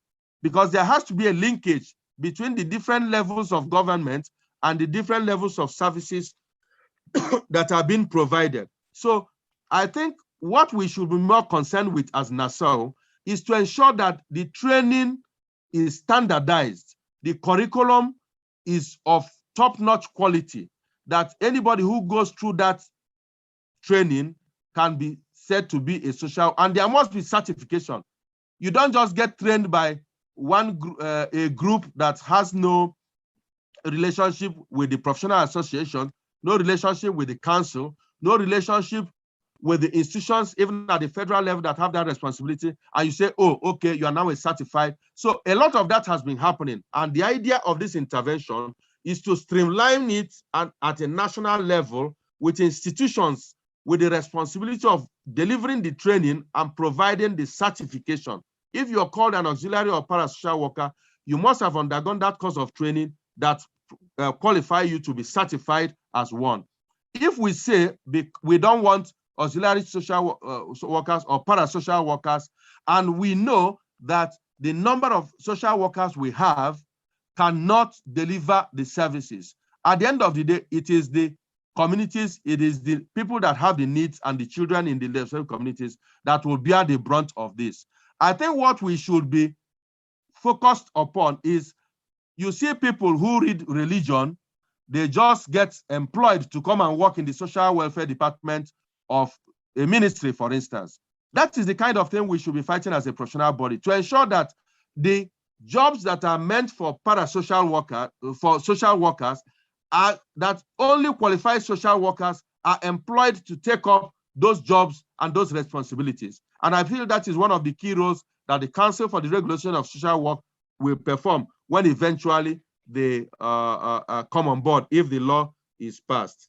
Now, the other question says, how feasible is it to implement the Child Rights Act in Nigeria?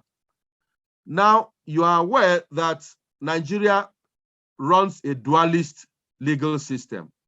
Dualist legal system implies that you have the federal level and you have the state level. And that is why, since the law was passed, the Child Rights Act was passed in 2003 at the federal level, it still requires states to pass their own version of the child rights law to be able to have that law being operational in their states. Now, as of today, only 26 out of the 36 states have now passed the Child Rights Act. Sokoto passed last week, Taraba has also passed, Kebbi has also passed, but those laws have not been signed by the governor, so they are yet to become operational.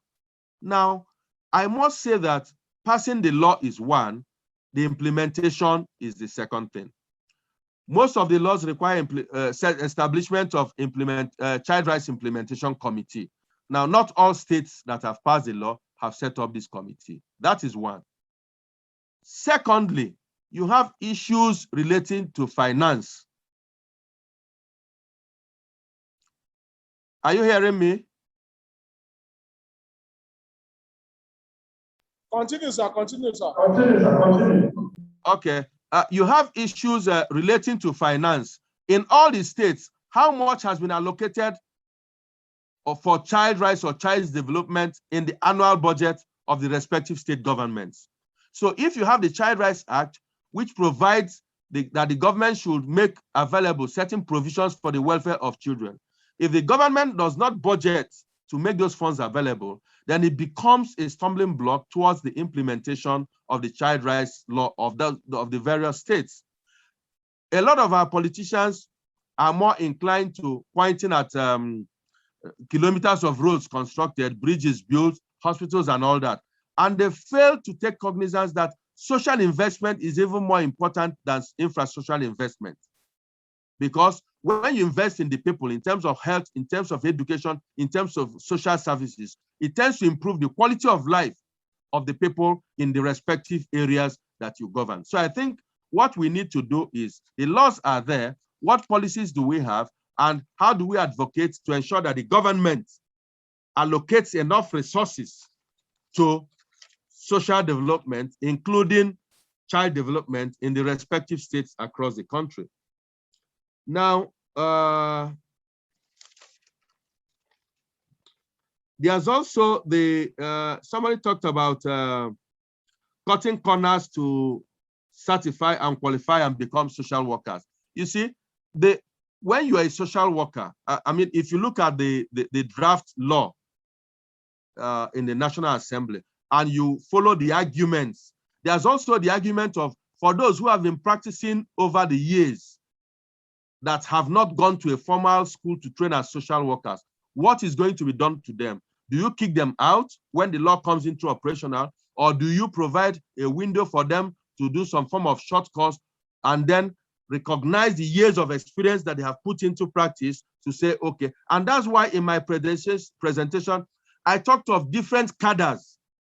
These different cadres is going to be specified by the council when it comes into place, so that everybody is not at the same level. If you go, for instance, and get a diploma in social work, there's a cadre you have to belong to. If you get a degree, there's a cadre you have to belong to. So these cadres will be duly established by the council, and depending on your qualification, that determines the cadre of qualification that you're going to belong to, and that also determines the extent or nature of services that you are allowed to provide as a social worker. So I think a lot of things will still be dependent on the council to come out and set out those different cadres of social work. But like I said earlier on, what we should be more concerned with is ensuring that only those who are qualified and have passed through a process of certification are engaged to deliver the work that is meant for social workers to deliver. That's a way of guiding. I mean, as lawyers, if you're not qualified as a lawyer, you cannot provide services that a lawyer should provide.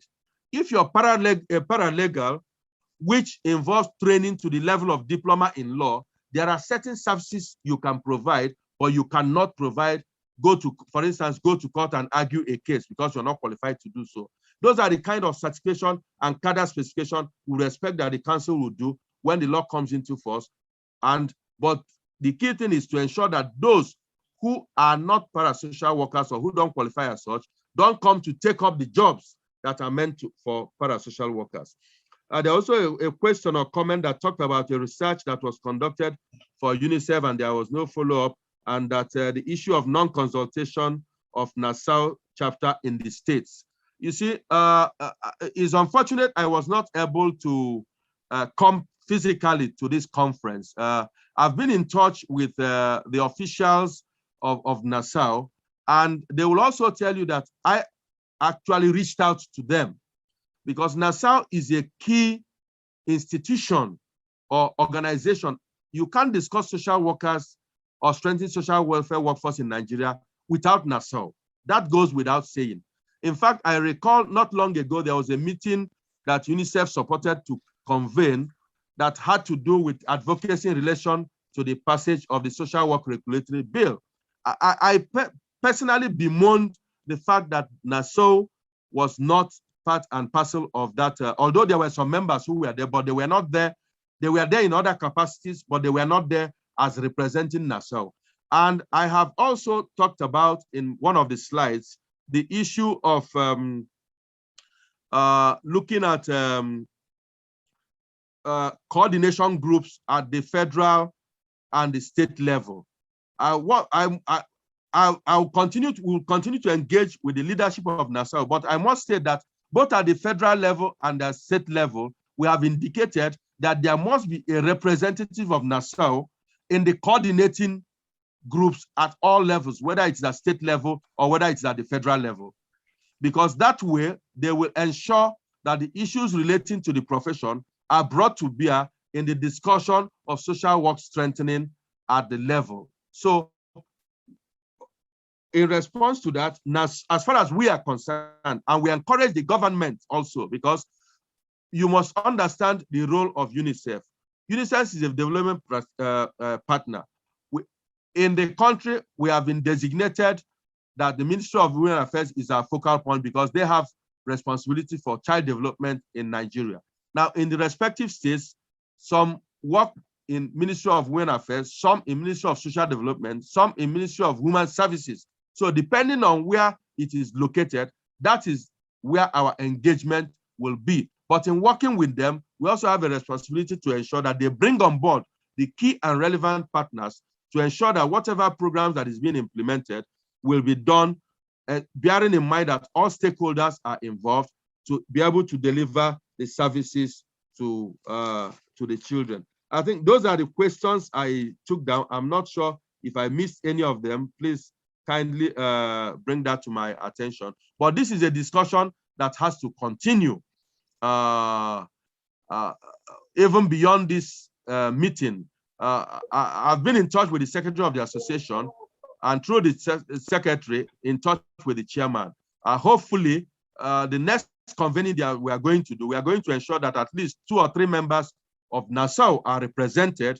And we hope also to have a bilateral meeting between UNICEF and NASoW to agree on what are the issues that both organizations are interested in, and how do we take our collaboration forward. And I must state also that if not for the short notice, we as UNICEF have intended and have been exploring ways of how we could possibly support this annual conference of NASoW. So see UNICEF as a partner. We'll continue to engage with you, and that will go forward.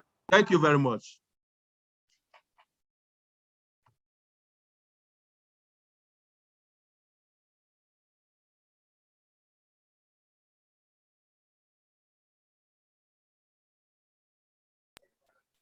It's true. Okay, with the permission of the state chairperson, we'll take just 2 contributions quickly. But before then, Mr. Godwin, the national president would like to appreciate you especially for what you have done in the presentation. I'll give the microphone to him now, Mr. President.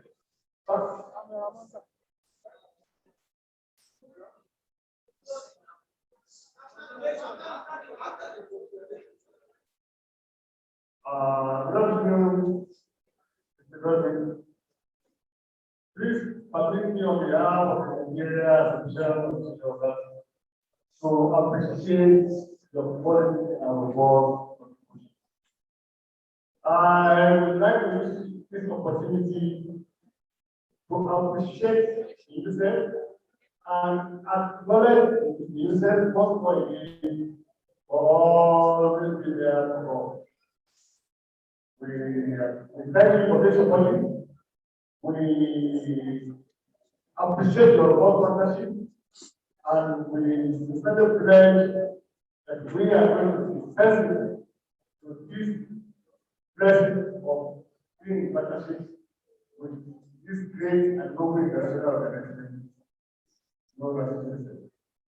We appreciate you, and on behalf of the association, I say thank you for this synergy between our professional association and the UNICEF. That is the complex.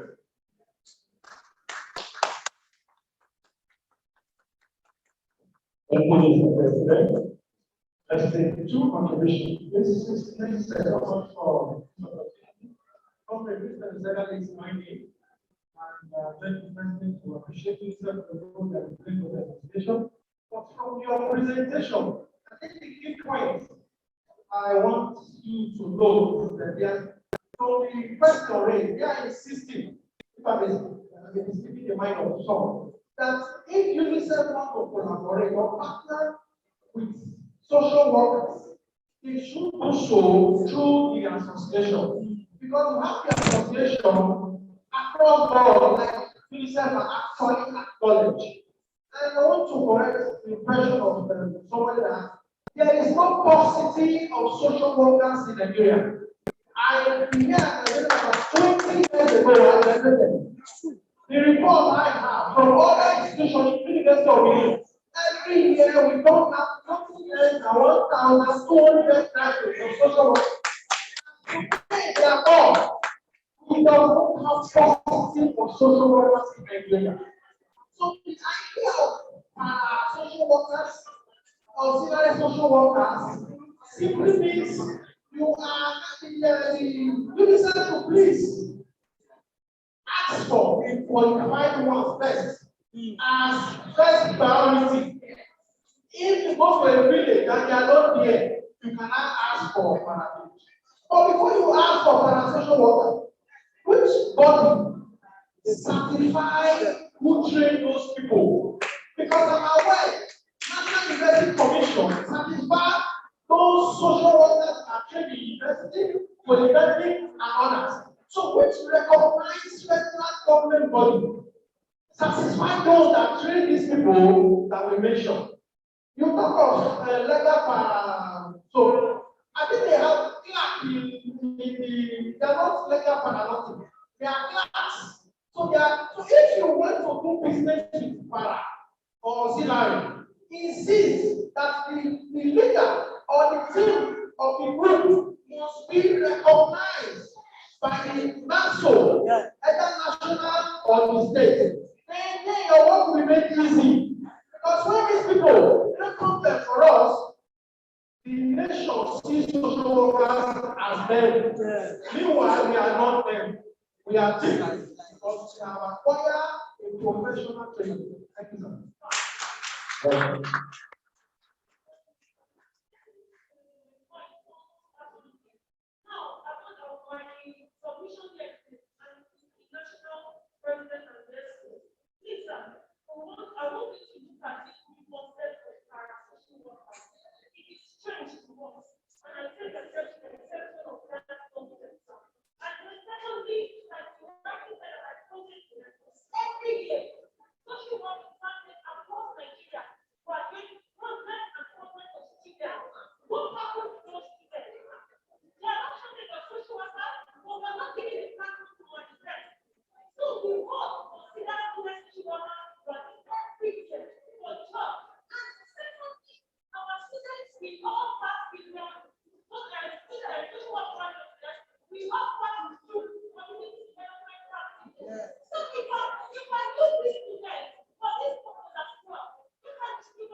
Thank you. Provided we can be confident, we can take the contribution. Okay. I think the national president has moved that this should be the last. 60 seconds. I want to deviate a bit from what you said. But like my state, the Civil Service Commission has to employ anybody who wants to reform. They want to reform. And they will ask the ministry that we cannot reform who can make their profession. So I believe that states like Nigeria, people have been people that are very financial education, at least because of everybody who is employed, and most times they do that. So, the next thing I think is that if there is a student who can teach people,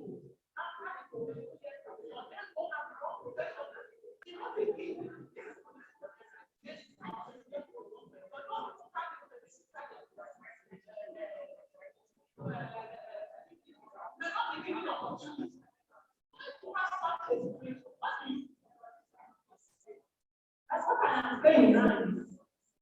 Like my state, they will employ anybody they want to employ. Post them to any ministry they want to post them to. So when you complain, they will tell you, what are they the professional? But yes, that's what they go to. So if we have this situation, and there is most people like that, because all these people who have different diplomas and social work. Could you even that was doing diplomas? So if we go to institutions, many people will approve them, they can go to. If they are not on grants, what do you want to do? They must work in that and grow and rise in that till they retire. So we need to put our hearts in order so that people come in, we can make them professional. And I think that's what the person is working with, and they are training or they are not knowing this is not professional.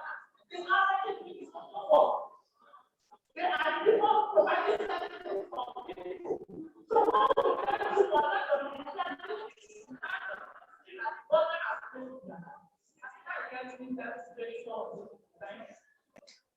All right, thank you very much. Now I wish we could continue, and like the facilitator said, hello, please, Mama, and we have 5. All right, time will not permit us.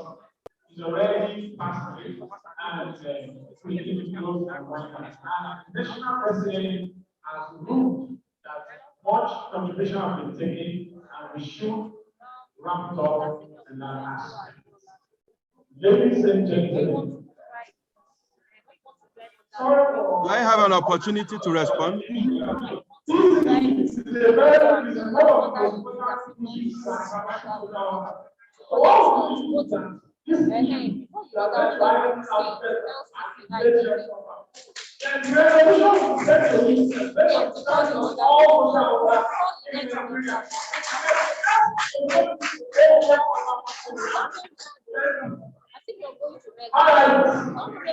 Finally, before we sign the facilitator out, let's hear from you.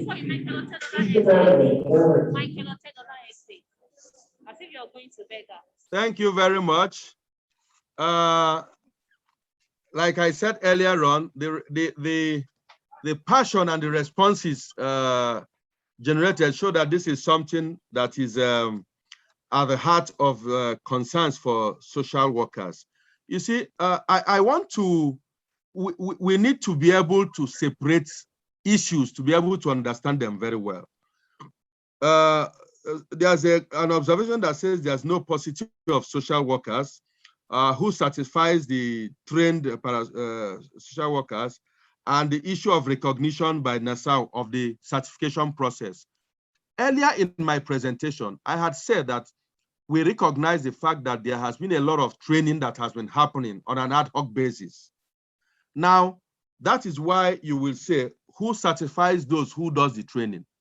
Now, what we are now trying to do is to, first of all, do a national level assessment and mapping, identifying the competencies, and from the competencies and gaps identified, develop a curriculum for parasocial workers. That is one. Secondly, I said that we are going to constitute coordination group on strengthening parasocial work at the national and at the state level, and that NASoW will be an automatic member of this coordinating group at the national and at the state level. Now, this coordinating group will oversee all issues relating to this stream of work that is on strengthening social services workforce. At the end of the day, when it is done, NASoW will also be part of determining which institution or institutions in Nigeria will be allowed to do the training and certification of parasocial workers. I had said that earlier in my presentation, and I'm repeating it. NASoW is part and parcel of this process and will serve on the coordination group at both national and state levels. Let me reiterate that. Secondly, there's also this conception that, oh, if there are qualified social workers, why are you engaging parasocial workers? First of all, UNICEF does not employ. It is the government that has the responsibility of employing social workers. That is one. Secondly, let's ask ourselves, who is really a parasocial worker, or what is a parasocial worker? And what you will see is that paraprofessionals who provide social services are referred to as parasocial workers. They may have informal credentials and are often unpaid. Mark you, they are often unpaid, but are recognized as serving as a critical link between the community-based, often informal system and the more formal or statutory system. So the issue of parasocial workers does not necessarily mean that parasocial workers are now taking over the jobs that will be undertaken by social workers. Rather, if you come to a community, for instance, you can say, let's have one representative from the women's group who is at least literate. Let's have one from the vigilante or local vigilante group. Let's have one from the youth organization. Let's have one from the e-waste council or the Bales council or the traditional head. So you get these people. These are people who ordinarily are members of the community and have a role. Now, if there is violence against children in that community, they are usually the first point of call. How can you then train these people and equip them with knowledge about simple basic processes of case management, and they are able to make the referral to the social worker, the local government, or to the medical services if it's a case of rape, or to get the police involved if it's a case of sexual assault and all that? That is essentially what a parasocial worker is expected to do. Some of them are already doing this work, but they're not doing it in accordance with standardized training procedures. And that is the training that needs to be provided so that they can do it better. Now, if you look at other professions, if you look at Pharmaceutical Society of Nigeria, Council of Nigeria, PSN, a pharmacist can only use his or her certificate to register one premises, and you cannot use want to register multiple premises. So they are creating enough opportunity for their younger people who are coming up to also have the opportunity of using their certificate to register those premises, other premises. That is one. Secondly, all the other organizations regulate it such that you can't employ people to work in those areas without recourse to the council or the organization that does that regulation. And I think that should push us to ensure that the bill is, once the bill is passed, these are some of the responsibilities that the council should take up. And NASoW has a key role to play. At least I'm aware that in terms of the composition of that council, NASoW is represented.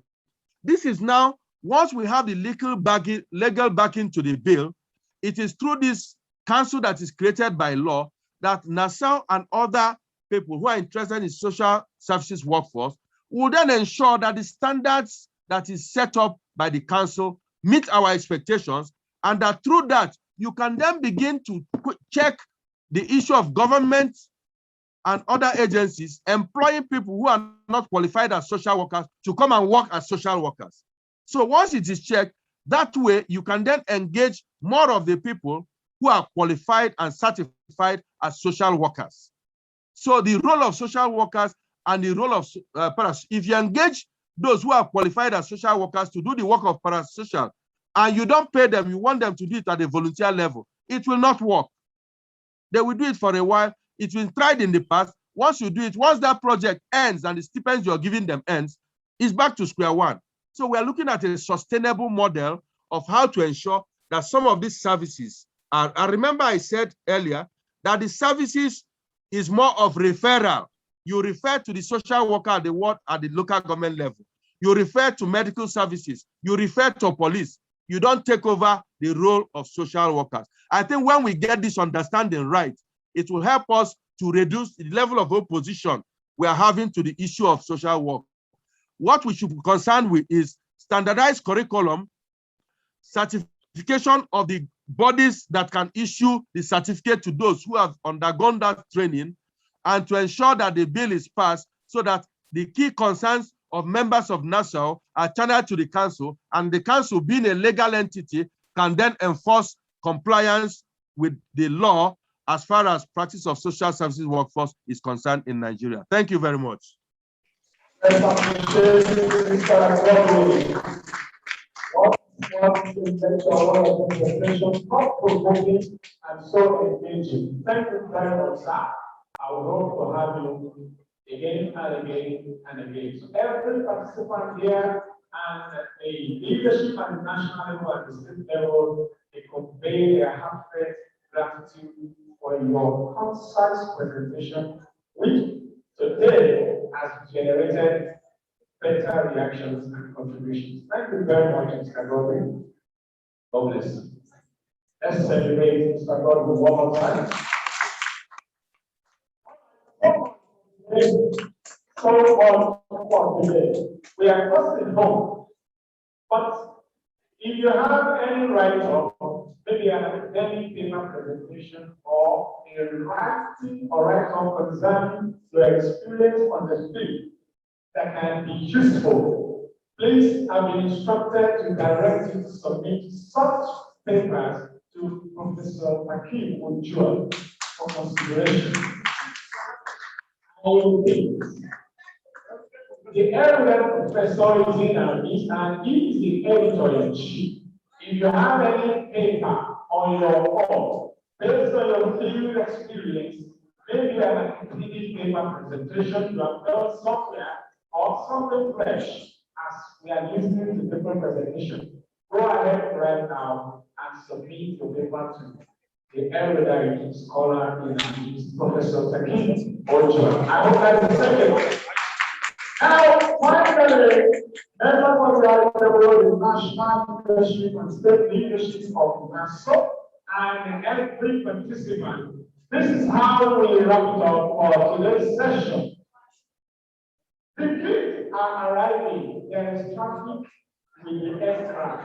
Something happened, and the pilot had to stay somewhere around the shoot. So for those who want to definitely come forward, but tomorrow Let me get them for you. So I got your way, but they will not reject the act of it. When you see the list, you will blame yourself for not winning the contest. So they are away. Don't worry, they are working on the company. Tomorrow, now finally, the photograph session will take this moment. Please listen attentively. Selected states have been fixing them to have their photo session today. Then tomorrow, all the selected states can pass to do same. Please listen, if your state is mentioned, please converge according to the cameraman direction for the photograph session. Boundary state, listen and take note. Delta state delegates, and those state delegates, AET. State delegates, Kano state delegates, Kwara state delegates, of course, Lagos state delegates. I take it again. Bauchi, Kano, Kwara, and Lagos. These state chapter delegates are to take their photo session today. So just be available.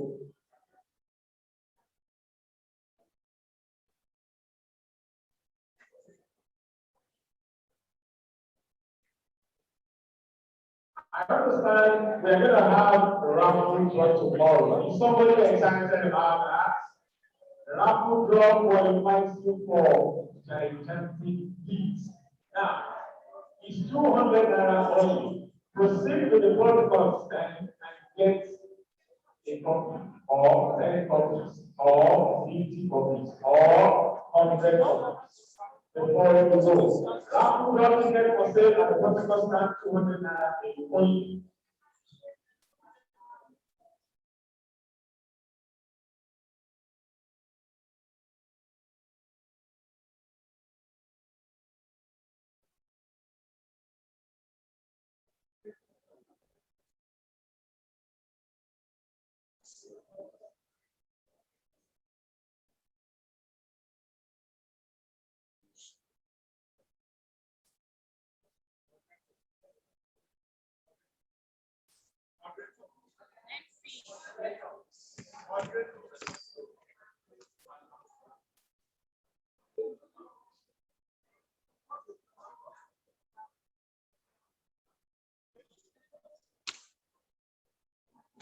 So please, let's comply with this instruction for the photograph. I've been directed that tomorrow's session will start at 8 a.m. 8 a.m. The session commences tomorrow morning, the 17th day of November 2021. Now the photograph session, as we begin to retire to our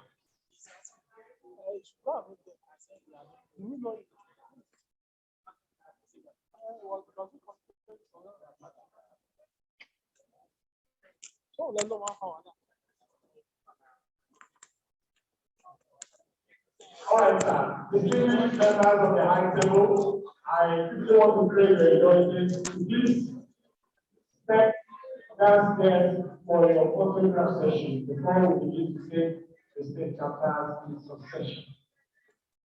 Photograph. Members of the high table first.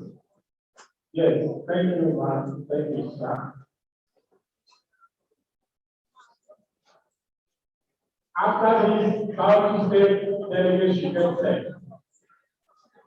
We will follow by Delta State delegation.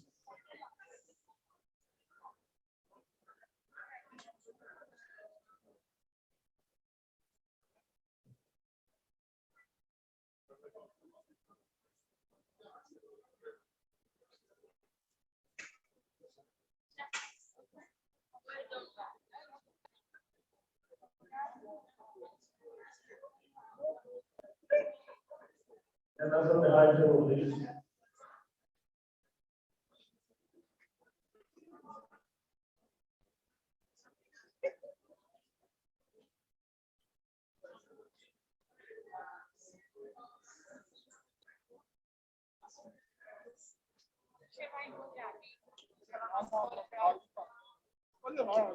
All right.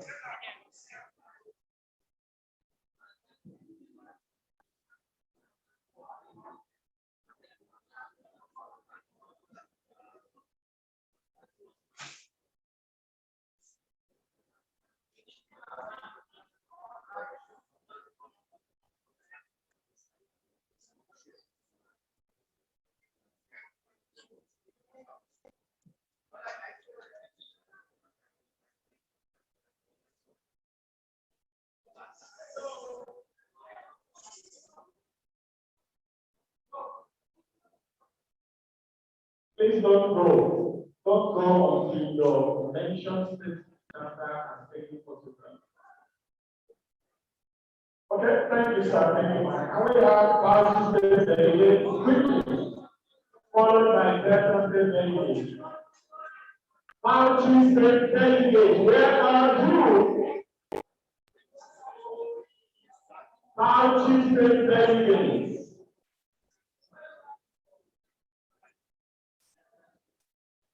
Delta State, you are the next.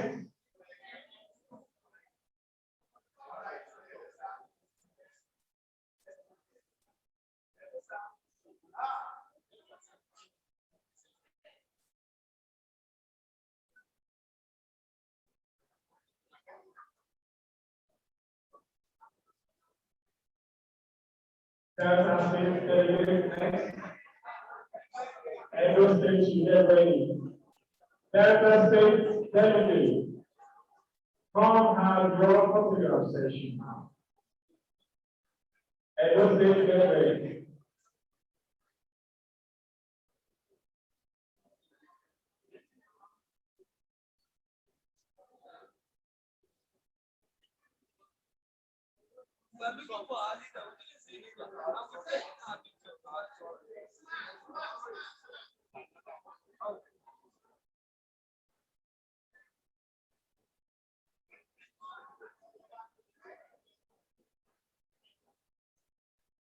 Delta State is on. Edo State, get set.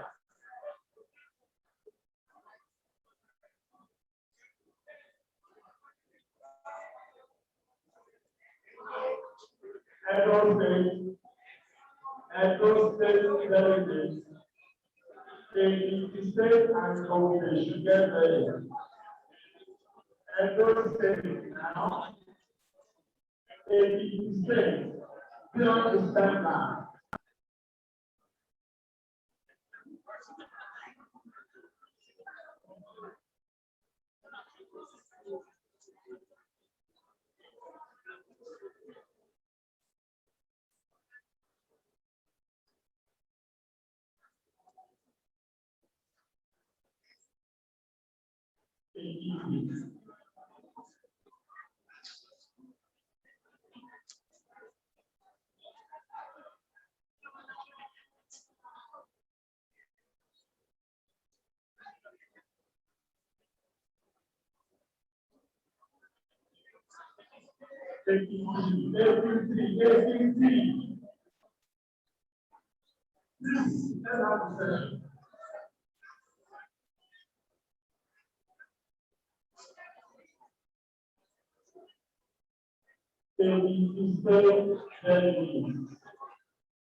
Let's continue.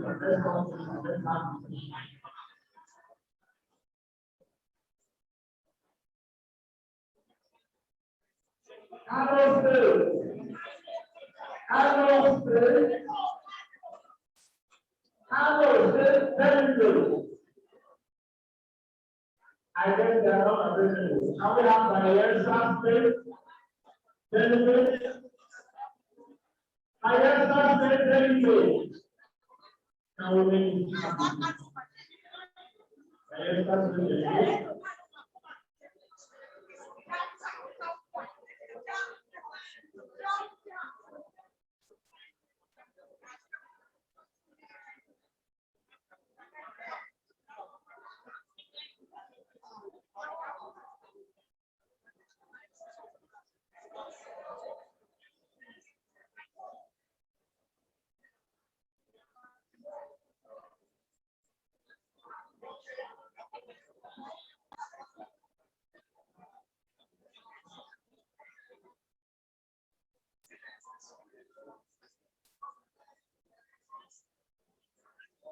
My answer is on now.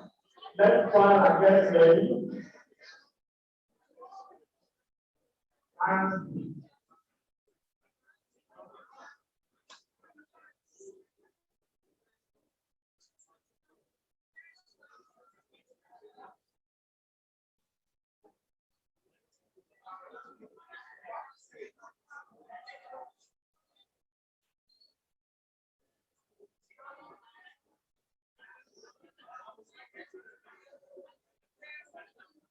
while stage is on now, we got Tony, they're waiting for you.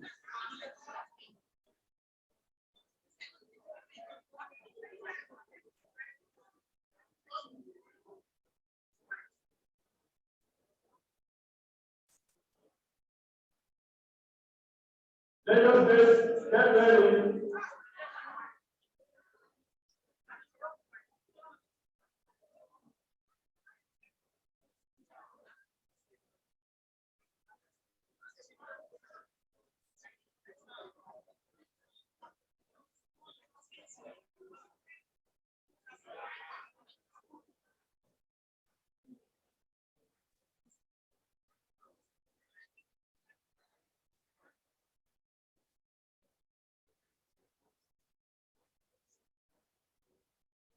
Our Father, okay, cross river, let's see how you cross river benefit before you go.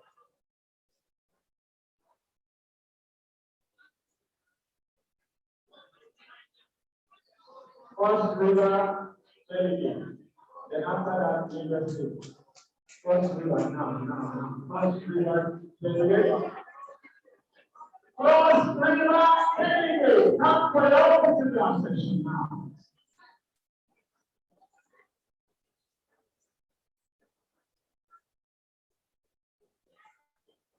And after this, Lagos benefit.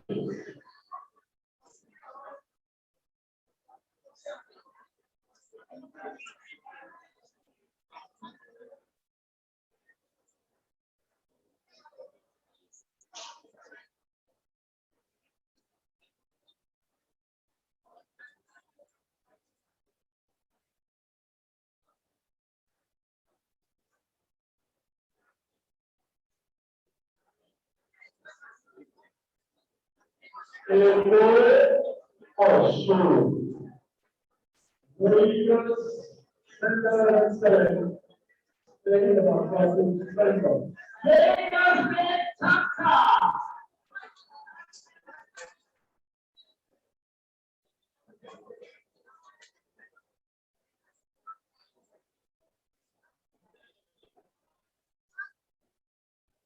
Esto va a ser nuevo.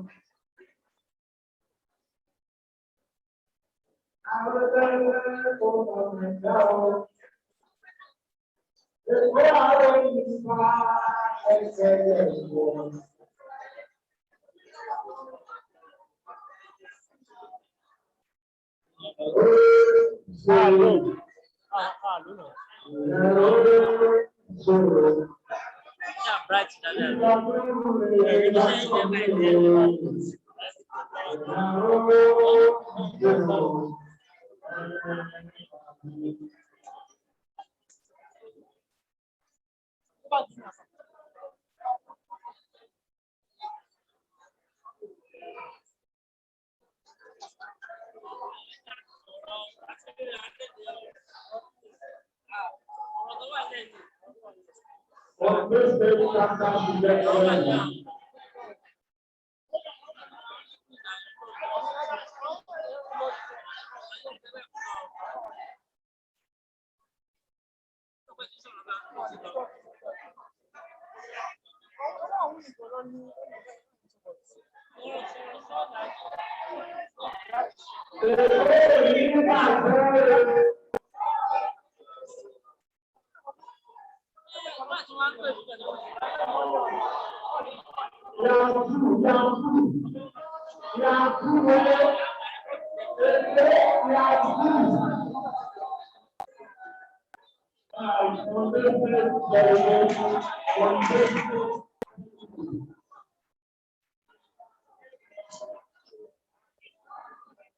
On Wednesday, Thursday.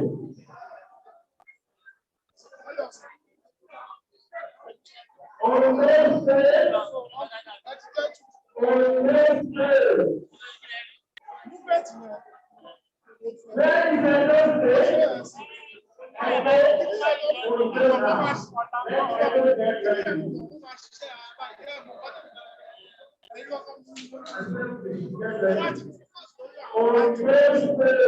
now, I beg you to sit back.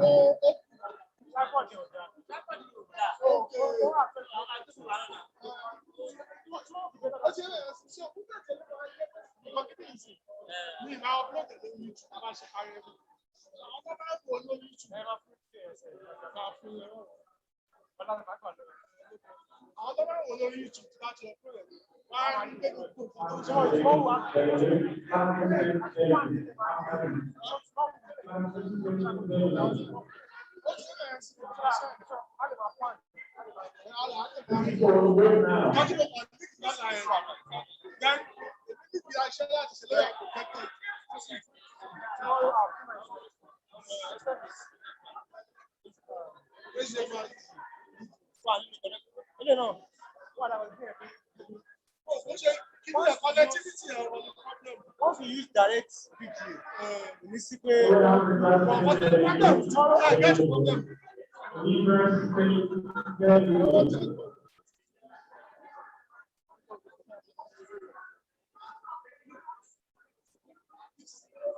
All right, thank you very much. Distinguished participants in the annual Gender and Unity Conference of the United Association of Social Workers.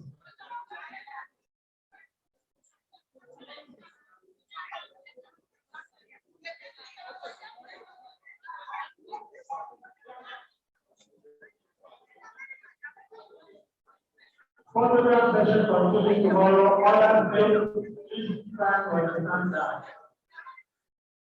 8 a.m. tomorrow, the conference will complete. God bless you. See you tomorrow.